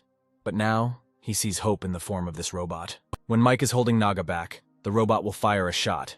Even if it won't be accurate enough to kill him, it can still drain most of his energy. But the robot warned that it needed cooling. Mike did not expect that, however. It is not surprising that this robot is unreliable. It even has the word fragile after its name. Penny continued to treat Sean. She did everything Mike said and drank that powder. But at this rate, she would soon run out of energy. Kate was yelling at Mike to do something because this tactic wasn't working. Then Mike tensed up. He thought he was actually going to have to do this. This guy is powerful and economical, but has a time limit. Now Mike doesn't know how long it will take to cool down. In this case, Mike decided to act according to the original plan, but Mike looked uncertain. It seemed he was afraid. The guy continued to kill one monster after another, but still looked very worried. Mike ordered to shorten the formation. Then Mike went to the roulette. Lily asked if he wanted to spin it again. Mike answered if he was going to bet, then only big. The guys were worried and asked Mike if they should do it already. But Mike repeated that they needed to wait a little longer. Lily fought the monsters with her ribbon, but one of them hit Lily's leg with its spike. Kate screamed at Mike to hurry up because they couldn't hold them.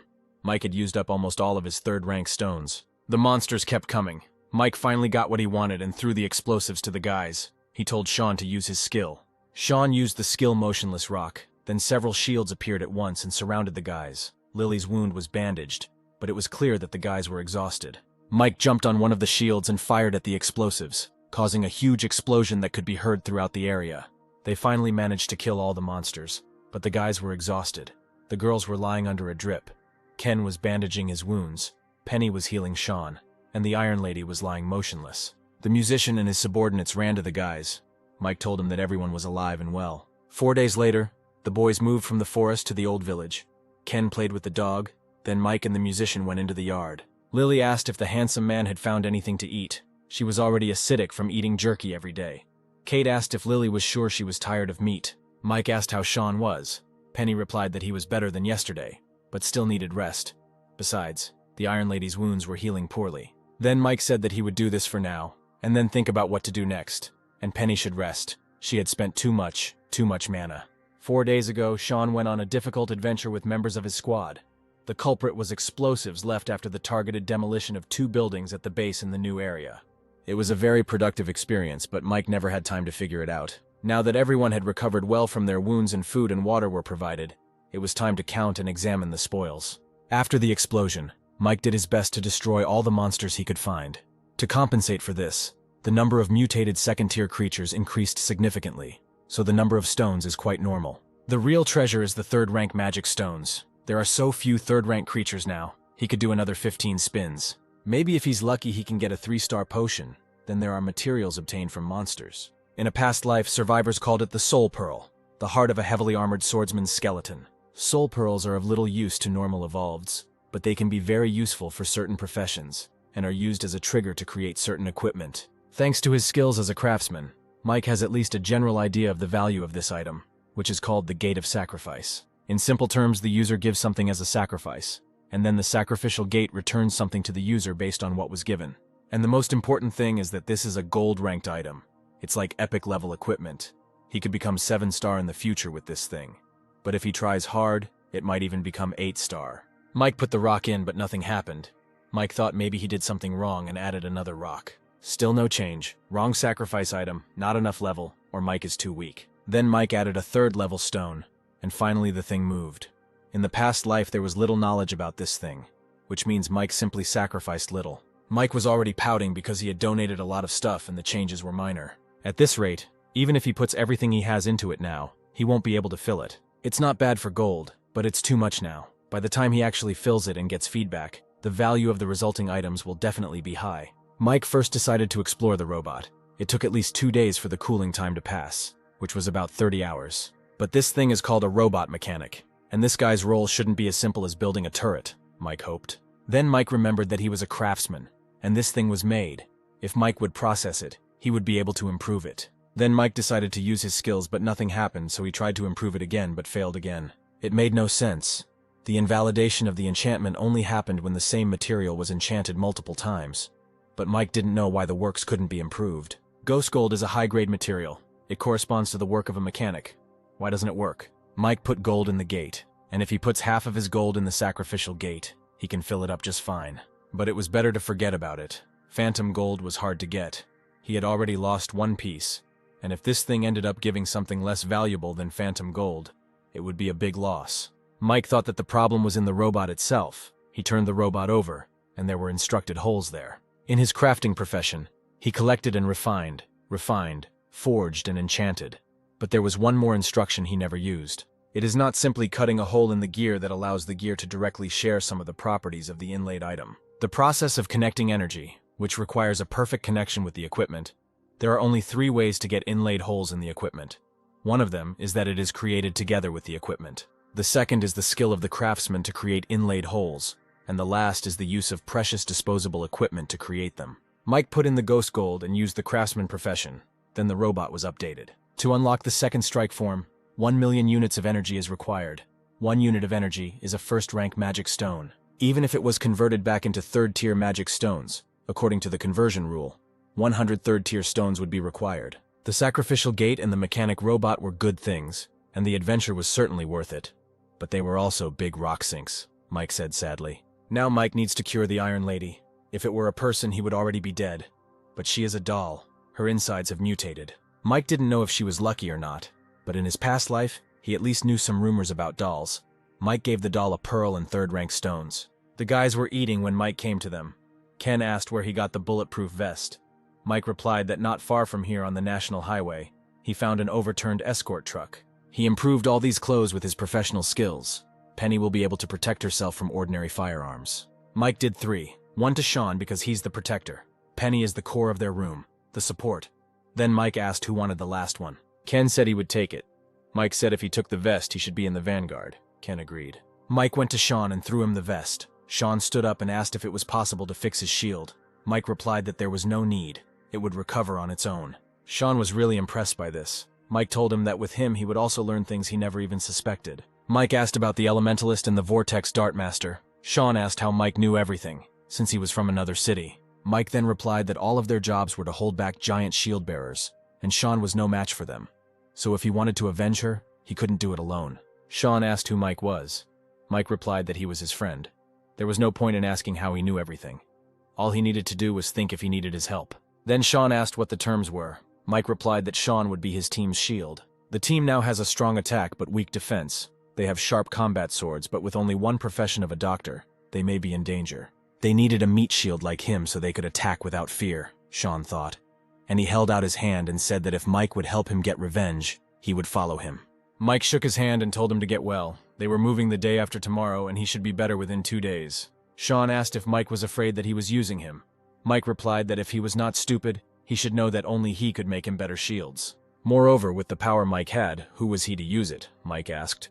Sean replied that he was right, but there was one thing he should know beforehand. There is something behind these people, Mike asked. He is talking about the Royal Union. Sean was shocked and asked how he knows this. Mike answered, "They are just a bunch of self-willed idiots.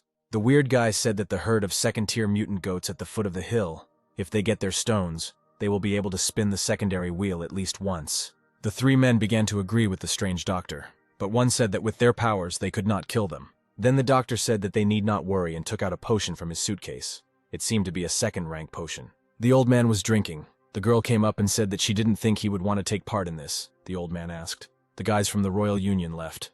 The girl replied that not yet. There were a few left. Then asked if they really needed their help. They were asking for too much. Isn't it too easy for them to give them such a high salary? The old man replied that he had a feeling that Sean and the man who saved him would return soon. The fat man came out of the room and said that the toy they found was much better than the other one. He asked that the old man had made such a big investment. How could they fuss over such a small thing? The strange guy said that he also wanted to see what he had there, but the fat man blocked the door for him and said that he didn't care about the future. But not now, at least not for a few days. Then the tall one left. Two more people came out from the other room and said that this guy was going too far in relying on his profession as a shadow swordsman, and not taking them into account at all. The Union's resources are skewed in his favor. The Union is also unfair. Why did they choose such a person to be the main one? The fat man replied that his family had made a great contribution to the Union in peacetime, and the president maintained friendly relations with his father. The guy said that the four of them could carry them out, take that thing and leave. But the man replied that, firstly, he would never tell them where it was, because he understands perfectly well that if he doesn't say anything, he has a chance to survive, but if he says anything, he will certainly die. Secondly, it means that the high ground base will be protected and nurtured to some extent by the Alliance, in order to turn it into a source of stones that will provide them with resources at any time. There is no need to take care of him.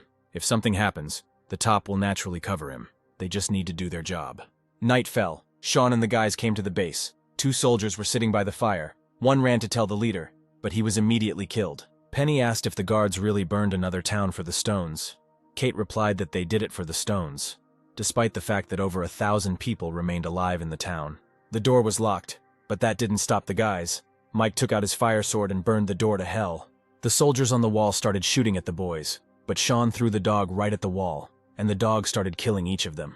Millie said she couldn't understand how such a base, without manufacturing, let alone development, could sustain itself in the long term.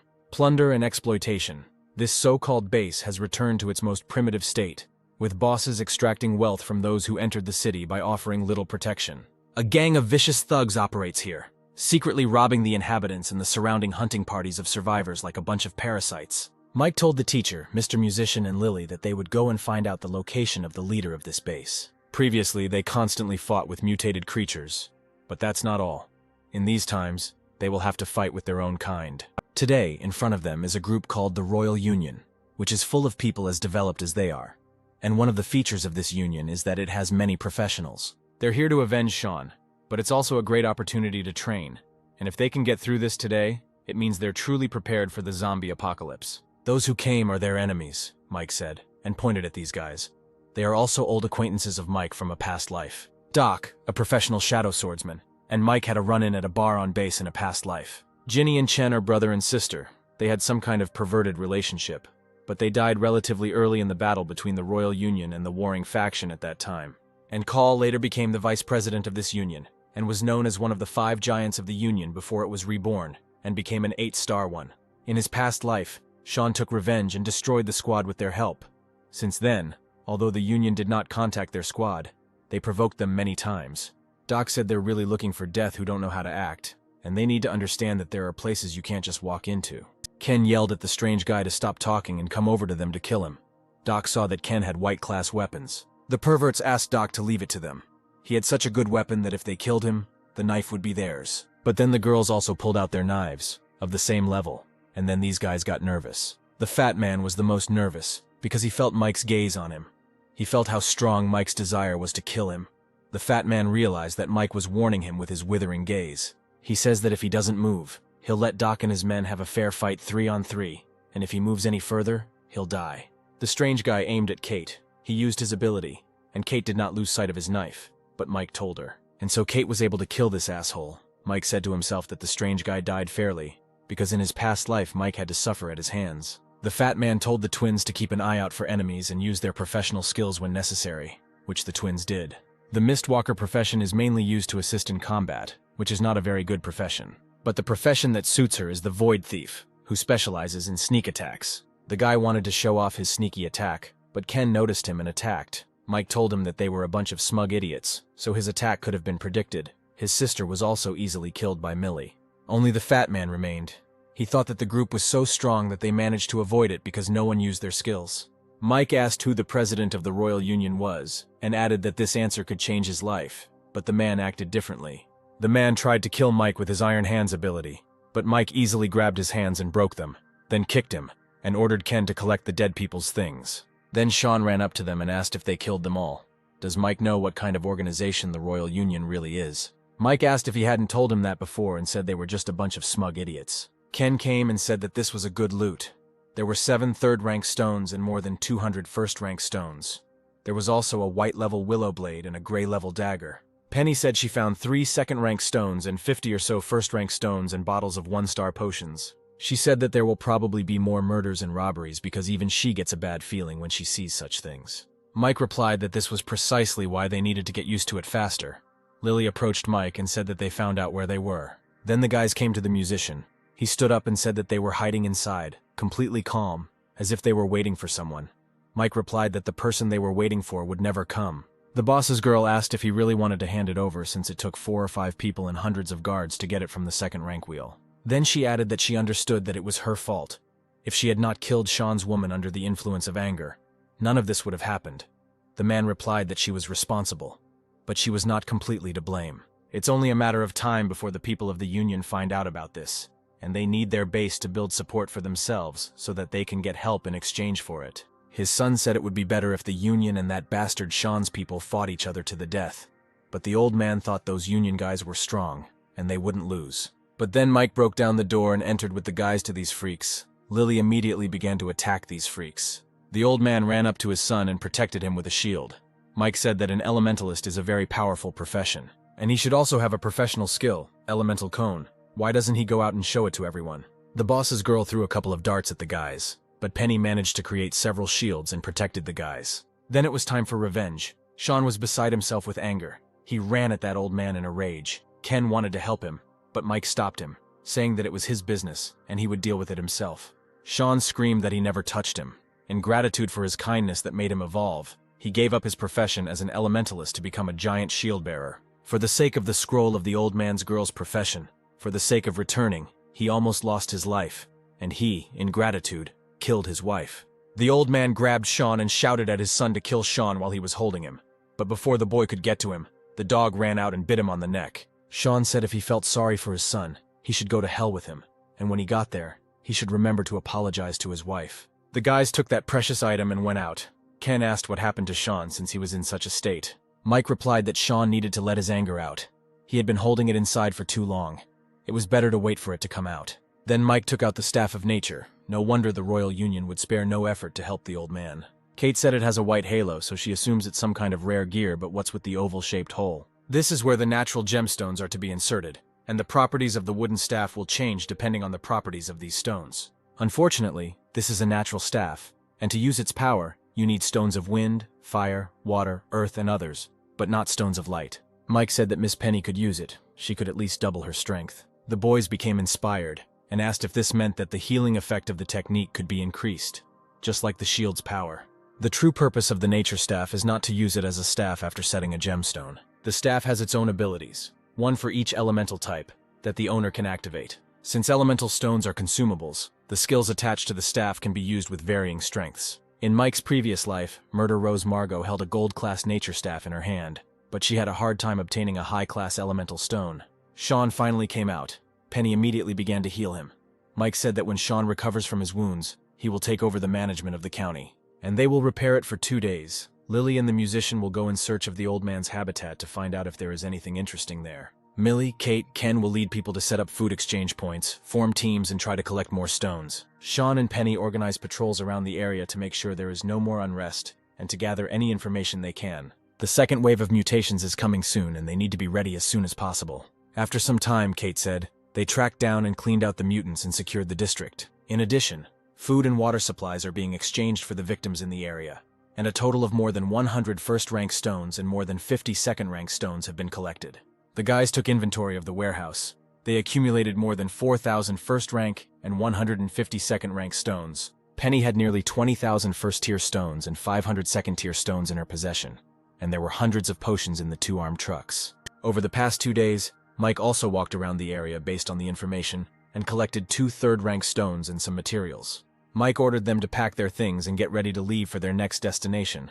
The guys were surprised that they were leaving, but Mike replied that he had better options. They arrived and Mike said to take inventory of what they could take away. Since they were leaving here, it was worth checking the doll. However, there were no changes or signs of healing. It seems the doll is truly hopeless. Penny started crying because the doll was protecting her. Mike said that they were half comrades and offered to dig a hole and bury her. So they did, but when they left, the strange branch pulled out the doll and also pulled out the pearl that Mike had given her. And immediately a zombie appeared. A worm jumped out of it and screamed that it needed a body. The worm jumped on the doll and tried to get inside her head. But the doll didn't care at all. She grabbed the worm and prepared to eat it. Suddenly, the lady who had been hunting Mike for a while appeared, and seeing that the doll was about to eat the worm, she and her cat attacked her. The lady hit the doll and the worm fell out of her mouth. Then both girls ran after this brain worm. They fought for this worm. Each grabbed it and they pulled it so hard that they tore it in two, looked at each other, then calmly went their separate ways. Suddenly, far from the doll, Mike felt for just a moment as if he had re-established contact with the iron corpse, then decided that it was nonsense. Mike said that now that they were here, it was time to ditch the car. Millie said that the roads should be in good condition, and she asked why they should leave the car. Mike answered, because there is a land of crystals ahead. At the beginning of the apocalypse, precious stones fell from the sky, left behind by the bombardment of thousands of meteorites. But Mike, to dispel suspicion, said that these were just suggestions. Since there are parts of dangerous territories, the only thing that can be confirmed is that the crystal lands are dangerous. Kate asked if they were dangerous and they should go around them. Mike replied that it was a large area, and if they went around it would take a long time. Ken immediately supported Mike. Then Mike praised him for the first time, and told everyone to go to bed, because tomorrow morning they would go to the lands of crystals. The boys went to bed and Mike looked at the hill, which on the outside is red. This is the property of the blood crystal, if he remembers correctly. There is a mountain of stones there. In the morning they came to the diamond lands. Ken asked what kind of creature could mutate and become so big, if it was a dinosaur. Mike replied that the monsters on these lands can level up by feeding on the rocks here. Gems are an important resource. They are needed by craftsmen, alchemists, and so on. Even some advanced ones who have pets. It's a gem mountain that contains veins of precious stones, Mike told the boys. Lily asked if the one in the mountain was the stone he was talking about, the one that could be inserted into the staff. Mike pointed out the light stones. These are natural water stones, and these dark ones are icy ones. These two minerals are companions. Mike wondered how much the monster had evolved in this jungle, that it had already declared its territory with its urine, and whether the team would be able to handle it with their powers. The guys saw huge monsters and got worried. Mike told them that they were with him, which meant everything would be fine. He was a smaller target. It was not easy to detect him. Kate suddenly said that she saw a 4th-rank monster. There was also an army of monsters consisting of more than 200 2nd-rank monsters. Mike replied that he would carry a dog with him, which had a keen sense of smell and hearing, and with it no one would be able to sneak up on him. He had chosen the villa as his base, and now that it was close to his destination, it was necessary to obtain information about the area before his return. What forces are there, monsters? Are there groups of zombies, and even if it is possible, then let them look for a roulette. But you can't go inside, Mike said. Sean said he would go with him, but Mike replied that he had to protect Mr. Musician, and that he could take care of himself. Mike found the ginseng melon. At any stage after emergence, the young plants or stems on the ground will attack in various ways if approached. If you're not careful, you'll get hurt, and if you run into them, you might lose your life right away and become fertilizer for those sprouts. Because these plants are developed, these peanuts have stones. Although they are only first-rank stones, if they are grown well, the yield will be very stable. The fruits are also edible. Mike is a gardener by profession, and once he has his own base, he can try to grow it on a large scale. Mike didn't expect that there would be a rank 4 three-tailed frog here. This creature is not worth messing with. He was reborn, and now he has developed to 2-star level, and has gained many professions and abilities that he didn't have before. But he shouldn't challenge the 4th rank. The frog was lying in his cave and licking the stones, when suddenly Yoke ran up to him in the cave and began to tease him. This frog is a 4-legged rank, but it cannot be famous for its speed or long-distance running. It cannot catch up with the dog. After 3 days of surveillance, he was able to determine the frog's reaction time, running speed, attack characteristics, and even the maximum distance it could withstand. 1 minute, he will chase the dog for up to 1 minute, after which he will decide that he cannot catch it and will turn back. There was a baby in the cave, and Mike said it was up to her mother how quickly she would start looking for him. The dog came. Mike watched the frog for a long time to postpone drilling in search of these stones. He found a creature of the 4th rank, a fire salamander, and stole its baby to set on the frog. Monsters with attributes only water and only fire are already mutually exclusive and have the same level. Since one of them is nursing a cub and the other has invaded her territory, they both consider each other enemies. But now that he has entered the precious mountain, the frog will soon discover his presence, so it is important to calm down. The frog suspected something and spat stones at the salamander, one of its skills, an icy hail. The dog informed Mike in time that the frog was approaching, and they quickly ran away, but the monster sent an ice dragon tornado at them. A terrible skill. Mike used a charm, but the frog quickly dealt with it, then captured him. It seems Mike is in great danger. Then he took out a magic staff and knocked on it, and out came an incredible girl with a jug. Mike won't be able to hold out for long after all. It's a powerful attack skill of a rank 4 monster that's hard to defend against. If only this water gemstone was of higher quality or even mid-grade. Mike called back his skill and decided to use it to escape, but the frog uses 2 incredible skills. The boy was forced to use 2 of the 3 stones he managed to get just to escape, but the frog still caught up with him and attacked. The frog turned out to be surprisingly vengeful. She shot stones at Mike. The guy tried to reflect them with a fire sword, but there were too many stones. But then a fire salamander appeared and started fighting with the frog. This is a good opportunity to escape. Mike managed to escape from these monsters, but he was already exhausted. The dog was worried about him. At the moment, he should be safe. But for a while, Mike is completely immobilized. He told the dog that everything is fine and asked him to run to their team. Mike lost consciousness. Suddenly, some people came up. They were talking about Mike, that he was seriously injured. This must be due to the fact that the bones were strongly fused, so he needs to recover. Probably like them, the guy sat down to explore these lands, met some kind of monster and was beaten. Another said that maybe his team did it. The girl decided to help Mike, but the man next to her told her not to waste the potion on a stranger. They had not yet found all the ingredients for the recipe. We must not forget that although she prepared these potions, they all found the ingredients together.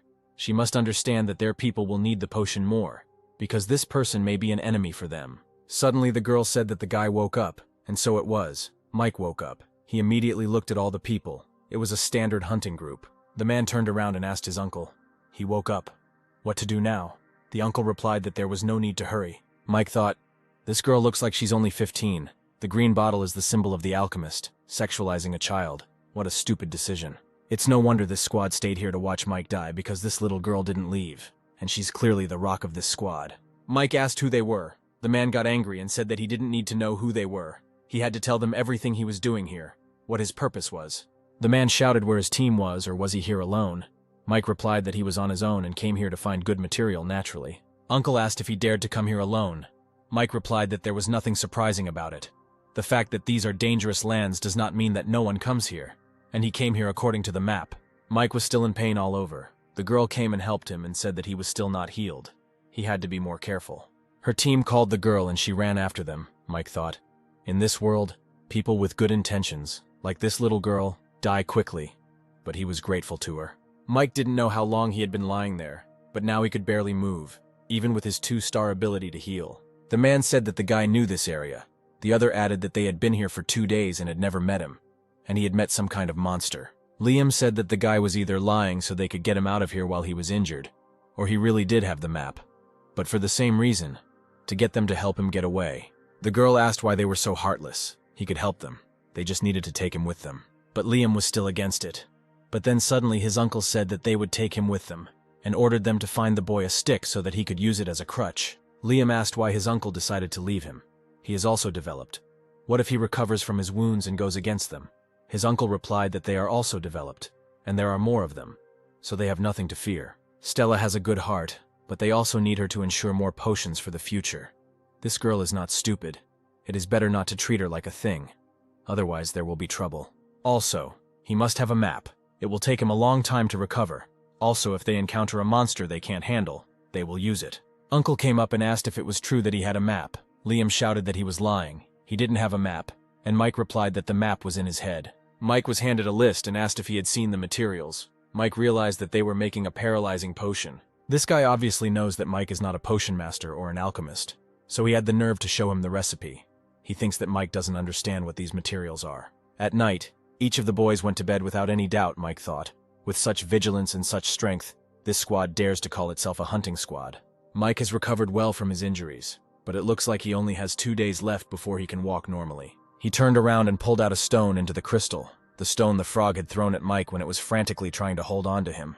This is a mid-rank ice crystal. This injury was not in vain. The power of the blue blood lotus created with this ice gem should be comparable to the power of the ice dragon storm.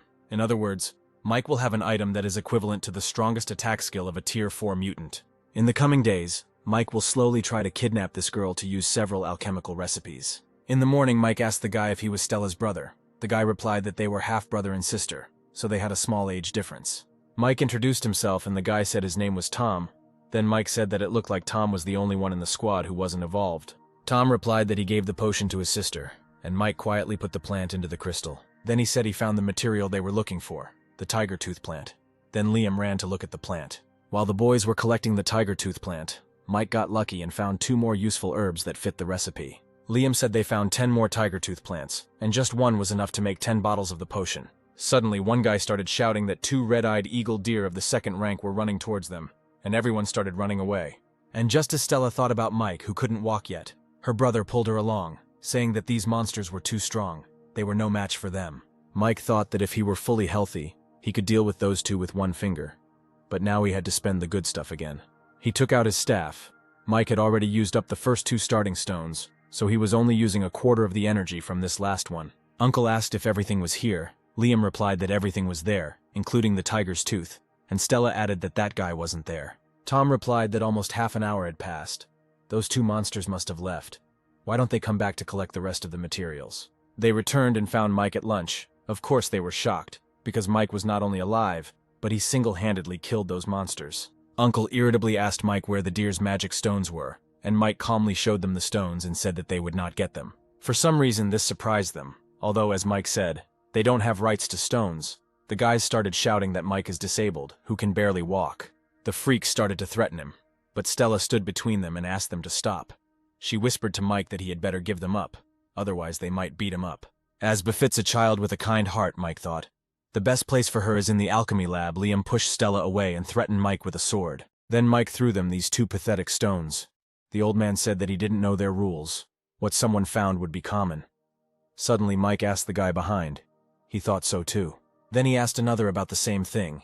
Then Tom, whether he thought the same thing. Tom mumbled that it didn't matter what he thought. Then Mike took out his stones and said that he had more. The guy started shouting where he got so many stones from and how he hunted it all. He asked if this was not enough for them and said that he had more. With these words, he took out another pile of 2nd-rank stones, then more. Then Mike hit them even harder by taking out a bunch of 3rd-rank stones. The guys were horrified because they couldn't even kill one 2nd-rank monster. Then Mike took out his staff, saying that he had a bunch more rocks. But like he said, they had no right to it. Then he shot the old man and Liam. The girl was scared, and Mike asked if she wanted to learn how to make potions. He could teach her, and threw her some plants. The retired men immediately bowed to Mike and asked for mercy. Mike replied that if they wanted to survive, they would have to work for him. The boys carried Mike on a stretcher, and Stella asked what kind of creatures they were. Mike answered, "Cloud bulls. They look like a cow or a horse. Their hooves are white, hence the name." These bulls were part of Mike's plan. They were hard to meet, but here they are, and Mike also met the alchemist. Now the plan is complete. Mike asked how many of the recipes he taught her she had already made. Stella replied, "All of them." Then she asked what this red potion was, also where he got this staff, and what were these 2 shiny stones that he polished along the way. Mike just laughed and told everyone to come down. He ordered Stella to give them the potion. The guys began to evenly distribute it throughout the area. He ordered Tom to go down and lure a herd of bulls here, but Stella shouted that it was too dangerous. Her brother would not go there. Mike replied that everyone should live according to their values, and everyone should be useful if they want to live. He knows that Tom is not a normal person, and he knows that what Tom really wants is for his sister to stay with him. Tom asked. He took the liberty of asking what Mike could give her. Of course, this Tom's only concern was his sister. Mike replied that he did need his sister to do some things, but unlike their former squad, it was safe to work for him. His sister will become a 2-star or even higher.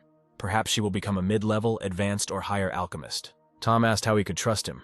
Mike replied that Tom didn't have to. He just had to live and watch, Tom asked in surprise. So Mike said that he would live. If we are talking about a deadly dangerous task, then these 3 are better suited than Tom. Of course there are dangers, but such is this world.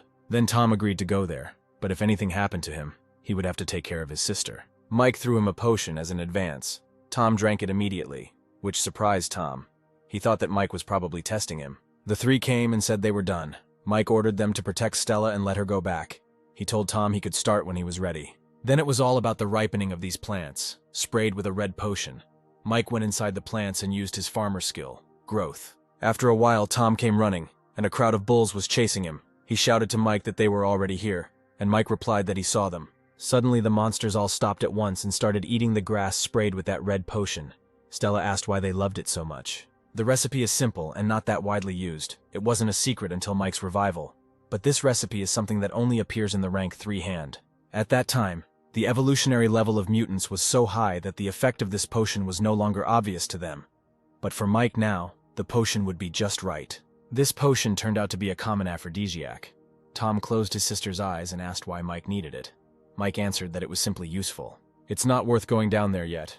They are still in a frenzied state, so attacking them now would be tantamount to suicide. Mike told everyone to eat because they would need a lot of energy.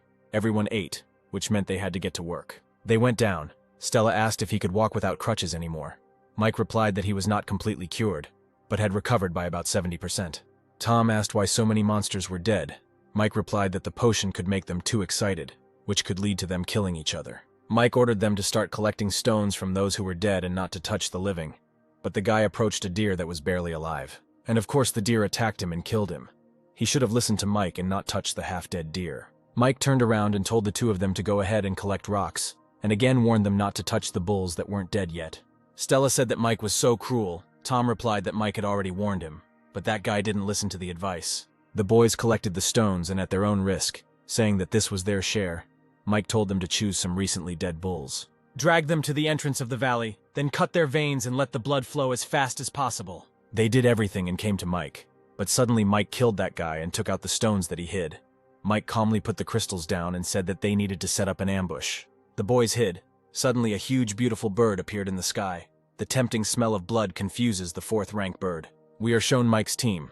A group of bandits came to them and ordered them to throw stones and get out of there. The bastard recognized Lily. Then the other one shouted for them to leave the stones and the girl, and for the rest to get lost. Ken said, "It turns out Lily is popular." Lily didn't like it. She shouted at him to solve this problem, and he let the enemies get so close. The musician said that Ken wasn't lazy. He drove so many zombies here. The boys continued to joke and laugh, which angered the old man, and he began to shout that he would kill them so that they would not dare laugh at him. But before the old man could finish speaking, Sean came running and hit these guys with his shield. Ken also joined him, so they quickly dealt with them. Lily said that over the past few days, she had collected almost 1,500 first-rank stones and several dozen second-rank stones. Millie said that they needed to hurry to the others. Ken said that Miss Penny and the others were already waiting on the side of the crystal lands, when suddenly a light appeared in the sky. Mike was fighting dangerous monsters at this time. He ordered the guys to collect all the magic stones as quickly as possible. The snakes Mike killed are ideal for hunting. The glandular sacs in their bodies are soaked and then aerated to evaporate all the water. Taking this together with strong alcohol can increase resistance to various types of poisons. And they aren't known for their speed or defense either. Using bull's blood to surround this valley was the right decision. Mike suddenly felt as if something was approaching and told the boys to go back up the hill and take cover. 3 days, more than 500 second-rank and 7 third-rank stones and some materials. The harvest is not bad. Unfortunately, Mike missed the 4th-rank mystical bird. These 3 are nothing compared to those he trained. But the guys are far away now. Here comes a pack of fanged beasts. They are the most organized and disciplined monsters Mike has seen in this place. It's a pity that their group isn't big enough to handle 3rd-tier monsters. He'll have to use mid-tier stones, but that's not cost-effective. Mike decided to end the hunt there, but suddenly a rumble was heard. It was Yoke. Apparently he had returned for Mike. He thought it was a dead end to ask him to call for reinforcements, since it would be a difficult task for a 2nd-rank mutant to cross these lands and find the guys. But not only that, but also the time it would take for the squad members to enter these lands and find him, for salvation. However, the guys are here, and they decided to fight these monsters, which surprised Mike, because there are no such impulsive people on his team. Under normal circumstances, they would never have made such a decision. But now they were in a hurry. Why on earth, thought Mike, and ran to the team. They went down and Mike yelled at Sean to open one door for them to come in. He told the guys they looked like they had a good day. Mike asked who could tell him why they decided to fight these monsters. Then Ken threw him a card, a sealed card. When the card is activated, it can seal a mutant of the card's level. After sealing, the mutant will turn into a battle pet. But battle pets have their own separate life. Mutants sealed in the card have their original memories erased. They only do what their masters order them to do. Mike was delighted and said that it was a great thing, and asked where they got it. The guys proudly replied that they stole it. Then Mike told the boys that these monsters were very disciplined. They split into two parts, and one intended to attack their rear in a roundabout way. Ken asked how they were going to defeat these monsters. Mike asked if they hadn't thought about this when they were rushing to the valley. But Ken replied that they thought the card would be used to seal a Tier 3 mutant, and that would be Mike's prize. Mike was surprised that they thought of him first, but since they were all here, the chances of winning were actually better. Then Mike jumped on the shield and called the original spell. His monster grabbed the mutant by the legs. Then Mike jumped on him and sealed him in the card. The monsters lost their leader and were confused. Mike took advantage of this. Jumping, he used his fire sword and burned all the remaining monsters. But then another group of monsters came running. Mike ordered the newbies to stay in formation. He told Lily and Sean to take care of them. And the rest joined him to meet the enemy. Mike took out the baby, and after the crystals, he took out his huge gun. The guys started fighting. Mike took his monster out of the map, and it started fighting with his own, which surprised the monsters. Ken thought that the boss was getting better and better, and with this robot, he didn't need the slave cards that much. He could handle this group of monsters on his own. Stella asked if Mike was that strong. Tom said that they fought and almost died for the second-rank stones, and ran away when they saw the second-rank zombies. Luckily for them, the sisters' good intentions did not fail, because this team was sure to go far, Tom thought. After the battle, the newbies were collecting materials. Mike told them that tusks and claws are also very good materials, so they should be collected. Mike asked the boys if they wanted to go for a ride. Ken asked what they wanted, and Lily asked if he had found a car. When the bull eggs hatch, they will grow up and become their transport. They seem cute. Mike pointed to the side and said that they were there. They had already dealt with all the monsters in the area, so the remaining monsters would not pose much of a threat. The two happily ran off to get the eggs, and Kate told Mike that they had made a map of the city. They didn't touch the villas because Mike didn't allow them, but there were a lot of people there. They were divided into 3 factions. The numbers are not confirmed yet. But in the vicinity, the largest forces that could pose a threat to them, the team is based in a village to the east. The leader's name was Kai. He was a 2-star. There should be a second-rank roulette in the village. There were more than 500 people under his command. 10 of them were developed. A large cement factory where 70 people are locked up, calling themselves Tiger Riders. They are not old, but their reputation is very loud in the area. There is also a prison. This place is known for its perverts. The prisoners became the masters. They collected a lot of weapons and transport. The boss there is now a black dragon, a very influential person. Previously, he studied Thai boxing and traveled to Korea to see Taekwondo masters. After studying, he was involved in smuggling at the border, then in bloodshed. He's a 2-star and a professional, rumored to be a summoner, Mike corrected the girls. Not a summoner, but a ghost hunter. The boys returned to the city, dragged all the bull's eggs. They cooked something to eat, and sat down to discuss plans. The most important thing they should pay attention to is that at the moment he led his people in the direction of the villas, wanting to take up more space. So much time has passed since the beginning of the apocalypse that any person with a brain knows that roulette is a resource, and the main thing is to occupy the roulette. Lily said his family is here too. The family is a minority power with a high degree of cohesion. After the apocalypse began, they occupied an island in the very center of the lake, where the reservoir and the lake provided them with the best protection. Kate said the last faction was the village. It was a force organized based on the villagers. The number of people is the largest of the 5 surrounding. There are already 5,000 people, and at the entrance to the village there is a first-rank roulette. The village chief, known as Uncle Mitch 2-star, is said to have traded the potion for a profession scroll with the hungry tiger boss. When Millie went to investigate, she discovered something very strange. They had a lot of weapons, although they seemed homemade. The weapons in the village were not made in some armory, but thanks to the presence of a master craftsman. Mike still remembers that when he came to town, it seemed like the village had been wiped off the face of the earth by a wave of monsters. As for the technical city and the hungry tiger riders, he had never heard of them, but Mike had chosen another villa anyway. Besides these 5 forces, there are many other disparate groups, little to note.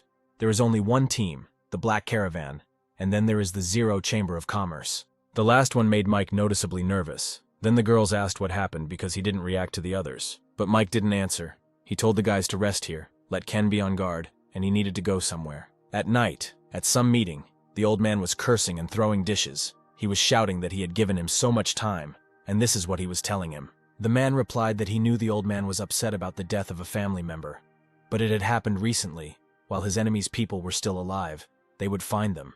It was the end of the world. They would not go far. The old man stood up and shouted that his relatives were not dead, so he did not understand and was in no hurry. Their argument was stopped by a guy with a ridiculous hairstyle and a strange mask. He ordered to look for people and find out where the staff is. There are people from the Chamber of Commerce, and in the list of transactions there is a 2-star potion. The man asked what they needed to give for it, if not the staff. The strange guy answered, "People, many people. If it is an ordinary person, then they need 20,000. If it is a developed person, then one equivalent of 1,000 people. To turn the roulette, a second-rank stone is needed, and they can only turn it 2 or 3 times a week, and they won't get a single 2-star potion in half a month. What they need now is to increase their power, and not to understand why the Chamber of Commerce that will allow them to increase their power needs people. They don't have much manpower. They have to catch 20,000 people in a week. It's difficult. There are several collection sites that they would like to turn into a source of stones, materials, so they were very polite. But now that someone else has taken the staff, and it is no longer under their control, they are no longer obligated to be polite." Mike sat alone. He didn't expect to hear the words Chamber of Commerce so early. The Board of Commerce, the largest and most inhuman organization. There is no need to contact the Chamber of Commerce at this stage unless necessary, but Mike should be prepared if a conflict arises. Fortunately, there was plenty of material in the Crystal Lands, and they would be able to feed the sacrificial gate. Mike put all the stones into the gate. The materials that can't be used at the moment will all be given here. The gate can absorb tens of thousands. It would be more important to have a large amount of magic stones than ghost gold, which would not be of much use at this stage. Only the stone on the gate caught fire, and Mike hoped for real treasure, but for some reason the stone went out again and nothing happened, which angered Mike. The line came back up, but Mike didn't know what it meant, even if he put everything he had into it. What if this thing screwed him a third time? Mike thought it couldn't be that bad. Maybe he was using the gate incorrectly. Then he pressed the stone, and suddenly everything caught fire. Everything is bad, the light flew up, and on such a dark night, such a bright light can definitely be seen everywhere. So Mike ordered everyone to pack up and leave. The gates continued to burn. Then he finally gave Mike some kind of C-class box, a small one. Lily lifted them onto the truck and said that there was a small town ahead of them, and if they crossed it, they would get to the mountain villas. Mike suggested taking a break and getting something to eat. There was definitely a high chance of encountering zombies in the city. The boys each went about their business, and Mike began to examine his prize. The box was marked small, which indicates that the gem at the sacrificial gate can be filled several times. The more times it is filled, the better the item will be. Mike dreamed that it was a 3-star evolution potion or a skill scroll. But after receiving the bloody boots, Mike decided to identify the boots using the craftsman skill. Mike has to put his own stuff in them and activate it before it's ready. The thing still needs to be fed his stuff. It's very wasteful. Then Mike reluctantly put the bull's hooves into the boots, and the boots lit up.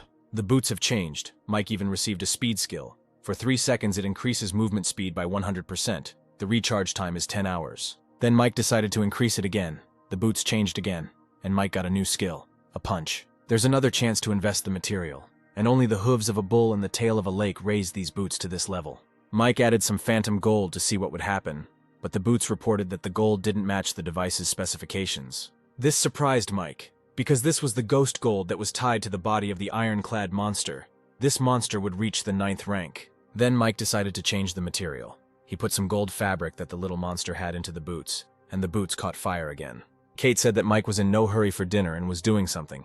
Millie told everyone to eat faster, they should be ready to leave. Mike was glad that he had another gold epic piece of gear, and unlike the Gate of Sacrifice, it was available right away. Then the guy put on his boots and came to the guys happy. Ken asked if Mike was so happy only because he got a new pair of shoes. Mike didn't answer. He sat down at the table and said that as soon as they finished their meal, they would continue their journey to reach the vicinity of the mountain villas. The guys were driving through the city, but suddenly their road was blocked. Mike and Millie got out. Millie told him that judging by the clothes, it was a black caravan. Then Millie told them that if they didn't want anything bad to happen, they should put down their weapons. It was causing anxiety, and it was unknown what this anxiety would lead to. And the man actually ordered his men to lower their weapons and suggested that they meet. His name is Carl. He has a small fleet of cars and his own business. Since they were all dressed in black, they were called the Black Caravan. But in fact they were traders. He just saw some brothers and sisters, so he came over to see if there was any business, and hoped that he would be understood correctly. Kate said that misunderstandings are normal, sometimes even healthy, but she likes the way they are acting, so they will see what they have. Carl replied that he was impressed by the way she spoke. There was little good, only food, water, basic necessities, and so on. Then Mike decided to use his boots. He ran past all the people at lightning speed, grabbed the explosives from Carl's truck and returned. He gave the explosives to Carl and said that if Carl wanted to cooperate, he had to be sincere. Mike said they don't have unintelligibility, but they have a habit of speaking in absolute safety.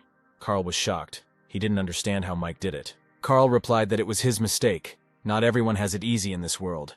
Then ordered his to put the explosives back in place. Mike said he needed 3 things. If he had them, then we could negotiate. First, bullets. Second, food. Third, information. Carl replied, "Bullets are hard to come by. He has a few. Food is their main staple. But as for information, he doesn't know what Mike wants to know." Mike said that whatever he found useful, he could use it in exchange, and Mike would pay according to the value of the information. And there are also significant differences between grain and food. Carl was surprised that Mike wanted food, in a world where you can kill for a loaf of bread. They brought Carl a bag of cartridges, 90 cartridges, for 50 stones, Carl said. And Mike calmly agreed. Mike didn't bargain. Then Carl asked if he wanted another batch of guns.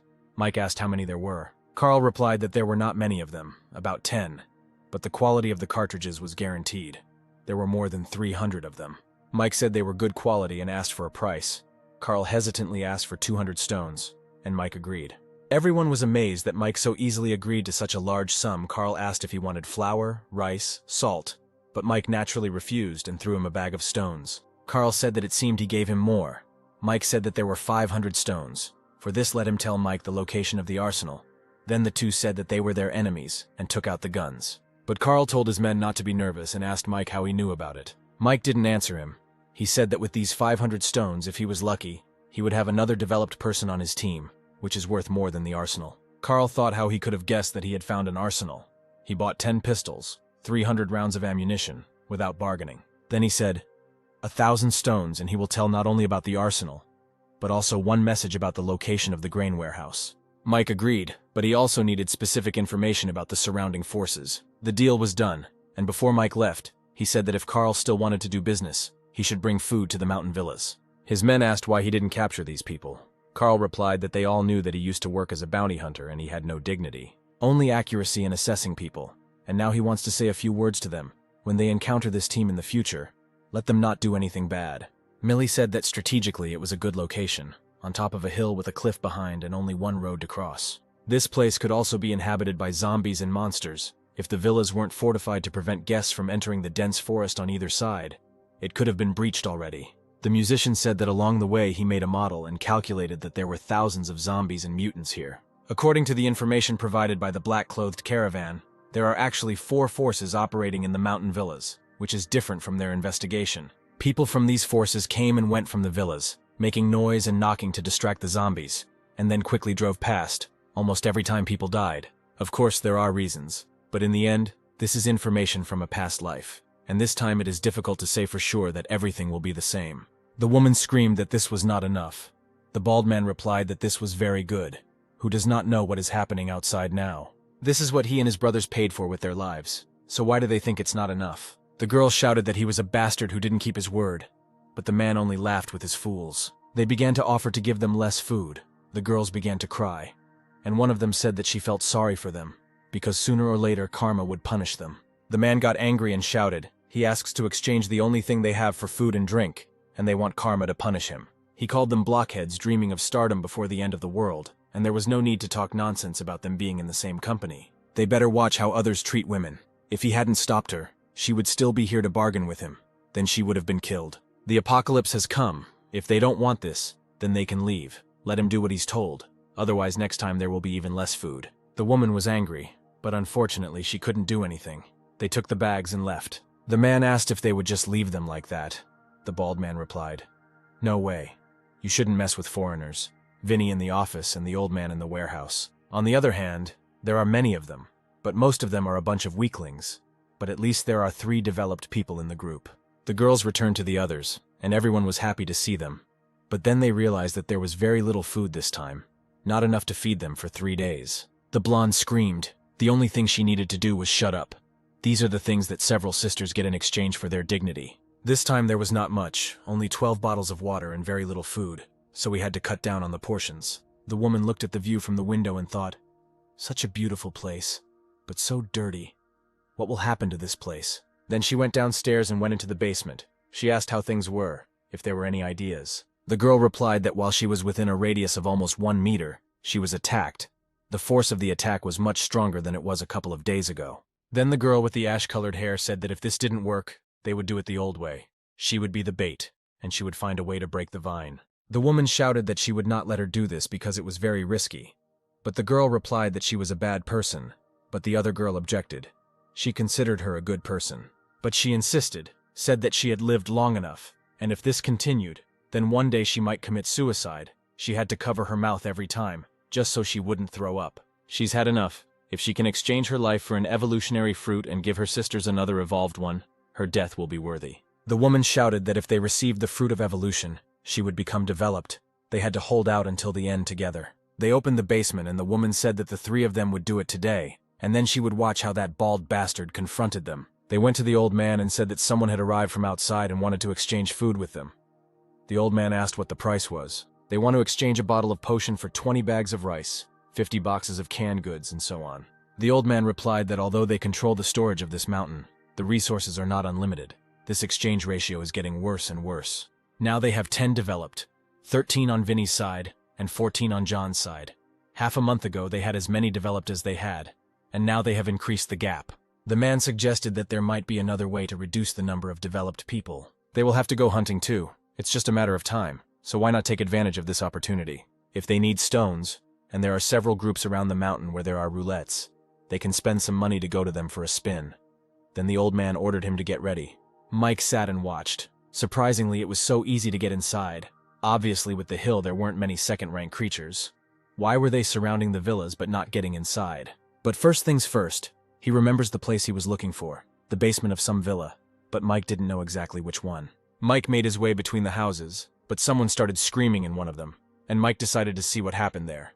It was that bastard. He was screaming at the girl to let him go, and then he would let her live. The bastard said she had two options. Either he lets him go, and he gives them a bottle of potion, and today they pretend nothing happened, or he will kill her sisters. He wants to know the secret of their evolution. He will destroy their villa and basement to find out their secret. Hearing the word basement, Mike burst into them. He shot several bastards at once and they died. Mike put a gun to the bastard and he immediately started whining about giving him whatever he wanted. Then Mike ordered the freak to tell where the basement was. But suddenly the girl whose face that bald bastard had burned off said she would tell about the basement. She asked Mike to give it to her. Then she would tell him everything. Mike, without thinking twice, threw her the sword and said that it was hers. And finally the bastard got what he deserved long ago. The girl took the sword and began to cut him into pieces. Other women burst into the room and Mike asked if she knew too. So could they tell him about the basement? She said she would share the secret, but she had a condition. Mike replied that they were not in a position to set conditions for him.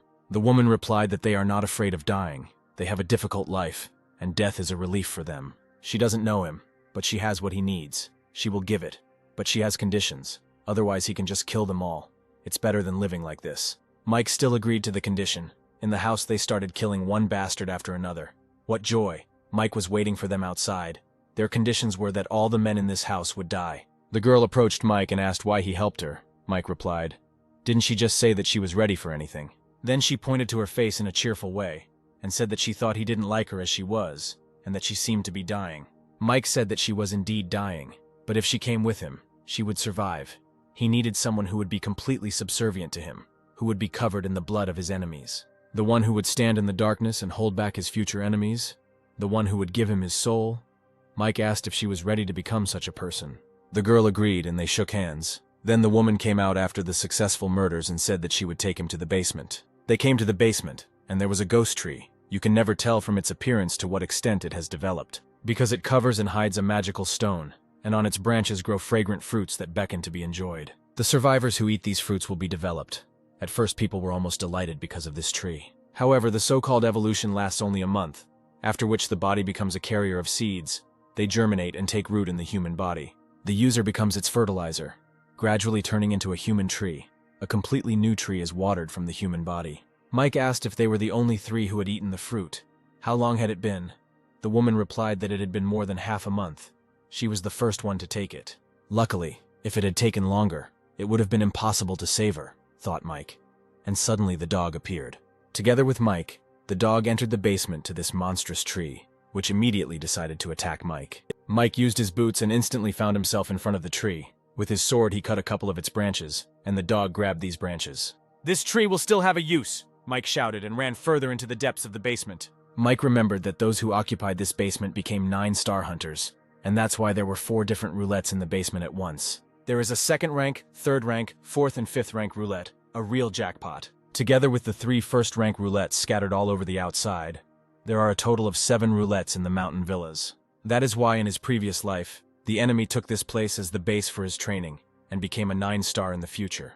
The girls said that the guy had been there for so long, maybe something bad had happened. But suddenly one girl ran up and said that Vinny's people were coming here with a lot of people. The girls went out and met these identical soldiers. The guy asked where the bald guy was. Rhonda replied that it was none of his business where he was, but he should just get out of there. The guy said that today they came here to seize their villas, and ordered his men to get ready. But suddenly that girl killed one of Vinny's subordinates. She crept up unnoticed and made a hole in his body. She literally ripped out that man's heart and said that the master said if they didn't resist, they wouldn't have to die. The men ran towards her, but she also fought with such a large crowd of people with ease, with her bare hands. One of them used his iron hand skill, but the girl easily broke the stones and then that man. Then the men fell on their knees and bowed, saying that they surrendered. As she had just said, they would not resist. Mike watched the girl from the hill and said that this woman was right for him. Carl walked up to Grandpa Mitch and said he had just found a new customer and offered to smoke. Mitch said there were only a few people here who could afford his stuff, and there was a new buyer. Carl replied that they had met a group of people who were going to mountain villas. Then Mitch asked what about what he said last time. Carl looked at the tube and thought, the last time he saw it, it was at a gray level, but now it had been upgraded to white. Carl replied that he had only a few men and few weapons. They would be of little use, so he would not interfere. The old man said that if he didn't go this time and buy from him, the price would never be cheaper. Carl stood up and said that he would think about it. In the car, Carl's subordinates asked if they would go there. He had heard a lot of good things there. Carl asked, they can't just go to John's base. They shouldn't think that this old man has good intentions. It's not that easy to get in there. Mike and the guys got together. Ken said they agreed to study the situation in the mountain, but he just captured the mountain. Rhonda said there are about 300 people on John's side now, and less than 200 on Lou's side. She doesn't know exactly how many there are now, but there are 57 of them. The girl came to Mike and said that John's people were getting ready to act. Kate thought that the woman had received the third 2-star potion, although she remembered Mike had promised Kate this potion. Lily asked what Mike was thinking when he gave the third 2-star potion to her, one for Pina. Is that still okay? Millie asked. Is she jealous? She replied that he must have had a reason for doing it that way. She was just curious. Mike asked how many people were coming here. Agnes answered 200. Then Mike said that he had taken too many people. Agnes immediately left, answering that she understood him. He told Rhonda that she should write to him about all her people who are here. He wants to know detailed information, work experience, strengths, and so on. The man shouted at the old man, "Why don't they leave while they can? Vinny was killed. They might not be able to resist these people." But the old man replied that they would wait, and asked if the man knew what truth he had learned after living so many years and doing business. When you are sure of something, either give up or wait patiently instead of relying on your luck, the old man said. Suddenly there were shouts. Then the old man said that it was time to meet the new king of the mountain villas. They all gathered at Mike's. Agnes entered the room. Her footprints were bloody. She was disappointed that she couldn't kill the old man. Penny said she had 2 serious gunshot wounds and 5 broken bones. The bullets were still there and needed to be taken out so she could resuscitate Agnes. Mike left Rhonda in charge and went to pull the bullets out of Agnes, but Mike added that he was also going to cut out all that burnt flesh from her face. Agnes calmly agreed. Penny was of course shocked. It is not surprising that in a very short time she won Mike's trust. She does what the other members of their squad can't do, Mike finished, and Penny began to heal Agnes. The light apostle profession is very strong, and after it developed to 2 stars, it used up the profession enhancement scrolls. Although she did not advance to the next level of Apostle of Light, she gained a new skill, the goal of softness, heals locally, not as a whole. Penny finished and said that tomorrow she would do another procedure and then Agnes would be as good as new.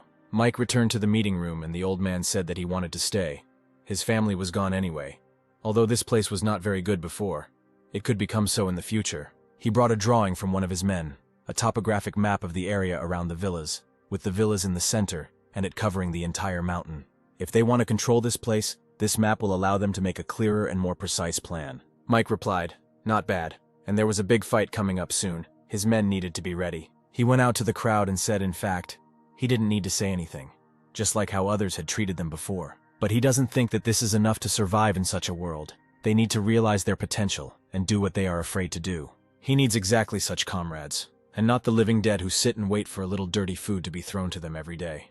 They will need to go outside, fight zombies, mutants, clean up the villas. This is the beginning of a new life for them, and those who do well will be rewarded. The pathetic freaks started screaming that they didn't want to fight, and didn't want to fight monsters. And in general, before they could fight, they had to become developed. They kept shouting that they needed weapons, potions, meat, good sleep, and so on. although they themselves had not yet earned anything. Mike said if they were engineers, doctors, technicians, they could skip the fight and report to him. And the rest who do not have these skills, but do not want to fight, let them go and sign up with him. However, I would like to remind you that effort and gain complement each other, so be careful when choosing, as there will be no chance for a new one. Those who fought went with Kate. Mike led them to the zombies and they started killing them. Penny wanted to create a shield, but Mike stopped her so that they could watch them first. The rest, who decided not to fight, watched the others from above. They discussed the battles, were surprised at how the former models killed zombies, saw how a friend was bitten by a zombie, and so on. They were glad that they did not go to fight with them. The man told them to speak more quietly so that the two would not hear them. Stella said that Sister Lily was right. These people who can't do anything themselves, desperately looking for reasons to be cowardly, and also not seeing that other people are good. No wonder Mike dumped them. Kate said that was enough for today. Now we need to collect the magic stones and get ready for dinner. In just a few hours, this group of people had experienced blood and death, battles and struggles, and in a little while, these people would be able to become warriors. In the evening, the guys prepared dinner. Ken said that these were eggs and meat of a second-rank mutant. Eating them for the first time could increase strength. The old man complained that they had a 2-star, but they still had to fight. The world had changed, and people like the old man weren't going to change. Mike said that everyone had worked hard and now they could eat. This was their reward. If you work hard, you can get a reward. This is the essence of his team. Suddenly, a bunch of freaks burst into the hall and started shouting why they were eating stale buns, and they were eating so well. They could have fought if they knew this was going to happen. They needed to eat these dishes too. They kept screaming and screaming. Kate said there was nothing wrong with the new base now. At least it wouldn't breed such idiots. Mike made one strong argument. He shot that guy and ordered them to collect the bodies and burn them. If they run away, they will die. Agnes came and said that there was a caravan near the villa. The leader said that his name was Carl, and he had important news for Mike. Carl watched as the bodies were burned. Surprisingly, in such a short time, this group occupied the mountain villas and also began to clear the mountains. Mike greeted him and they sat down at the table. Carl said that the boss and other groups of people were gathering in one place. In fact, this is the place Mike already guessed about, the armory. Currently, the armory contains a group of green-skinned monsters, very ferocious and individually strong, almost like a 1-star man. They eat people, they eat zombies, but they don't eat magic stones, so the stones remain visible. Mike asked if he was sure the armory had been taken over by a crowd of monsters with no eyes, sharp teeth and claws, and no stones on their foreheads. Yes, each of these monsters can pose a great danger to 1-stars, so despite the fact that there are many weapons there, few dare to go there. This time, the other groups were also determined. The more people, the more strength to defeat the group of monsters. The boys got nervous because for the first time they saw Mike's serious expression, and then they realized that the situation was really serious. If they capture this place, they will be able to get not only weapons, but also a lot of stones, so it's almost like killing 2 birds with 1 stone. Carl said that he is new here, but he sees how strong Mike is. If he is ready to fight, he guarantees him that he can join this expedition and get his share. Mike replied that he would think about it. Since Carl was a rare guest, they should give him a good reception. Kate asked if he was afraid of those monsters. Mike replied that these creatures could be called demons. They are very strong. The demon monster was generally defined as a type of monster that appeared after a series of mysterious processes in which people were exposed to radioactive substances. Monsters don't have stones indicating their level, so you can just look at their height to see how strong they are. Monsters have no skills. They are a race that uses their body to the maximum. If a person is not well developed, then he is finished. What's even scarier is that these monsters can reproduce. They capture women and even zombies and impregnate them. Although there is no benefit in killing this species, but due to the characteristics of the monster, it will reproduce. The existence of this kind of creature is the greatest threat to humanity. It had been more than a month since the apocalypse began, although there had been large-scale organized rescue operations. But even before they left the previous city, had anyone seen the missiles? But have they ever wondered why it is humane not to use these weapons of mass destruction at the moment when they are attacked? Chances are, even if they have the ability, they are too cautious to use it because the missiles can detect zombies. But Mike replied that one of those things in the sky, when it attacked that day, the ship blew up all the human weapons. Monsters are horrible creatures that appeared when humans were exposed to radioactive substances, and they are very strong, and there are many of them in the armory. If there are only 100 of them, they have a chance to clear them out if they work together. But they are just setting up a base, and at the moment, the base is the priority. Even if Mike knew that monsters were the enemies of all mankind, he was not stupid enough to fight them himself. On the other side of the golf course, they will collect cars. When the flowers bloom, it will be cleared to grow food. Ken will now be in charge of the fighter training program, and can use all his free time outside of zombie battles for training. Kate and Millie are to set up sentries, the main places that need to be set up. The rest they can do at their own discretion. Lily and Sean, their mission is to attract people to mountain villas, get a map of the surrounding area, and protect the one who made it. The man asked if there were fools who were collecting metal, and they answered that it was the Black Caravan, because they were the ones who brought the news that many of the people living here now know. It seemed like there was a new group of people from the mountain villa area who specialized in collecting abandoned cars, and he heard that someone had traded a car for a bun the size of a fist. Anyway, junk is everywhere now. You just need to find a car you can drive and sell it. Carl was asked if the information was reliable. Carl replied that when the apocalypse began, he exchanged things with him for food. He would not lie to him. They really need people in the mountain villas. It's best if they have skills, then they will be paid well. If not, they won't die of hunger anyway. Only a few days have passed, and his people are already 4 people less. There are fewer and fewer of them. Mountain villas are the way out. Carl asked them to think about it. Then the uncle replied that she would take his advice and go there to try her luck. The man asked Carl what the people from the mountain villas were doing, why they needed them. They also needed people. Why didn't Carl recruit them? Carl replied that sending these people there wouldn't change the weather. Mike had big plans, and they were on a level below him. All they have to do is do something for them, get a reward, and then they'll just watch and see what they get up to. The professor thought that after being trapped for so long, he needed to find food. Otherwise, he wouldn't last even 3 days. It's time to fight for your life. If you don't risk finding something, then tomorrow your strength will run out, and then there will be less hope of finding food. But as soon as the professor entered the store, the man hit him and he fell. He had no stones. Then the man hit him again. Then he stood up and said that he couldn't let him go just like that. He needed to get blood to lure the zombies. But suddenly the professor stood up. The professor took a small knife and cut the man's throat, and told him not to blame him, because he himself made him do it. Mike suddenly appeared from behind and clapped for him, saying that it looked like he wasn't needed here anymore. Then Mike said he knew the man was a surgeon and asked me to follow him. There was work for him. The girls asked how Sister Rhonda was feeling. Penny replied that the operation was a success. The false seedling in her body was successfully removed. Mike told the doctor to rest. He had to undergo 2 similar operations in the coming days. He asked Penny to stay here in case something happened, and he would go to the villas and check the situation. In another, Kate screamed, the tyrant who acted alone. His retribution had come. She would punish him. Mike told her to think about her age before talking like that. Kate got angry. Then Mike said he would help her and asked what happened. Kate replied that the advertising for the Black Caravan was very good. Over 300 people had come here in the last 3 days. In fact, the base can be built slowly.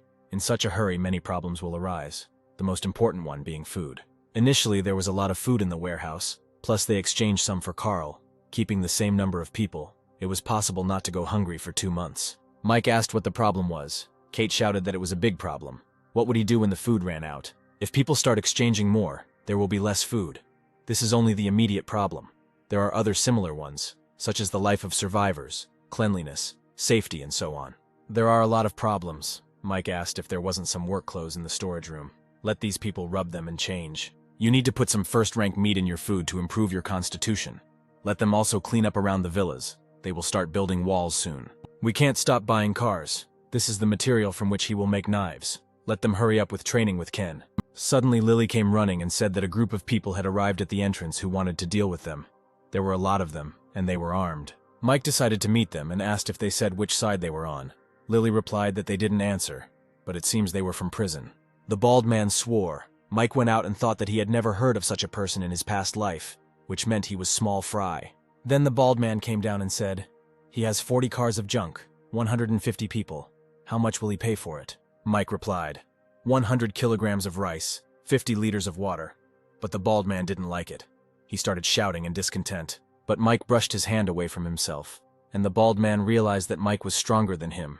He thought that he had people, and besides, he needed to get as much food as possible so as not to embarrass himself in front of the leader. He said they wanted 300 kilograms of rice, no water, 100 canned meats, oil, salt, and vinegar. The man wanted to object, but Mike stopped him and said that since they asked for it, he would do it. Mike told the girls to bring food. The bandits took everything and left. The guys approached Mike and asked why he didn't just kill them. Mike asked them to calm down and reminded them that the most important thing now was to build a base, instead of entering the war. Then he asked everyone to start working.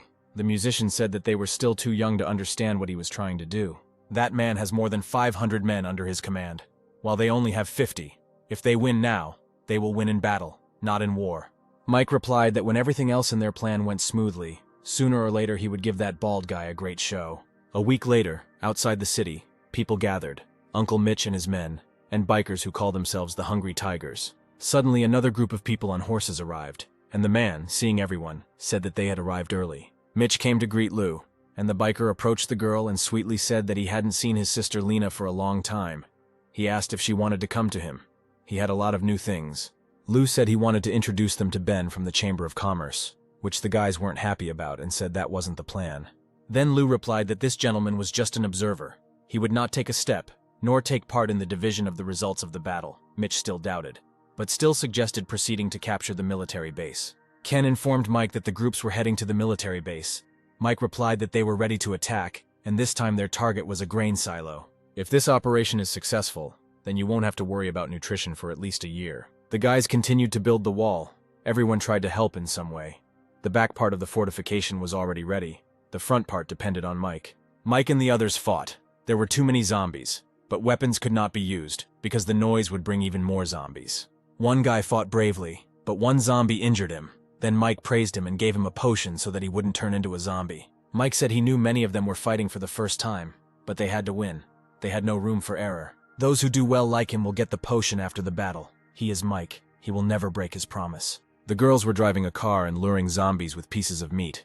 There were troops near the weapons depot. The sounds of gunfire attract monsters. It's just like Mike to sacrifice strangers. Millie decided she was just doing the job to calm herself down. Suddenly, Agnes jumped out of the car and told the girls to leave first. Rhonda didn't want to let her go, but Millie reminded her that Agnes was a 2-star hunter. She ran to 2 weirdos who had prosthetics. They started calling Agnes ugly and that she wasn't worth living. They asked if she was the one who brought those zombies here, but Agnes didn't answer. She immediately started attacking them. But suddenly these weirdos started using their skill, the Siamese shadow explosive technique. Agnes hit one of them, but there was an explosion and she was sent flying. They said she wouldn't even be in the top 50 in the Chamber of Commerce. With them in the top 20, it seems Mike was right to be worried about the Chamber of Commerce. The word explosion in their names didn't bother Agnes at all. She hit one again, and that man exploded and Agnes fell again. Although Agnes is strong, she has no profession, no skills, and no plan. She hit the man again and he exploded again, but she still got up and hit him again. This time she hit the real one. Then the man got nervous and thought that if she hadn't been a 2-star, she would have burst in long ago from the very beginning. She was ready for the fact that they would blow her up. The man ran at her with a knife, shouting that it didn't matter that she had broken their skill. He would still kill her. But Agnes grabbed him and tore out his heart, saying that she didn't have to be better than him. She was just stronger. Mike and the guys continued to fight, but the zombies became more and more numerous, and then the people began to despair. But Mike told them that everything would be fine and ordered them to stand behind him. He took out his fire knife, and with one swing destroyed all the monsters. Ken approached the storage to get some food, but suddenly something jumped out. But the main thing is that Mike managed to repel the attack. This is a mutant from Black Clay. Ken complained that he felt numbness in his limbs. Mike replied that he should go to Penny so that she could cure him.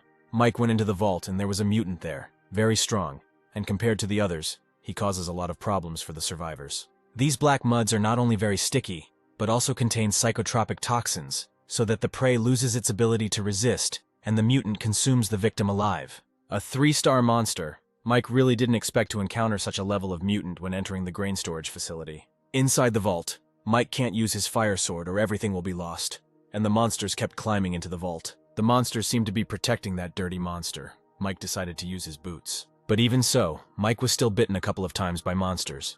Then he used the power of the boots, and it worked. Life energy is replenished. Mike finally finished. The storage was loaded with monsters. The guys came, and Mike ordered to gather people so that they would quickly collect the grain. Millie said that they carried out his orders, then returned. Mike asked where Agnes was. Millie replied that Agnes saw something suspicious and told them to leave. Agnes was running away from some strange guy who guessed that her comrades were now in the grain storage facility. The strange man said that he was the 5th of the 9 sacred thrones of the Chamber of Commerce, and he would give her a chance to become one of his warriors. Then he would spare her companions. The boys continued to carry grain into the trucks, and the zombies continued to advance. Ken was informed that 2 3-star monsters were approaching. Mike asked, "Is everyone here already? Lily and her team with more than a dozen people cover their backs?" Ken answered. Mike then called the baby's robot and told Ken to tell the others to prepare to retreat. They cut the wooden bridge that they crossed to the other side. Then the robot destroyed all the monsters with his cannon. Everyone got into the car, but those monsters continued to attack the guys. Mike said that if they let them catch up with them, it would be expensive. So Mike took out his huge gun and shot at the monster. but the monster anticipated the attack and lost only an arm instead of a head. Then Mike started shooting like crazy and said that this was a warning. If they followed them, he would kill them. Suddenly we are shown a doll, and now she could speak. She said that it seemed like it could be called words, but she couldn't remember it. A lady came up to her and also spoke. She said that the doll would no longer be able to evolve. She must kill more to become stronger, the lady said. Then asked if the doll would help her or choose death. But the doll attacked the lady. Then the lady called her a worthless thing, and decided to attack her too. After a short battle, the doll sensed something and immediately ran away. The lady said that she would not run away from her. Agnes continued to run away from this guy. She was already exhausted, and the man repeated his offer again, but Agnes refused again. The man said she was a frog in a well. Everyone in the world was a frog except the Zero Chamber of Commerce. The chamber has truly reached the forefront of humanity, and that is progress. He said he was giving her a chance to see how strong they were. He liked her indifference. Then he hit her. She was able to protect her stomach. The man said that he didn't even use his skills. He didn't even hit her with full force, and she can't get up anymore. There are at least 10 people in the Chamber of Commerce who have the same power as him, and the chairman is the strongest of all. He began to continue manipulating the girl, but she grabbed his hand and told him to take it away, or he would rip it out and feed it to the zombies. Things weren't going well for those who were trying to get the armory back. The green monsters were very strong. Then that strange guy came back and threw Agnes to the ground. The green-haired guy asked why they had to run after her. It would have been better if he had helped them. The man replied, when they were fighting, a group of people used the sound of gunshots to attract zombies. They weren't just luring zombies. This woman is an important figure in this group. He leaves it to them to find out who she belongs to, but then they must tell him everything they find out. Then he knocked down the wall and told them to be nicer to the Zero Chamber of Commerce because not everyone in the Chamber of Commerce was as nice as he was. The guys had a meeting. This time their losses were serious. 13 developed ones died.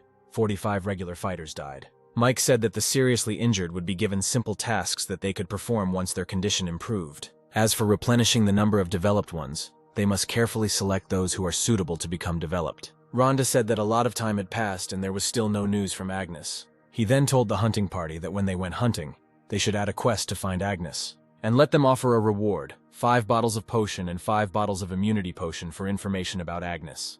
According to this list, he will prepare 40 bottles of 1-star evolution potion. 35 people from this list will receive them. The old man came with information from Carl, this time Mitch's men. The hungry tigers suffered heavy losses, so it seems these demons are strong. Mike was pleased. He told the old man to do something. He was to go to the village and contact them. Find out if it was possible to exchange food for weapons. If they can offer modified weapons, then they can also provide stones in exchange. He will give them the final amount after thinking about the exact exchange ratio. Kate brought up the Chamber of Commerce and asked if maybe they should check it out. Mike replied that they were doing their best to evolve, and many of them were inhumane, so it was best to avoid them for now. 2 days later, yesterday, they received information that an armed detachment was heading towards the mountain forts. The hunters also discovered a horde of zombies. They will soon reach the mountain of villas in 7 days. Today at noon, Uncle Lou conveyed that she did not intend to agree to the offer of food in exchange for weapons. They detained their boys and offered an exchange, their lives in exchange for grain. In addition, the leader of the city's techno team wrote a letter threatening them. Also, Agnes's location has been revealed. She has fallen into the hands of the Lou family, on an island lake, seriously injured and could die at any second. Tom said they could prioritize these issues and then tackle them one at a time. The first problem that will be coming soon is the gang from the prison. They better get rid of them. Then you need to save the hostages. As for the threat from the Techno City, you can just ignore them. The most dangerous thing is the problem with zombies. We need to divert their course, otherwise they will have problems. Also, their guys are still weak to fight. Mike praised Tom and asked if there was any information about the prison group. There are 51 star hunters in their group. There is also a 2-star. There are also dozens of weapons and an unknown amount of ammunition. Carla recently earned 10 evolution potions from them for information. Almost everyone in his group is developed. Then Mike pulled out the potions and said to select those who were ready to go into battle with him. Then give them the potion. The musician and his assistants will stay here. Tom and his sister will also stay. While they are gone, the base is in their hands. If someone attacks, let them defend themselves. If not, then it's better to let them run away. It's not worth the risk. The rest will go with him. Their battle has begun. Carl said that Mike had a lot of problems. Mike replied that they would just take his ammunition and explosives and not touch anything else. Now that he and his people are 1-star, he can take care of himself. And when this is all over, Mike will repay him with a 2-star potion. Mike came to a strange man and immediately tried to kill him, but that man surrounded himself with a shield. But Mike wasn't going to give up so quickly. He used his fire skill and tore the shield apart, but the man managed to dodge the attack. The man got angry and shouted that he would kill him. Suddenly, he hit himself several times, and in an instant he grew up. Apparently, he drank the blood of a low-grade giant. The advantage of giant blood is strength. But Mike had a plan. The man was too careless. He had little experience. Mike wounded the man, but his men came running out at the screams, so Mike grabbed the bandit and ran away with him. The people couldn't shoot Mike because he had their boss in his hands, so they decided to go after him and found their boss sitting by a rock. As soon as they approached him, he told them to run away, but they didn't have time. The explosives exploded earlier, and Mike rode away on a motorcycle. One problem solved. Now, Ken needs to deal with the village, and Mike's next target is the Liu family from the island where Agnes is located. The boys had already arrived at Old Man Mitch's, who realized he had screwed up when he saw that they had 3 more 2-star pets of the same level. Besides that, they have about 50 developed fighters, not counting those he detained and those who remained in the villa. Also, each of them has a white rank weapon. Their group is very strong. Mitch said he was unhappy with their behavior, and if they didn't leave, they would take it as a provocation. Kate said their boss had ordered their men to be released and given 20 upgraded pistols as compensation. The old man replied that he would give 10 pistols and let their people go. Kate was unhappy. He then added that for the next 6 months they would not interfere with each other. Kate said that this was not bad, but the conditions needed to be changed. The boss said that if they agreed to let the people go, not only would they not oppress each other in the future, but they would also become better trading partners. Mitch had no choice but to agree to their terms. He ordered hostages and 10 guns to be brought. The boys took their guns and their men. Kate told Mitch not to forget to bring good news. At this time, Agnes was still being tortured, but she still did not say anything. The martyr said that she could remain silent. They already knew that she was from the villas. He ordered to tell how many developed ones she had at the base, how many weapons and how many 2-star ones, and what professions they had. Agnes sent him, and the bastard began to beat her harder. He was almost beating her, but she managed to remain silent. If he can't do even this little thing, he won't get the 2-star potion next time. Suddenly a man burst in and shouted that there was a man on the lake who said he was looking for this woman. The old man said that the guy dared to come alone. He was able to swim across the lake. This guy was helped not only by courage, but also by luck. After all, there are water mutants in the lake. They called Mike a fool because he was risking his life for this woman. The old man ordered his son to deal with the guy, who began to mock his brother, because he could not get a word out of Agnes. While they were arguing, Mike burst into the office and said that he was looking for one person. The man walked up to him and started yelling at him to get rid of that shitty expression on his face, and promised to kill him just like he did her. Mike just said, "So she's here." Then he took out a gun and shot the man, then the other one. The others stood up and started shooting at Mike, but he apparently stole the shield from that boss and used it, so not a single bullet hit Mike. Then the main one got angry and stood up and used his ability, but Mike called out the primary skill and the water girl broke through his attack. The old man's daughter seemed to have broken through his shield, but Mike was already behind him and had a gun pointed at his head. Mike ordered them to let his man go, but the old man replied that this would not happen. The daughter screamed that if he did not let her father go, he would die. But Mike replied that he was not going to die here, but if they did not let her go, they would all die here. The old man said that he did not deny that the boy was strong, but if he really wanted to kill him, they would all fight to the death. Mike knows he's not lying. Mike has played all his cards. If he dares to kill him, his family may cease to exist, but the guy will die here too. But this did not convince Mike in any way. Then the old man became nervous and wondered whether he should let her go. The daughter was told that the master was now being held hostage. The brothers were dead, and only she could make a decision. Then the girl ordered to bring her here, and so they did. The girl told Mike that now he had to let her father go. Mike refused. He ordered to hold her and follow him. When they safely swam across the lake, he would release their master. The girl started to complain, but Mike replied that he would not trust the enemy. He was not that naive. He's in a hurry, so either he kills her father and gets out of here himself, or she agrees to his deal. The girl reluctantly agreed and they swam across the lake. The master asked if he was going to kill him. Mike just grinned and left.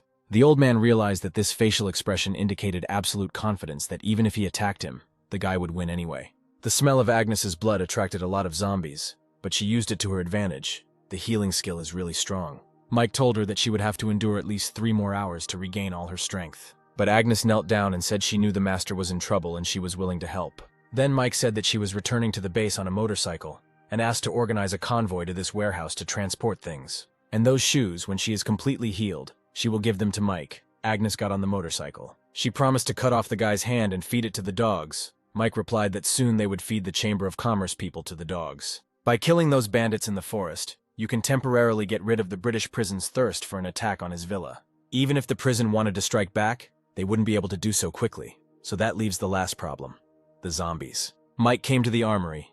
Even if the information is wrong and there are not many of them, with the current strength of the mountain villa, it is impossible to resist. When zombies and mutants come in waves, no matter what level they are, in that situation, even if Mike was a 4-star, he would run away. But Mike won't turn down a villa that could give him 7 stars, so it's time to get down to business. The little baby was sleeping. Mike came up and stuck his sword into him. Even his blade had a hard time piercing their skin. Then the same monsters came running, only of medium height. Mike used his fire sword to defend himself. Suddenly a door was thrown at him, the very same monsters that Mike was so afraid of, and there were quite a few of them. Mike lured them into the forest, then took out his staff and used Blue Ice Lotus. Then he entered this hole. Mike spent the only natural stone, and he didn't even get a single stone. Killing these monsters is really a loss-making business. Although the arsenal is small, the quantity is large and the ammunition will last for a long time. Mike went deep into the basement and discovered a terrible picture. Several pregnant girls, a breeding ground for monsters. If nothing is done about them, there will be problems in the future.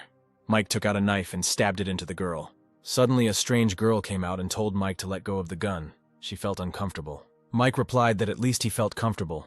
He immediately realized that this girl had evolved. The girl came up and said, "The corneas are starting to cloud over, and in principle it corresponds to the phenomenon of death. It seems that nothing can be seen from this zombie." Mike felt nervous. This woman's strength clearly didn't pose a threat to him, but looking at her, he felt goosebumps on his skin. He asked what she was doing here and how she knew so much. The girl replied that he had a very keen sense of smell. She only looked at him, but he noticed her. Besides, he's not some trained killer if he's so skilled at killing people that it's become instinctive. The girl said that she had a heavenly gaze profession and she had some special abilities, so she saw his fights just now. She said that she knew he had a lot of questions in his head, so she would explain everything, and then he would answer her question. She was previously a forensic pathologist and honorary doctoral supervisor at 2 of the world's top 10 universities. And of course, she was called a cold-blooded animal, a woman who smelled of corpses, and a person who would go to hell. Since her research involves dead people or mutations, she will inevitably do something unethical, even bloody and evil in the eyes of others. The discovery of these monsters was successful, as there were clear traces of radiation on their bodies. In addition, these monsters use human and zombie females for reproduction, which cannot but be frightening.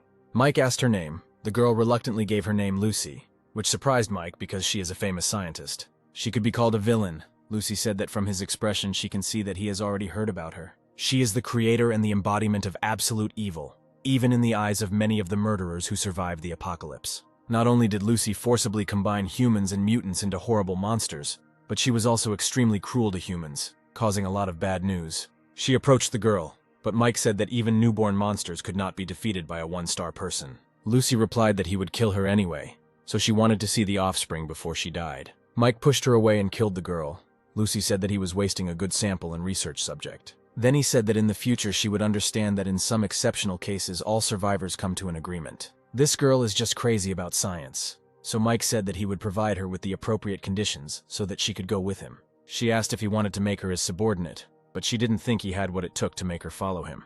Then Mike threw her a potion, and the girl immediately agreed to go with him. The guys came to Mike, and Ken admired the fact that Mike dealt with these monsters on his own. While the guys were admiring Mike, as Mike himself and that crazy woman came out, Mike was glad that everyone returned safely. The old man came up and shook Mike's hand and said that he didn't need to say anything more. From now on, his life belonged to Mike. Mike replied that they would never sacrifice any of their comrades, and hesitantly introduced the doctor. She is also a renowned biomedical specialist, well known in the field, and she will be working with them. Lucy haughtily said that the guys should collect some samples for research. Of course, no one listened to her. Then Mike said that they needed to distribute the tasks. Kate and Ken would take the rest to load the trucks, pack everything in the arsenal, and take it away. The rest go to help Lucy. Her research is very important for their future. Only then did the guys agree. 3 days later, the boys had another meeting, and during these 3 days they managed to create 4 lines of defense from the foot of the mountain to the top.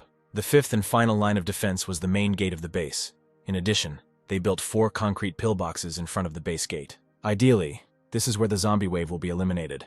The musician ordered them to set traps everywhere. Apart from the main entrance, they certainly won't play a decisive role, but the total damage should be significant. On Ken's part, he tried to force the evolved to hunt and the normal humans to attack the zombies, but the flow of zombies was too great. At least they managed to train the privates they brought out into the field so that they could confidently hold a gun. They also learned to shoot and follow orders. Lily and Sean have taken in some of the survivors from that wave and are now integrating them into the combat unit.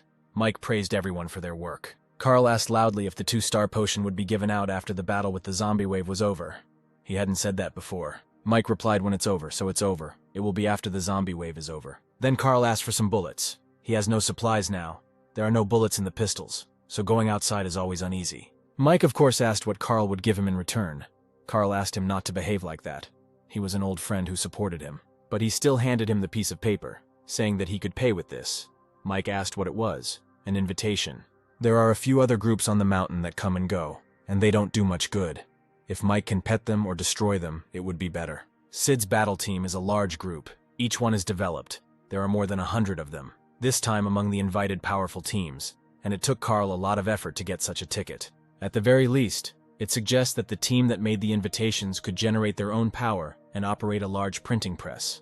The event is taking place in the city center, which means the battle group intends to inspect the forces participating in it. Mike replied that he would take the ticket as payment and let Kate tell him the details later, but for now he could rest. Those who can take part in this event will get their hands on some good things, so they will grow quickly. It is worth watching. Mike wanted to talk to Kate, but Ken started shouting from afar. As the boss predicted, there were several groups of people following the wave of zombies. They were trying to take advantage of the situation. This is a normal occurrence in times like these, as many factions prefer to keep an eye on the zombies and sometimes destroy them. They will watch and play praying mantis, profiting from the war while zombies attack someone. But there are very few smart people. It is worth getting rid of these flies so that they do not bother them. Several people were watching the zombies, and the man asked if they had received any warnings from any group. Received from the mountain villas. The man asked Kai what kind of mountain villas these were, because this was his territory. Kai replied that this was not his territory. The jailers were in charge here. He asked the girl what she thought. She replied that she was bored. They have been following this wave for some time, and now someone asks them to give up, and they give up. Why pretend like there's a meeting or something going on here? Isn't it boring? He thinks the mountain villas are just making noise. He can wait until they come back tomorrow and get together to scare them. Kai replied that it was a good idea, and asked what the second man thought. He was unsure. Alex replied that she was not interested either. She got up and left. Mike was very surprised when he saw this girl. He didn't expect to see her here. At the time, they were both 4 stars. They met at a bar and got acquainted. He maintained a relationship with her for a long time. Later, he was on a building that took more than a month. And when he returned, he found out that she had been in a shootout. Her people had died and fled, and she had to turn to a powerful force to save her life. Years later, Alex killed her enemy. Then when she was discovered, she fled to a dangerous area, and Mike never saw her again. No one ever came out of this place alive. This woman had too many principles and habits of a peaceful era, which killed her. Now they are strangers to each other. Ken asked if they would fight him. Kate objected. Because they had a small group, they didn't have the full strength of their base. But suddenly Mike replied that they would fight. You need to be able to fight. Will they recognize the one with glasses among the 4 leaders? If they are going to fight, they should start fighting Kai. They have little to lose. They have someone to fight the zombies with, and they can warn the other forces after the fight.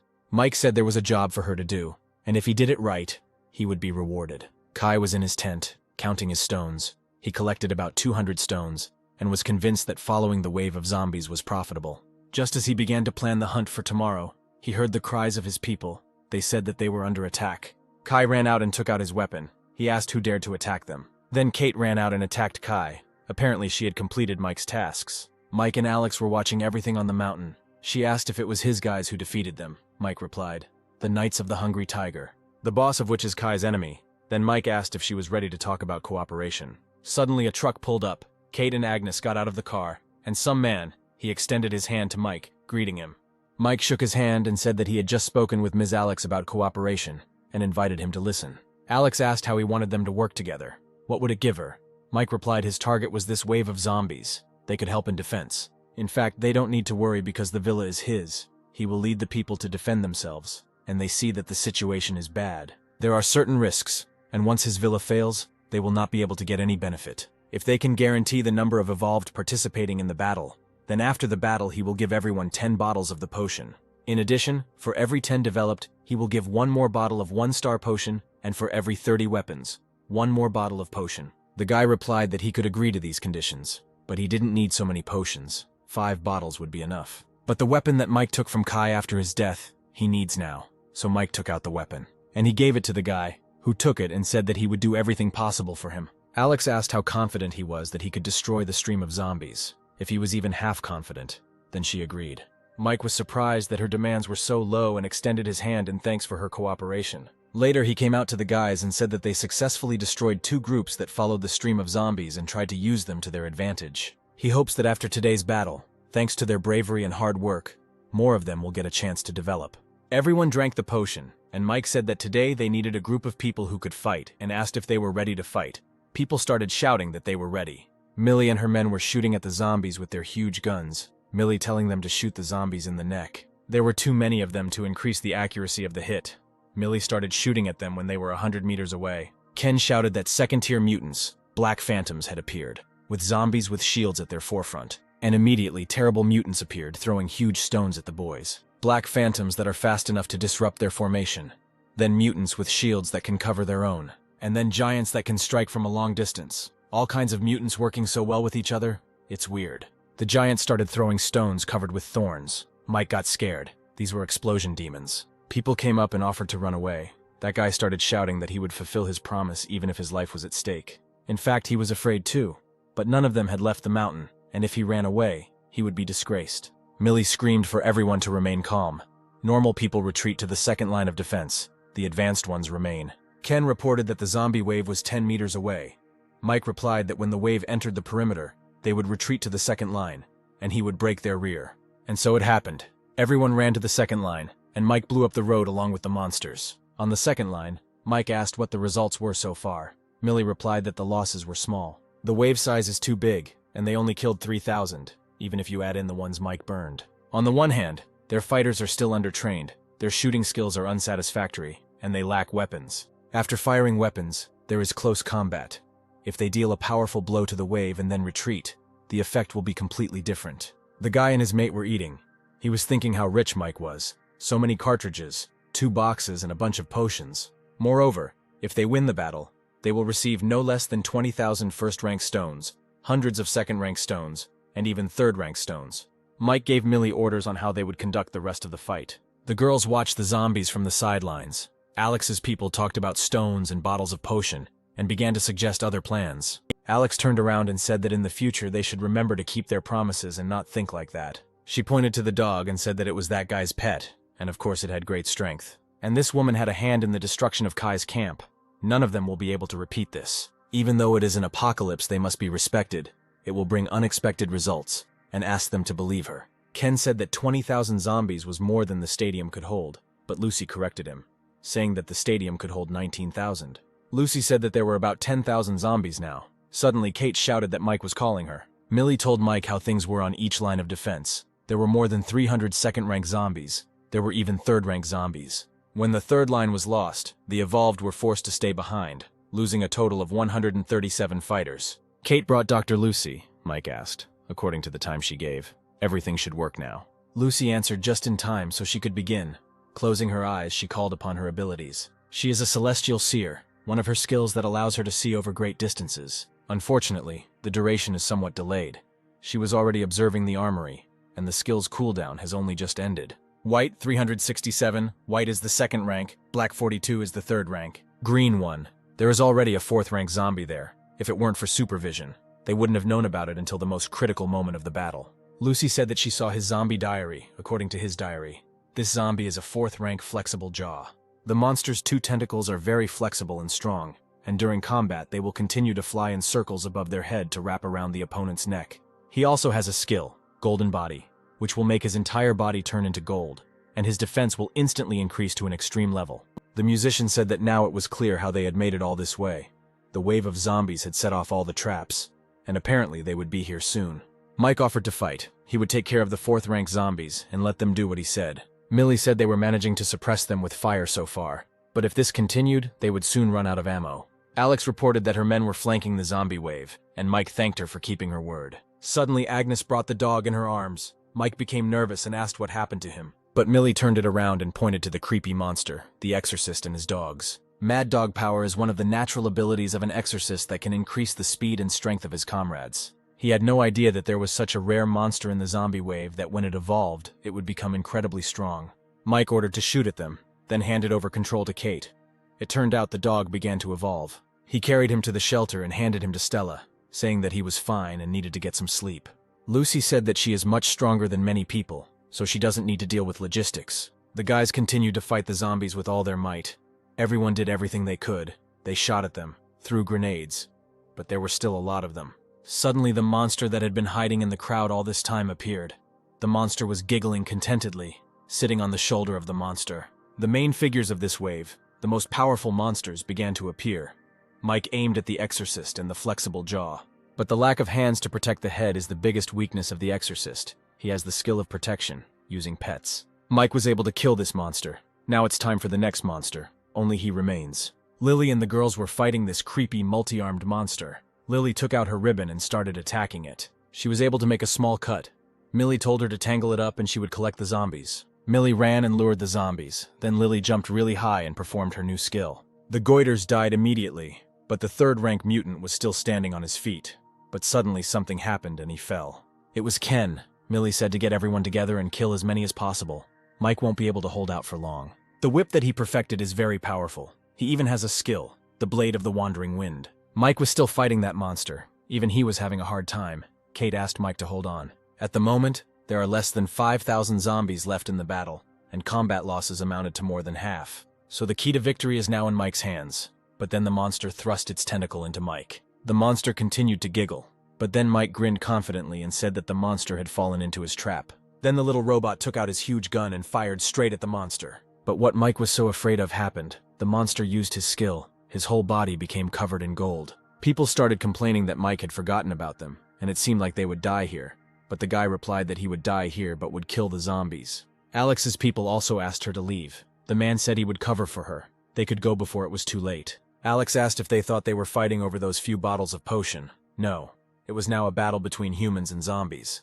This is the protection of their race. In the future there will be more and more such battles. You can't run away. She won't blame them if they want to leave. She will stay, if only for the sake of her race. If the level of evolution could determine everything, the end of the world would not be so difficult. So Mike continued to fight. He took out his summon card and a jumping beast came out of it. Suddenly this monster started calling for reinforcements. All the zombies started running towards them. If he continues to attack and grab him by the neck or kills the rider, the situation will change dramatically. But then Agnes appeared. She was able to snatch the tentacle of this monster, thereby freeing Mike. Then she threw him a knife. Mike took this chance and used the fire sword skill. The zombies started to retreat, and all because Mike was able to kill this monster, they finally won this battle. Sometime later, Lucy said that it was important to collect the bodies of high-class zombies. It is necessary to conduct research on the samples, especially on the 3rd and 4th rank zombies. This time they suffered heavy losses. Now their team has less than 200 privates, and only about 40 developed. Some were left disabled. The guys continued to tell everything, but Mike replied that he understood everything. It was a victory, but not a successful one. Tom reported on the awards. They received more than 22,500 stones of the 1st rank, 385 of the 2nd, and 31 of the 3rd. After Mike killed that mutant, the zombies started to run away. The 3rd rank zombies were too strong. Unfortunately, the dozen or so 3rd-tier zombies that managed to escape took away the spinnable rocks. There are 2 more squads that are still in the villa and have not left. Their losses are more than half. Mike came to the leader of one group and asked if the guy wanted to see him. He was worried that he wouldn't pay back the debt. Sam replied, "Not at all. Besides, if he really didn't want to pay the debt, he wouldn't have come." Mike replied that he was not a very nice guy, but he was a man of his word, or maybe Sam wanted more payment. Sam suddenly asked if he could follow him. Mike thought that Sam was a spoiled person since childhood, but now he's ready to follow someone. Sam said he knows Mike doesn't believe him, and he didn't believe in Mike until that day. He would not listen to anyone or work for anyone. But today he saw a scene he had never seen in his life. For the first time he sacrificed his life to kill. For the first time he covered for his brothers. And for the first time he saw someone die for him. He has done many stupid things in the past because of his family's power and influence. Even after the apocalypse, he still believes that he is doing the right thing.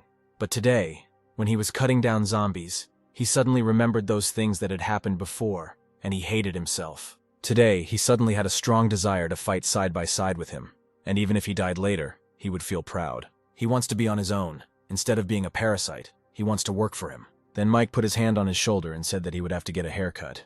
He didn't like this mess on his head.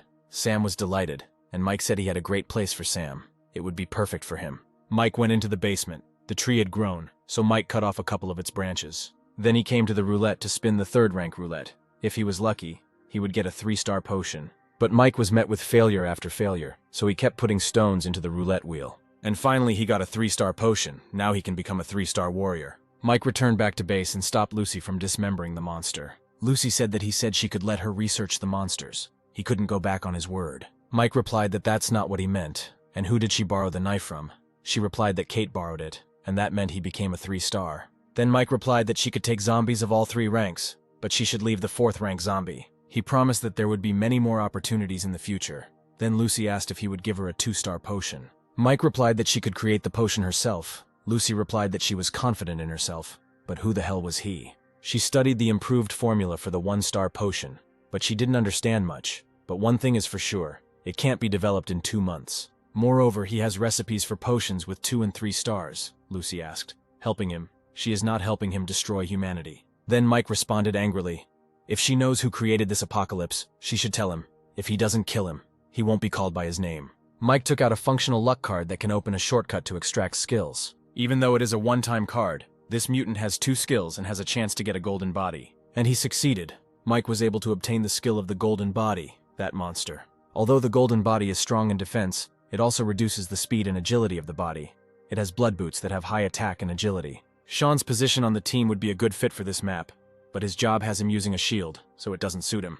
The girl would not want to master this skill either, since it is for defense, not for attack. As for the retired ones, they weren't good enough to get it yet, so he just left it. Mike came out and said first of all he wanted to thank Alex and Sam's team for the terrible price they paid. There are 30 vials of potion here, and in addition, 10 types of gray-level weapons await them, which can be taken from the armory. Anyone who has not yet evolved will receive potions, and anyone who has already evolved will receive a moonblade.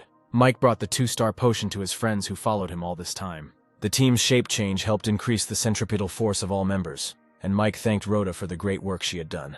Rhonda, who made all the costumes, said it wasn't difficult at all, since she only had to remake part of the uniform, and that was it. It so happened that this villa was often rented out to various groups for filming, so a large number of costumes are stored here. They will be divided into 5 groups, captained by Millie, Ken, Lily, Lou, and Sister Rhonda. In the car, Carl praised Mike for winning. Mike replied that he shouldn't worry. He brought the payment, then handed over the potion. Carl asked if Mike was going to go to the exhibition alone. Mike replied that he had made some preparations. Mike arrived, Sam arrived too, and waved to Mike, saying that his men had taken measures and a place for an ambush. This guy shaved his head, even though Mike asked him to just change his hairstyle. He's unrecognizable now. Mike asked if he told them not to be scared. Sam replied that the binoculars he had prepared for them would be enough to keep an eye on Lou's house from a distance of several hundred meters, and the appearance of the suspicious person Mike had mentioned would activate the chain surveillance system and allow them to find the suspicious person's lair. All signs point to the Lou family and the Chamber of Commerce having close ties, although he is currently reluctant to get involved with the Chamber. Mike asked if Sam was a Bonton magician by profession. Sam asked how he knew his profession. The other day he saw Sam using his professional skills in battle, so where did he get the profession scrolls from? Sam replied that a multicolored roulette wheel was spinning at the cement factory, and that's how they got the profession scrolls. But then the wheel exploded. Mike replied that such roulettes are dangerous, and if a black section appears, that's the end. Sam said to get to the meeting place of this fair, you have to cross a quarter of the city, but it was already dark. Mike replied that the night in the city belonged to zombies and mutants, so they would stop here today and move on in the morning. But as soon as the guys entered the buildings, the people who were hiding there stood up and grabbed their weapons. However, among these people was Sam's uncle. He ran up to him and hugged him. Sam asked what happened to his father, where he was. The uncle replied that he was now in their camp.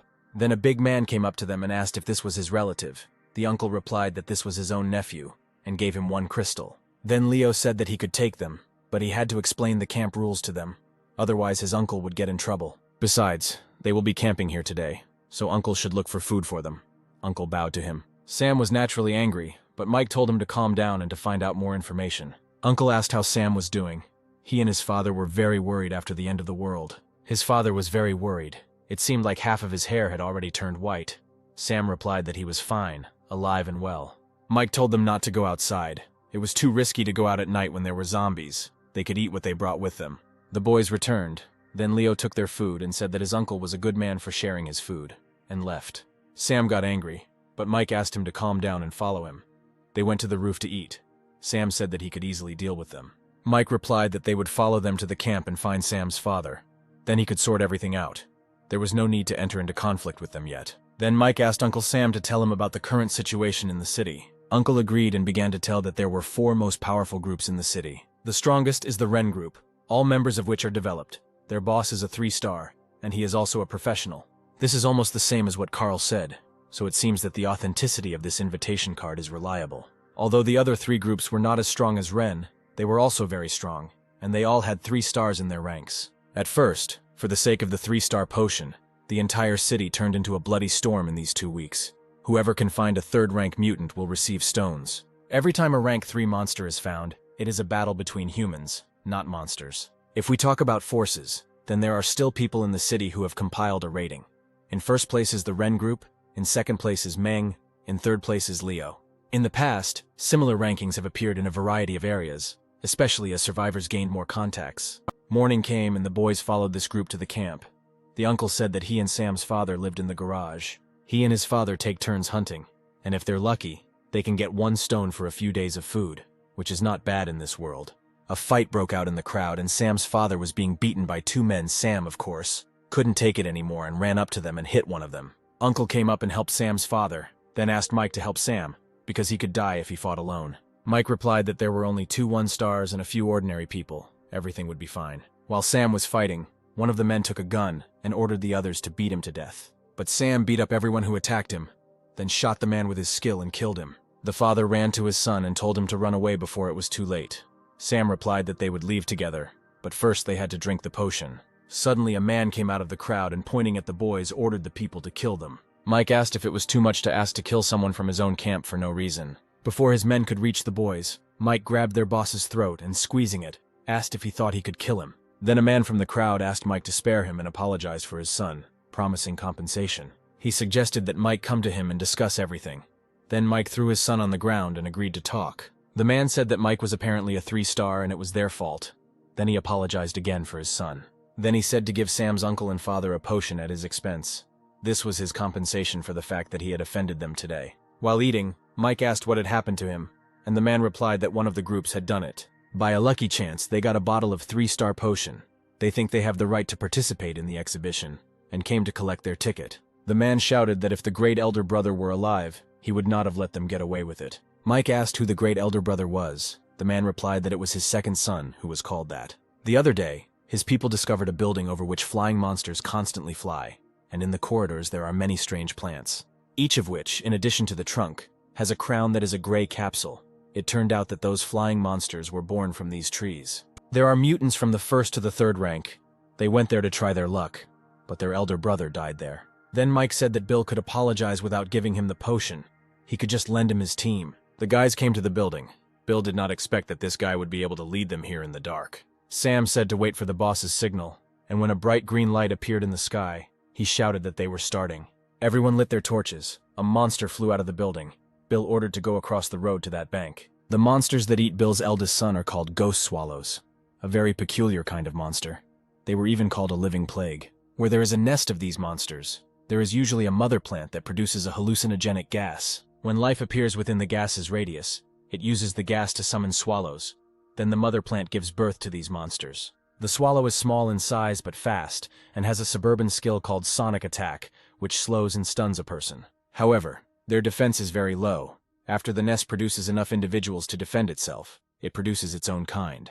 There were more than 20 nests in this office building, and as the days passed, their number increased even more. As a 3-star, Mike can hold his breath for at least 5 minutes, and within that time, Mike must win. Mike came to his mother, and the monster immediately released the monsters. They flew to him, but Mike killed them with a fire sword. Bill's group didn't understand what ghost nests were and inhaled hallucinogenic gas, so even the 3-star died. The hallucinations took the form of girls. Mike fell for them at first, but then came to his senses. After killing them, he said that this poison could affect even him, and at such a high concentration, his true form was very close. Mike was able to kill the monster and said that it tried too hard to lure him into a trap. But girls are not that important to him, and besides, Millie would never do something like that.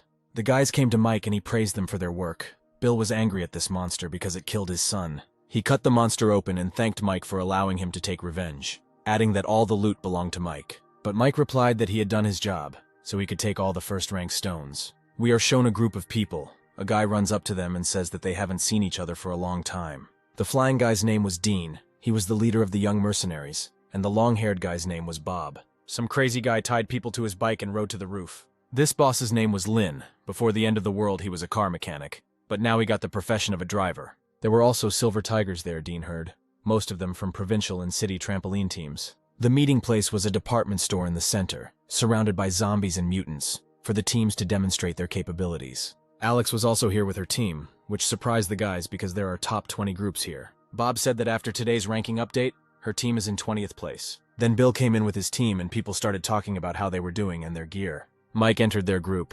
Alex wondered why Mike and Sam were here. Apparently they were up to something, but she was left behind. Suddenly Bob clapped his hands and opened some kind of portal, and said that since everyone was gathered, they could go. Rainbow Gate. A certain amount of energy is required to activate it. The maximum teleportation distance does not exceed 2 kilometers. Bob said that people can exchange things. It is a great thing that will improve their strength and speed up evolution. There is no risk in this, and to prove it, he will go first. His people will remain last. Everyone came in, and Bob said the first thing was going to be a public auction. They were going to put a few items up for auction. The winner will be the one who offers the highest price, and stones will be used as currency. Each person will take turns putting items up for auction, independently determining the price, placing bids, and selling. After this part of the meeting, there is free trade time, so if they have something they need, they can buy it. Those who have lost others can propose terms of exchange, and as long as they are agreed upon, they can complete the deal. Of course, there are plenty of people who have their eye on the item and might put it up for auction, so he doesn't care. The first item, perhaps it will be very useful to someone. The starting price is 200 stones, or 2 bottles of potion. Mike said they would take the stone and they would make every possible bid for it. It's a natural fire stone, it's too valuable. He bought it for only 2 bottles of potion. People don't know everything yet, so Mike took advantage of it. The next item, the secret key, Mike was not happy. He didn't think he would see it so soon. Although he knows what it is for, he cannot reveal its secrets. This thing belonged to the Blue Bay group. Frankly speaking, this is the very reason why the Pigeon Bay battle group was destroyed, because they discovered the key to the secret kingdom. Only less than 1% of the people who entered there were able to come out alive. People were unhappy with this key. Bob replied that high risk meant high reward. This thing was so dangerous that even he was hesitant to go in there. But what will happen after they pass these dangers? What will they get in this secret world? Not only does he sell this product, but it is not cheap, and anyone willing to take the risk will have to pay 2 bottles of 2-star potions. People were unhappy. They were arguing.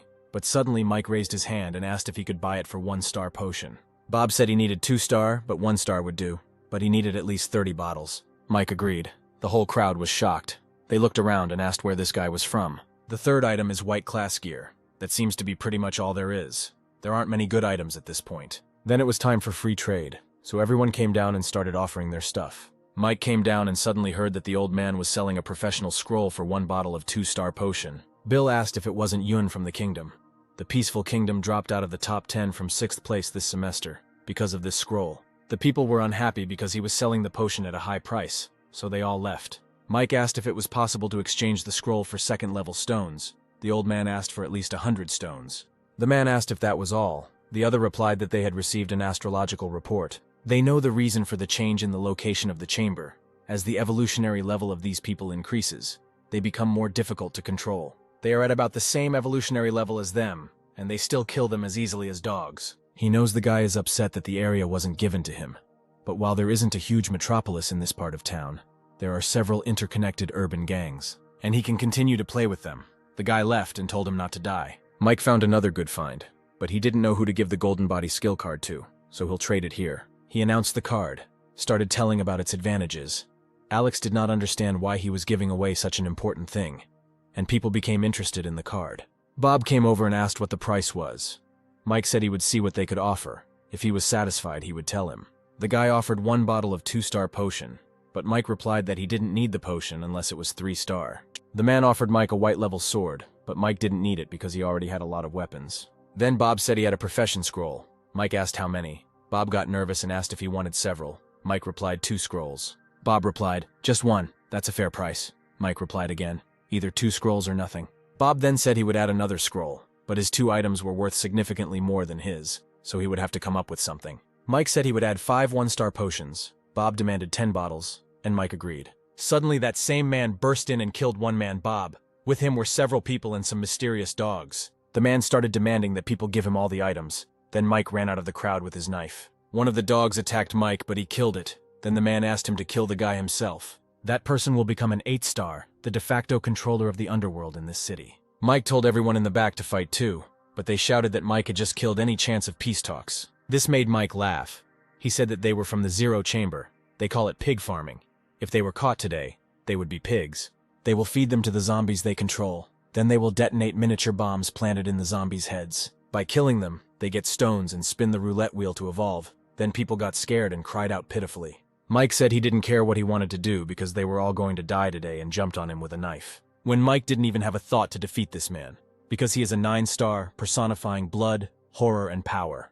Even though they ascended to the throne of the strongest man by stepping on the bones of countless others like themselves, they still remain a group of people standing at the pinnacle of humanity. But this does not change the fact that they are real scumbags. In this life, Mike will never be afraid of these bastards again. He will fight his inner fear. Mike cut the man's staff. Then the bald man took out his daggers and they began to fight. This man is a master of weapons. It is a great profession that allows you to achieve great combat power, regardless of the weapon. Their boss said he would show him the true power of the chamber. Clapping his hands, his men began to descend from the roof. Then the people finally moved and started fighting them, shouting that they would not allow them to treat them like pigs. Bob got angry and came forward, the boss of the ward asked. Instead of running away, he goes to meet him boldly, but he is not his enemy, and they can do without a fight. The boss offered Bob to lead the strongest group in the city if they were going to cooperate. They needed some kind of cooperative organization. Bob immediately refused. Then the boss of the ward called his pets, and they began to attack Bob. And he managed to kill one wolf spirit, which surprised the boss of the chamber, and he added that now he would be a little more serious. Then Bob used the golden body, which fortunately he exchanged with Mike. Even the boss couldn't break through his body. The boss said that he really underestimated him. The guy has such a level of defensive skills, but in front of him, everything will be useless. So he decided he could put in more effort. It turned out he had 2 professions, and suddenly his hands turned into electric drills. Mike continued to fight the Dagger Master, and now he decided to use the scroll he received to improve his seal skill. After using the skill, Mike literally flew up and immediately swung his knife. A huge force flew towards the man. He was able to kill the Dagger Master. Then Mike turned around and told the boss that he would be next. The man literally pounced on Mike, but our hero managed to block his blow. This angered the boss of the chamber, and he summoned 2 wolf spirits at once. But Mike had his own tricks. He summoned the primary spell. And while the wolf spirits and Mike's monster were fighting, he used his boots and ran up to the boss and attacked him. The boss said that although the guy was strong, he was no match for him, and then transformed into a huge monster. Suddenly the earth shook, but it was not caused by enemies. A huge roulette emerged from under the ground. The earthquake was caused by this roulette. Even the fight was postponed. At this critical moment, a roulette exchange appeared in the city. In the previous life, there was nothing like this. Then Mike put the fight aside and jumped out of the building, and the rest of the people ran after him. The boss shouted that he would kill Mike when he found him.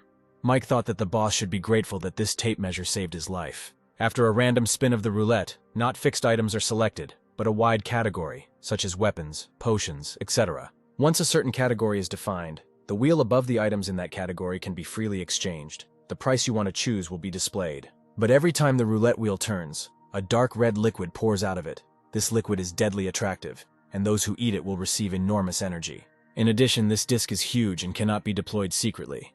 One can say that every time it appears, it turns the surrounding space into a meat grinder. Therefore, the best chance is to use the roulette immediately after its appearance, when monsters have not yet appeared in the area. And Mike managed to run first. It's good that only 1 level 1 stone is required to activate the roulette. The roulette started spinning. He got to the drawing section. Mike selected all the categories he needed. Mike was able to get the blueprint for the 1,000-leaf armor. Then that same red liquid started coming out of the roulette. From all locations, monsters, people, and zombies watched this roulette. Even Mike's former doll, who is now friends with the Iron Lady. Mike was nervous. He needed to hurry up to spin the roulette wheel 2 more times, because he could already feel the crowd of monsters running towards him. The second scroll is a section that is the only section on the entire roulette where you can't see what's there. But such an opportunity could not be missed. So Mike took the risk, and the people were already very close to the roulette. So Mike called the primal charm to stop people from getting away from Mike with the roulette. The third spin gave him a bottle of bloodline blood. With his speed, he managed to slip through the gap in the circle before the powerful mutants appeared. So this time he probably had enough. Fashionable creatures, a large number of groups and organizations quickly fall into this funnel. The meat grinder has begun. Bill thought that most of the survivors and mutants would flock to the roulette. He wondered how his team would survive this storm. Suddenly, Alex and her team came to him. Apologizing, she said that she wanted to come here to wait for someone. Bill asked how long she had known Mike. Alex replied that it had not been long since they met, Then Bill asked why she was here. Alex replied that following Boss Mike could bring many rewards. Sam added that this was true. Finally, Mike returned to the guys. Sam asked if they were going to do something big. Mike replied that they needed a break first. He apologized to Bill for having to borrow his apartment for a while, but Bill didn't mind. Of course, Mike has something important to do, but unfortunately, none of the squad members are around.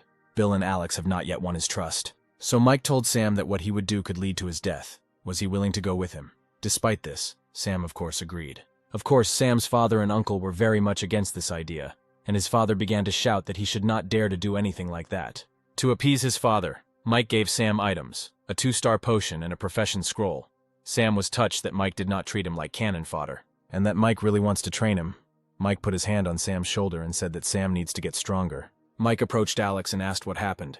She replied that she knew he would come to her, and if he wanted her help, let her give him a 3-star potion. And of course Mike refused. Even if he got this potion, it would take priority over his people. Then Alex asked if she would get priority if she became a member of his team.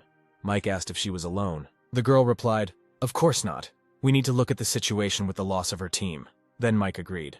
Alex suddenly said that she is an ugly girl. She does not attract people, so she only contacts people based on their interests. Mike was surprised that she considers herself ugly. Then she pointed to her scar and said it was ugly.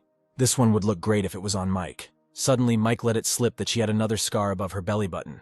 It was beautiful. Alex became embarrassed and shouted how he knew that. Later, Mike gave each of the teams a weapon, and they began to praise him and say that they wouldn't mind following Mike. Bill and Alex placed the bags on the table and said that these were the first rank stones collected today. Alex said they had a good couple of days of practicing together, and they had accomplished more today than yesterday. Bill adding that it was thanks to Mike's guns. Mike asked what the situation was around the huge roulette. Bill replied that there were mountains of animals and a sea of corpses around it, closer to the center of the roulette. God knows what was happening. It looks like Mike needs to scout out the situation downtown himself. Relying solely on Bill's group is useless. The biker's men asked how things were outside. He replied that they knew perfectly well what was happening near the roulette. "There are zombies everywhere, monsters. They won't be able to spin this thing." "No way," people asked. "These monsters don't kill each other." The man replied that they were fighting and then stopped. The reason they stopped was because there were bosses among the monsters. In the east, an unprecedented flying monster appeared, with wings approximately 50 meters long and 20 meters tall. The dragon has a blue stone on its forehead, before the strongest monster had a green stone on its forehead. Besides this black dragon, the southern side is occupied by a pack of mutant rats. People asked how strong they could be. These are 4th-rank rats, almost as big as 7-year-old children, and they are intelligent. They walk upright, sit on their bottoms, and are very agile on top of everything. And there are at least a couple of hundred of the 3rd rank, more than 1,000 of the 2nd, and the 1st can't even be combined. The dragon, even being a 5th-level creature and having gathered many monsters under his command, did not dare to go against these rats. All the monsters were under their control. But there is an even stranger thing. The West is full of zombies, and it seems someone is leading a group of these zombies. There are 4 4th-rank zombies in the group, and apparently the 2 women who were there are their leaders. These women were zombies. The man continued to describe to his people about the Iron Lady and Mike's doll, and the woman listened to him. He mistook the doll for a person, and suddenly one bald man got angry and started shouting that he just wanted to spin the roulette wheel. Then the bald man turned around and started yelling at the woman to come down and say something or get lost. She jumped down and said that the creatures were competing for something, then asked the bald one's name. He answered, "Doc." Then the woman said that she would kill him later. Mike continued to hunt. In his past life, this dragon became famous for killing the famous 9-star. After this, he went alone to a dangerous place and killed so many people that even the lords of those places bowed before him. Never did Mike think that he would see him here in this life, and now he is already the 5th rank. Mike considered the dragon the main danger. In the face of absolute power, all plans go down the drain. Fortunately, the roulette is indestructible and can only be used by a person. But if Mike can kill him, then in addition to the stones, his entire body will also become a treasure. Suddenly, people below started fighting monsters. Mike watched them and wondered what they were planning to do. Apparently, the forces in the city have temporarily united. But if there is chaos, they will be able to get to the roulette. But there is a dragon there now. The dragon was distracted and flew away. The rest of the people got to the roulette through the sewers. They have a good plan, but there are too few of them. But they were attacked by those same huge rats. In fact, they even managed to get a 3-star potion. Suddenly, Mike saw the doll. He was shocked because he could not cure her. But now she is alive and he has no spiritual connection with her. They exchanged glances and somehow shared memories with each other that gave both of them a headache. This was contrary to Mike's idea of such creatures as the Iron Corpse. Mike turned around and walked on. He decided to make another doll to understand what happened to that doll. Only after creating this doll, Mike immediately felt a connection with him. Suddenly, the doll appeared screaming that she hated him. Mike clearly did not expect this, and even prepared his sword. But the doll was not talking about Mike, but about the new doll. Apparently she was jealous. She grabbed him and bit him on the neck. She said she didn't like him, but he could give her power. Then she told Mike he saved her, and in gratitude she handed him the potion. The guy was shocked. The doll said that her name was Cindy, and if he didn't like it, she could throw it away. Then Mike took the bottle and thanked her for the gift. Then he asked her if she remembered what happened before. What state is she in now? Mike wondered. Cindy replied that she wanted a red liquid, tasty. Apparently that evolutionary blood dripping with every spin is taking its toll on her. Mike said he saw her with a dark-haired zombie.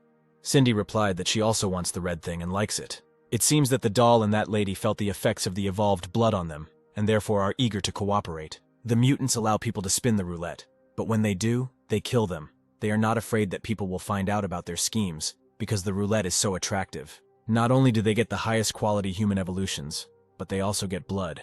Mike asked if they could control the zombies. Cindy replied that they couldn't. They just follow them.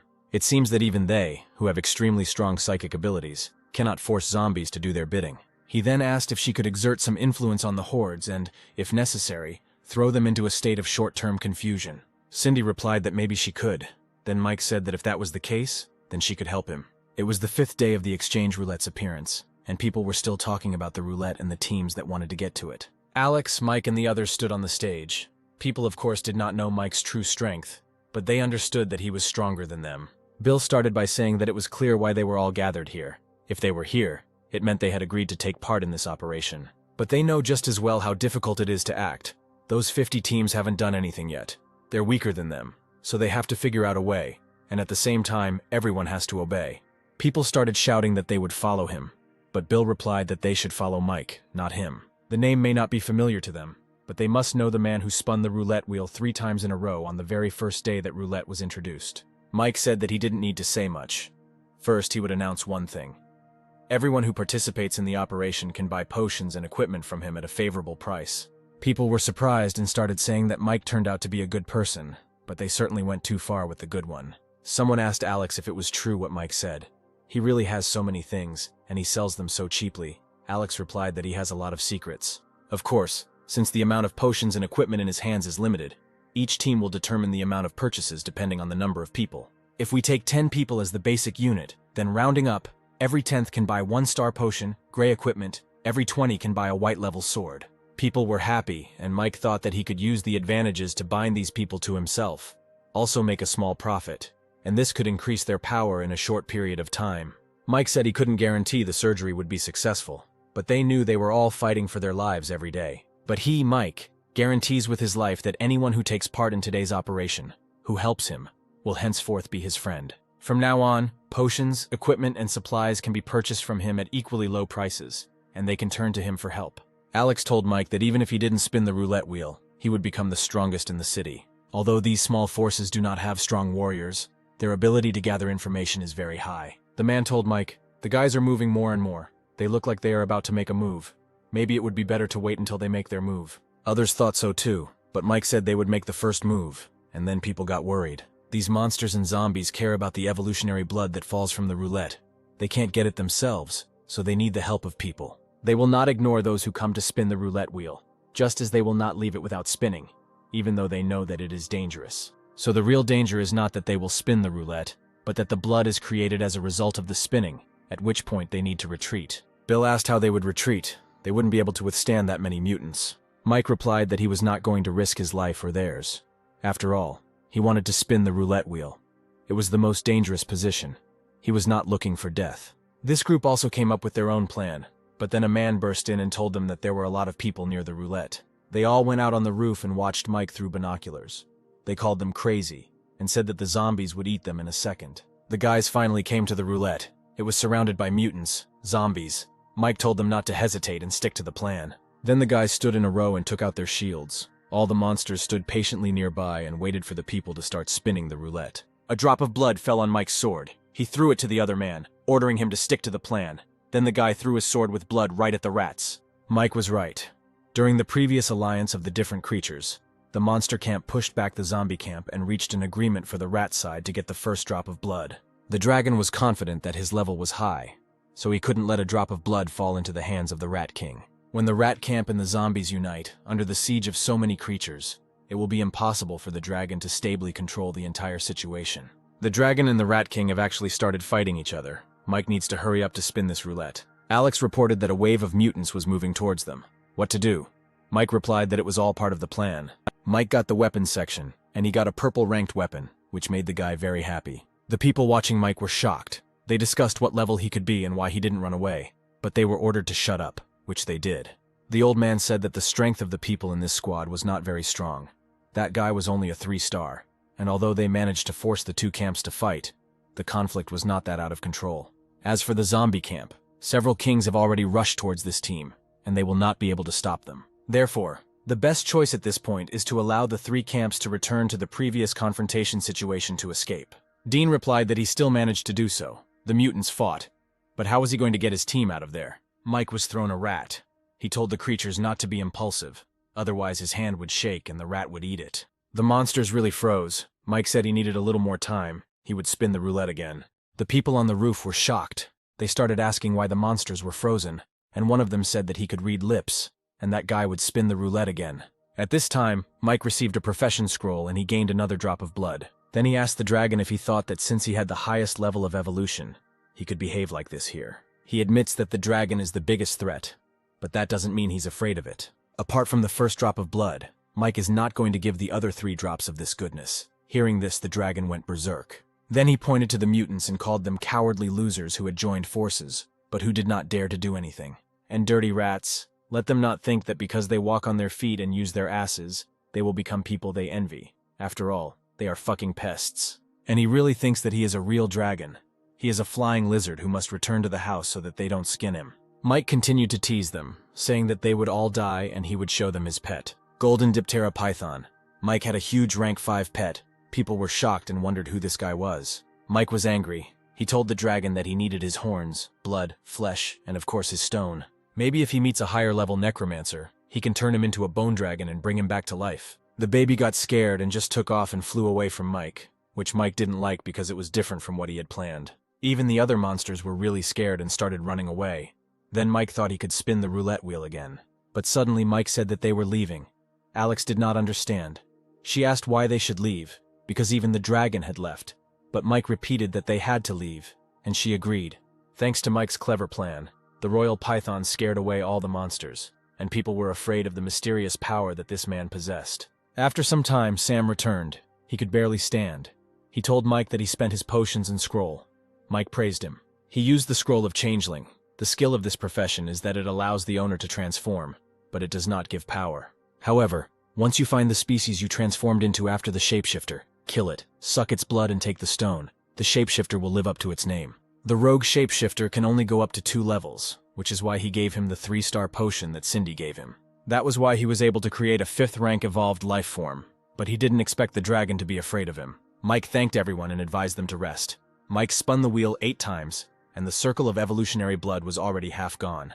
In other words, the wheel can be spun about 20 times, and now it can be spun about 12 more times. Mike used up his stone so he didn't spin it again, but he got some great stuff, 4-star potions, and when he reached the intermediate advanced rank, a new world would open up. Then Mike drank the potion and finally became a 4-star man. The potion improved him. His current strength is comparable to that of a 5-star, and he developed normally without taking the enhanced potion. Furthermore, these 2 bloodline crystals, even in the last 10 years of the last world's existence, the bloodline crystal was still a valuable item. It was rare for such a thing to appear on the roulette wheel, and with his level of 6 stars in his previous life, not to mention having a bloodline, he had never seen such a thing in his previous life. As for the bloodline, evolved ones can only have one type of bloodline, and once they learn one, they will forever lose the ability to learn other bloodlines. Then all that remains is the genealogy of this hellspawn, and he will have to find out what it is. Mike broke one of the stones. Suddenly he appeared in some strange change and a crowd of monsters attacked him. He understood how this thing works. It is a bloodline mark, and when he activates the bloodline ability, he gets the skill Hell Link. Not only can he attach dark energy to his attacks, but he can also communicate with Hell and summon hellish creatures that can exist for a certain amount of time to aid him in battle. Moreover, once this bloodline rises to the intermediate level, it will gain the ability to transform, which will greatly increase its individual strength. But the main prize is the purple pistol. It is only one level higher than the legendary weapons and equipment, which even 9 stars are drawn to. It has no magazine, in other words, the source of energy for this weapon is stones, which is probably where the phrase crystalline energy comes from. Whether it's the mechanic, the sacrifice gate, or the roulette, stones are needed everywhere. There's also a gun with magic bullets on crystal energy that requires stones to use. This saddened Mike. He wondered where he would get so many magic stones for these weapons. The crystal energy in the gun refers to the stones, and the bullet refers to the bullets made with energy. When the trigger is pulled, this crystal energy pistol absorbs the user's energy and fires bullets with the same properties. In other words, Mike can only use this weapon when his bloodline is activated and he has dark energy. But when his bloodline is activated, it will improve the quality of his body in all aspects, and he will be able to use it in close combat. Then Mike decided to look at the map, and luckily, it was the Elemental Thunderbolt skill card. This way, Mike will not only be able to summon lightning from a distance, like one character we will not name, he will be able to create magic bullets using lightning energy. Next, the profession scroll. Mike got the profession, Junior Deadly Gunsmith, another profession with a prefix. This is a great success. 2 skills. From now on, no matter what weapon Mike uses, he will receive a corresponding increase in rate of fire, power, firing range. The cannon eats 1st and 2nd rank stones. Mike tried 5 1st and 2nd rank stones, but there was no reaction. If 5 3rd rank stones don't help, then this thing will be sawed until it becomes 6 star. One shot killed more than 100 zombies, and among them there are several 3rd rank zombies. After using this skill, the bullet is no longer limited to the barrel of the gun, but is fired from a folded position in space. It's no surprise that Bob was willing to use this scroll for trading. He's a melee specialist, and that profession requires green tier weapons. Unfortunately, it takes 5 3rd rank stones to pull the trigger even once. There was a real commotion in the hall, and all because Mike's former doll came to see him. Mike asked her to follow him. Then he took out the blood.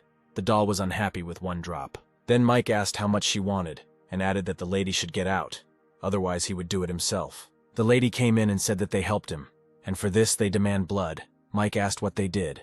He got out of this situation alone, without their help. They agreed that if they helped him leave, he would give them blood, but they didn't.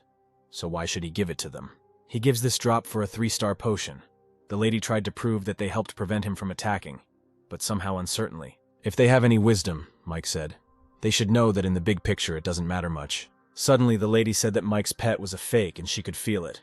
This surprised Mike a lot, because she was only at rank 3, but she still understood his trick. She did develop a high level of intelligence, but her understanding of people was only superficial, and the lady was really only pretending to be confident. Then Mike said that actually, it wasn't that they couldn't work together, and there were still a lot of spins on the central wheel. But coincidentally, he just doesn't have that many stones to scroll through, Mike quietly hinted to the girls. The guys were sitting in ambush. They complained that they had been sitting there for half an hour, and had not seen a single zombie. But the man ordered them to shut their mouths, and not to say anything that should not be said, and not even to think anything that should not be thought. They must simply wait. And at that moment the lady appeared. She was leading a crowd of zombies.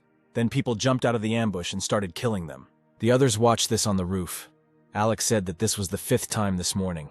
Almost 1,000 zombies at once. Sam started praising Mike because he managed to cooperate with the zombies and get that lady to lure the zombies here. Alex said that unfortunately most of them were 1st rank and only a small number were 2nd rank.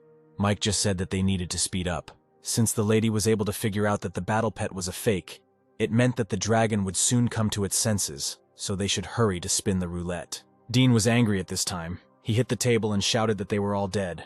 What kind of plan was this? The old man replied that he wanted to follow that guy's example and use a drop of blood to create chaos, but in the end the Rat King got it first. They burst in, and the man said that the woman was taking her people away. This made Dean angry, and the bald man said that he could handle it himself. In front of the roulette stood 3 strangers. In a cloak said that having heard the news, he began to return, and in a hurry got there. The man with glasses said that the grandfather went to dangerous places when there was something good there, and now he has returned. Grandfather replied that the fighting on the side of the dangerous territories was brutal.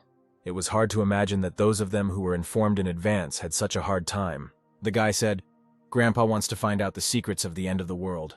This is not a 2-day thing, naturally. You need to learn little by little from all these things. It's better to forget and not think about it."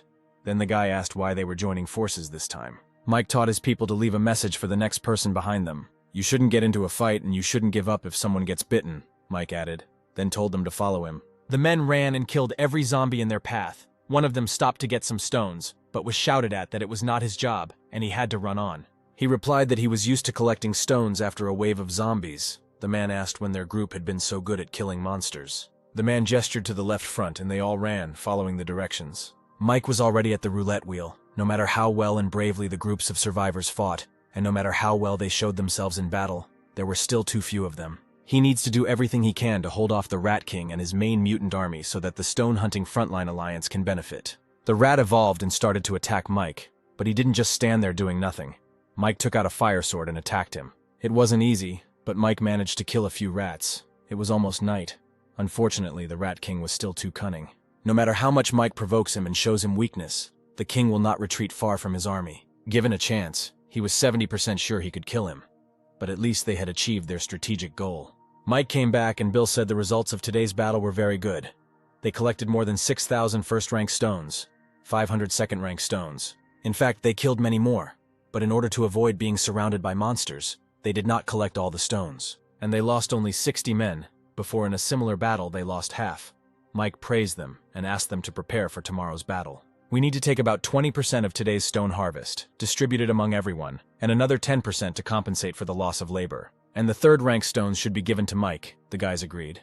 Mike thanked them for the work they had done, and left to prepare for battle. The girls finally got their bottles of evolutionary blood and drank it. Mike wondered what would happen to them next. Cindy has evolved. Mike can already feel her power. He feels the spiritual connection he lost with her has been restored. Mike clearly feels the joy in her heart. It's just that this spiritual connection is much more even. There is no sense of master and servant in it. Lady also evolved, just like her pet. The cat saw Cindy and immediately ran towards her. But the lady managed to drag the kitten to her in time. Mike ordered her to make sure that his animal was under control and did not cause trouble. Mike doesn't want it to happen a second time. He reminded her that she is irreplaceable. The next day came. The girls came out to the mutants. They noticed that the girls had developed. Suddenly an explosion occurred in the crowd of zombies. It was Mike. The mutants ran at him, but a surprise awaited them. The girls attacked them as soon as they ran. Mike decided to test his bloodline. He used the flame seal and his entire aura changed in an instant. He ran at the mutant and attacked him. The monster growled and Mike asked what he was proud of. Now he couldn't escape. The mutant opened his shield and Mike pulled out a purple rank pistol and fired. A purple rank weapon. A pistol with crystal bullets. Mike can shoot wherever he wants. The monster decided to run away from him, but the girls blocked his way. Then Mike caught up with him and cut off his head. Then Mike said that she was now the zombie queen, the one and only queen. Mike's boys cut apart every monster in their path, shouting that with the boss's golden python protecting them, there was no risk. After the death of the 4 zombie kings, chaos reigned in the camp. Although the mutant rat had almost reached the 5th rank, it was very timid. Noticing that the zombie kings were dead, she forced her camp of mutant animals to retreat nearly 1,000 meters. Bill reported that many people outside their team had come to take advantage of the situation, and he asked if it was worth sending someone to them. Mike replied that there was no need for that.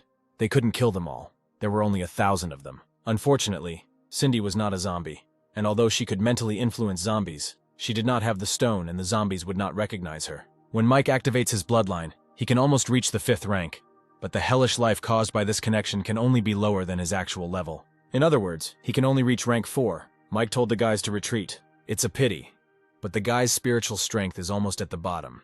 If you don't use the power of Sam's pretend beast and the change intervention in working with zombies, you can lose the stones. Suddenly, a fairly strong group of people began to approach the roulette wheel. They had gray-level equipment. The number of developed 1 stars has reached 100, and the remaining 200 are 2 stars, and there are also 7 3 stars. The end of the world has been going on for over 3 months now, and to obtain that amount of evolution potion, at least 15,000 second-tier stones are needed. Besides the Zero Chamber of Commerce feeding people to zombies, there are other forces that can do this. The zombies ran towards them.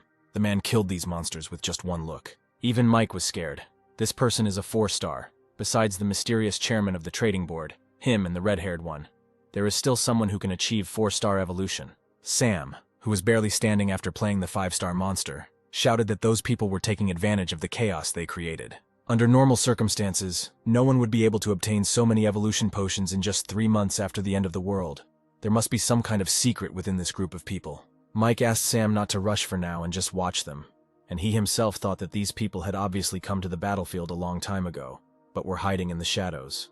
They watched as Mike's powerful battle pet disappeared, and he used his bloodline to kill the zombie king. Watch as Mike creates chaos among the zombies to push back the Rat King, as his team becomes exhausted and forced to disengage from the fight. The man said to Bart, "The faces of these people must be full of surprise and anger right now." Bart pointed at the zombie, but the man said that Peter would help him pay attention. He was here for the 4-star potion, so he would have to work hard. Peter was killing zombies, and Stan was saying that if someone else took the potion, what would their thoughts be? Peter just asked him to shut up. Stan reminded him that his 4-star wife was still fighting in the Jedi ranks, and added that there was an opponent with a 5th-rank pet, to which Peter responded that his pet was a bluff. Bart said that fortunately some of them realized this. Otherwise, they would not have dared to move and come here. He would like to apologize for not paying much attention to the new forces of the mountain villa, which led to a reconnaissance blunder and almost disrupted their plans. Peter replied that it was not their enemy anyway. Their focus was on the Chamber of Commerce. That was what they had to pay attention to all the time. Besides, as long as they are around, if they can hold out for a while, they can get whatever the roulette wheel brings. The others also watched this team, but they also couldn't do anything because they understood how strong those people were. Mike came closer, and Stan asked if he should upgrade to the 5-star evolution potion first. The roulette wheel started spinning and people kept telling Stan what they didn't have yet, such a pedigree, weapons, and so on. Peter pointed at Mike and said that his men had retreated, but he himself had not left, and they began to wonder what the guy was up to. Bart said that the guy still seemed unfazed, and it looked like he needed to warn him. Having said this, the man took out a cannon of incredible size. It was Pandora's destructive crossbow. Tower builder is a profession that can choose the appropriate type of tower construction according to different situations. A powerful profession with almost perverted attack and defense power. He is now a mid-level tower craftsman, and this siege crossbow can fire white-class arrows, enough to pose a threat to 5th-rank mutants. Mike was aware of all the risks, and of course he did not risk his life. He managed to quickly disappear from Bart's sight. The boys continued to spin the roulette, but until they got what they wanted, Stan suddenly told Peter not to hurry. Something was wrong. He jumped on the roulette and saw a crowd of zombies running towards them. Stan shouted, "Isn't the Zombie King dead and they are alone?"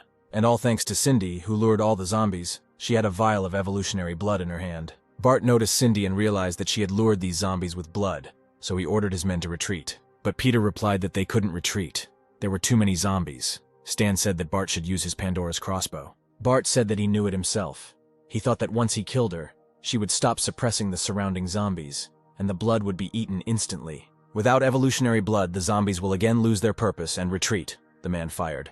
But Cindy also managed to prepare her forces. He was able to hit Cindy with an arrow, but she didn't die.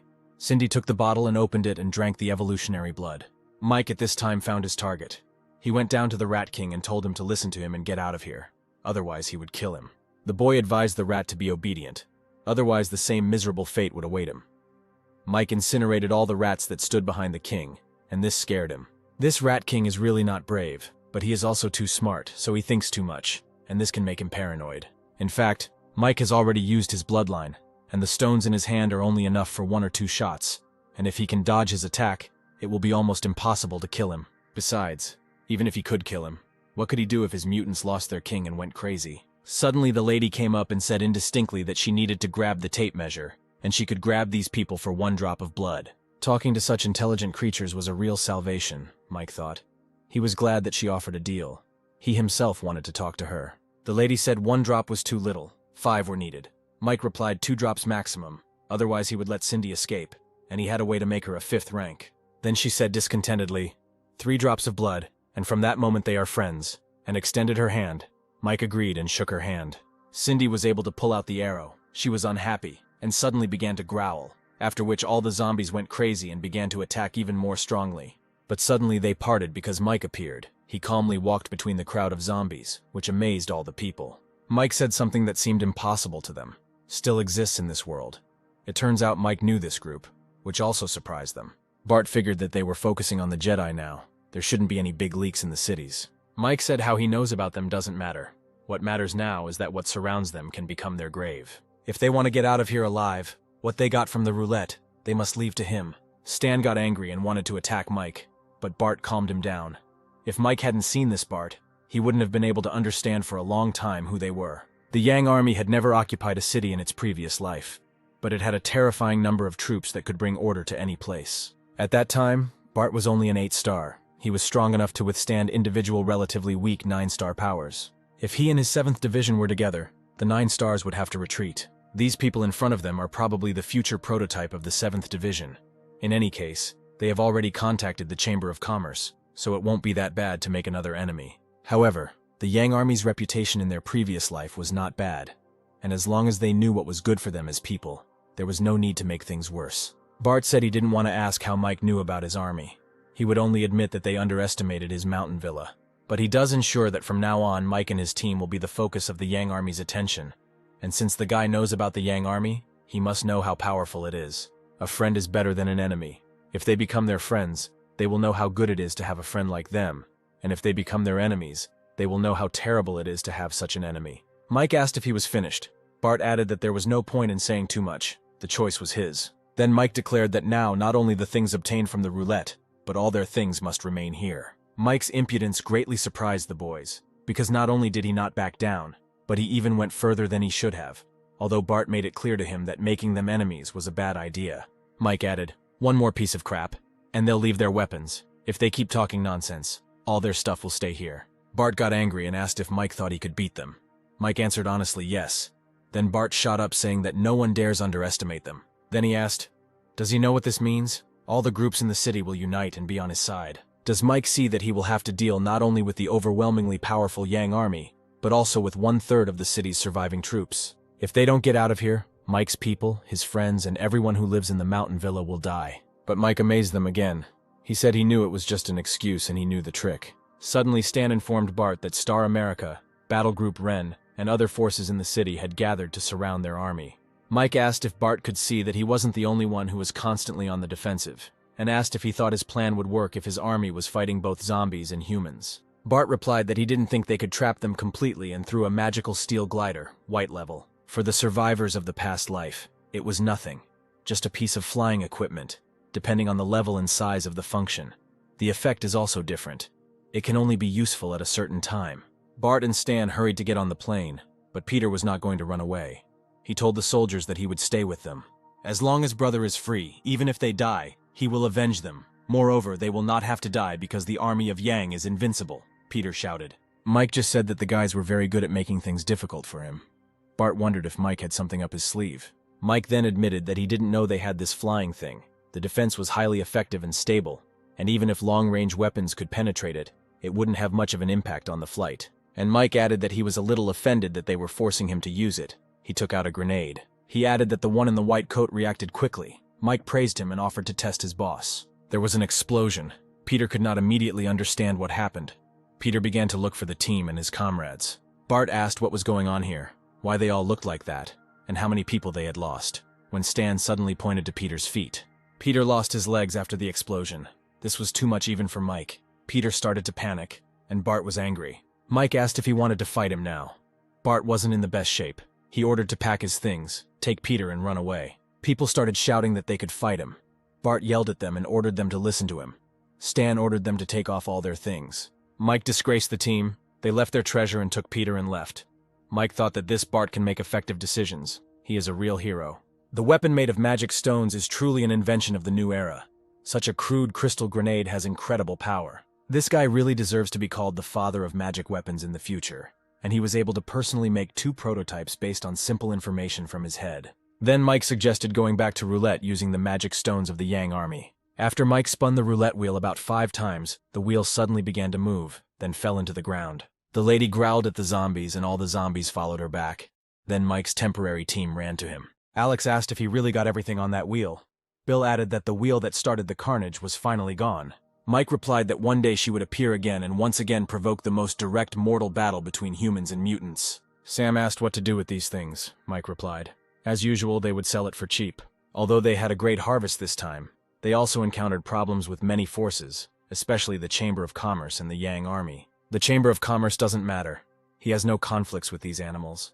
It's probably just a matter of time before they start to consume everyone. The Yang Army is good at attracting other forces. But now that the various forces in the city have obtained this equipment, will they still cooperate with them so easily? Moreover, Mike is a craftsman, so if he has enough materials, he will be able to mass-produce very interesting and strong armor. This gray-level equipment should be used to strengthen the city's residents. After all, they still need to work together to fight the mutants. The woman from the other group approached Mike and asked if he had time to talk. Mike replied, of course, they should discuss their cooperation in detail. The lady came to Mike with the monsters and immediately asked him to give her blood. Mike replied that she should not worry. He is a man of his word when it comes to his people. Mike threw her a bottle. But it turns out Cindy also got as many drops of blood as Lady. Then the lady said that she would take all the remaining blood that Mike had and give him whatever he wanted. Mike replied unless she had a lot of third-rank stones in her hands and hinted that those monsters were third rank, but Lady refused to kill them. The lady got angry and left. From that day on, the city will welcome its zombie queen, a super intelligent queen of the 5th rank. It was just a pity that this queen was not destined to be too reliable, Mike thought. Suddenly we are shown the man from the Chamber of Commerce, who was roasting meat over a fire, and 2 strange people were standing in front of him. The girl asked if the man had brought them here so that they could watch him eat. The man replied that before starting work, one must eat one's fill. The strange man said he knew a little about this golden throne and asked if they could just wait. But the boss replied that Mike had already become a 4-star. Although the 3 of them are not afraid of him, it is better to be on the safe side, because their cities are still in the process of rebuilding, and they cannot afford to make any mistakes. Then he promised that this time he would let Mike feel what it was like to be attacked. The guy asked Mike why they didn't go with him. Mike replied that it would be better if they finished everything here, and then in half a month they could come back. Mike thought that these 2 had no ulterior motives, so it would be better not to involve them for now. Alex asked if the way back would be smooth sailing, right? And the guy suggested gathering a few people to accompany him. Mike replied that he was too poor to pay for it. Alex asked with displeasure if he was the beggar. Alex said that Mike must have a plan, or he wouldn't have done that. She added that he should be careful and even kissed Mike. She said it was just a deposit. This time he had the blueprint. She wanted first dibs on buying the gear from him when it was ready. Having said this, Alex immediately left. Mike thought that this woman, as in her past life, should be rewarded for everything. Brad was talking to the crowd.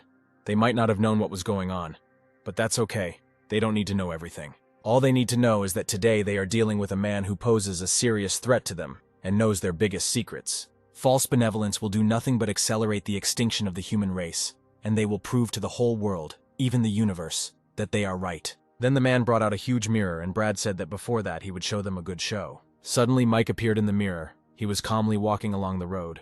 Suddenly an airplane appeared, and a voice from the airplane said that he was sending a gift to Mike. The package fell and a huge level 5 or even level 6 monster burst out of it, and Mike was thinking about what profession the guy on the plane had. A voice came from the plane, saying that his combined index was 5.78, and he was not far from evolving to the 6th rank, possessing boundless strength and the ability to control lightning. Not only can it strengthen itself, but it also has super high attack power. Even many 6th rank monsters are no match for it. It is a pet of the Chamber of Commerce. Mike whistled and his pet immediately appeared. The dog did not waste time and also developed to the same level as that monster. He gave all the evolutionary blood he had left to Yoke, and even though the little dog hadn't yet evolved to the 6th rank, he was getting closer and closer to this obstacle. Then Mike pulled out his gun, and although it was hard to hit accurately at that range, it would be enough to scare off that guy in the plane. The masked girl said that the pet was a 5th rank pet and the owner was a 4-star pet. She admitted that both the pet and the owner were powerful. The man said that this reflection shadow was really good. He asked if it was used to get first-hand information, right? Their 3-star and 600 warriors are enough to crush the 4-star guy without any help. Just as Brad said that they were going to attack the guy now, a man appeared in the sky and shouted that their battle was not over yet. It turned out to be Bob, who managed to survive. He told Brad that he wanted to thank him for giving him a chance to be reborn, freeing him from the shackles of being the first in the city. The girl said that this 3-star was too arrogant and underestimated the power of the Holy Throne. The man said that anyone who fought without a weapon was a fool. Suddenly Kate appeared and said that it was not good for a crowd to fight against one. After all, it was the business of mountain villas. But it was very inconvenient to disturb Bob. Kate said she wanted to see what those Chamber of Commerce holier-than-thou types Mike was so afraid of looked like, but now she was a little disappointed. It turned out that not only Kate came, but also Mike's entire team. Kate said that their value was much worse than theirs. Ken said, "King against king. They have no right to worry about their boss except their boss." The girl asked to be allowed to find out if the one who claimed to be king against the king had an army to fight against the Chamber of Commerce. Suddenly Steph appeared. On her back was a bow that belonged to Mike. She said that king against king is right, but she doesn't mind fighting with the girl. The man ran up and said that the 2 groups had joined forces and surrounded them, and Brad then realized that Mike had known about his plan all along. Brad then said there was no point in talking and agreed to fight Bob, to which Bob asked if he was using the human spirit transformation. Brad got angry and shouted that he should not be underestimated. His hands turned into weapons and he attacked Bob, but it seemed that he was confident in himself. Kate challenged the cold-eyed guy to a fight. She attacked him with lightning speed, but he managed to dodge. Suddenly the guy shouted, "Mother Earth!" Then some strange liquid surrounded him. He told Kate that she would become food for Mother Earth, but Kate only laughed. Steph took out her arrows and thought, This bow is a weapon that cost her group 3 3-star potions. But this was not enough for Mike. Steph also gave him 10 bottles of 2-star potion, 300 bottles of 1-star potion. You could say that Steph and her team were almost bankrupt. However, it was worth it. Because Steph has an archer's profession, she will soon be able to return what she paid. The girl said that no one has tried to kill her for several months. Steph is first. She may have an advantage against the other holy thrones, but she won't have any luck against the girl, the masked girl said. The same man who had stolen Agnes was standing nearby, and he realized that this time all of Brad's actions had been guessed. Suddenly Agnes appeared, and the man asked her why she came alone. Did she really think she could kill him alone? Agnes replied that she was alone. The guys could have set up an ambush, but she refused because she had told him earlier that she would feed his hands to the dogs. The man said that he feels like a budding professional in her. Her boss is good. He is ready to invest in her. She is even a 3-star. He continued to chatter. Then Agnes said that he was just afraid. Otherwise, why would he talk such nonsense to irritate her? Suddenly, her hair turned dark and her body turned pink. She said that Mike was the man she would serve for the rest of her life, because he pulled her out of hell. The man became angry when he saw the pedigree. Mike got 2 pedigree crystals from the roulette, one of which he gave to Agnes. Then the guy got worried and again said that he could give her another chance to be faithful to him. But of course, Agnes sent him away. She quickly turned around and hit the guy, but he also hit her right in the fist and shouted that this was his profession, a warrior of rhythm. Agnes's fingers broke from the blow. The boy screamed that her lineage allowed her to walk through shadows, but now it was daytime. She couldn't handle him. The guy started repeating how he gave her a chance, but Agnes ordered him to shut his mouth, then called the Reaper of the Dead. At this time, Yoke was fighting with that level 6 monster. The monster was throwing lightning at the dog, and Yoke was responding with his spikes. The monsters were clearly losing. Yoke continued to attack him. A man from the plain shouted that it was impossible. The Thunder Beast could not lose. But that's what happened. Then the man said that he would tell the boss, and next time he would bring a 6th-rank beast and wait for Mike to die. However, something more frightening happened. A dragon appeared. Yoke no longer has fighting power. After the battle, he was too tired. Mike picked up the dog and ran, but suddenly the dragon entered Mike's mind and asked where his pet was. His voice had a strong psychic attack. It is impossible to follow the original plan where they all return to the villa. The dragon will be incredibly difficult to kill, let alone escape. The only ones who can defeat him are Lady Cindy, the Yoke, and only this full team. The dragon told Mike to bend his knee, then he will receive an honorable death. The dragon attacked the first time with his fire breath, but Mike used his boots, dash skill, and managed to escape. But the dragon wasn't going to give up just like that. He created a fireball and threw it at Mike. The guy threw his pet to the side, and the ball was already right above him. Mike miraculously managed to escape from the rubble, but the dragon was already right in front of him. He again told Mike to kneel down to receive an honorable death. But Mike thought he would be honored. He is a man with a weak soul. It is almost impossible to resist such mental attacks. Mike will either go crazy or become an idiot. And at a distance, unusual vibrations were observed, Mike noticed. He realized that his cooperation with others had borne fruit. Kate and the others were also caught up in the fierce fighting when Mike suddenly turned to the dragon. He has one last way to deal with the dragon, but he always thought that it was a way in which he would die along with the dragon. But now it seems that he still has a chance to survive. And as for the dragon, his life or death depends on luck. The dragon asked what his plan is. Mike always wondered where the dragon and monsters came from, if the Jedi were just a place for monsters, or if it was some kind of weird change. The guy took out his key, which he found at the very beginning of the apocalypse, and opened that very dimension with it. Mike told the girls that each of them now faces a very difficult obstacle that they must overcome together in order to look to the future with more confidence.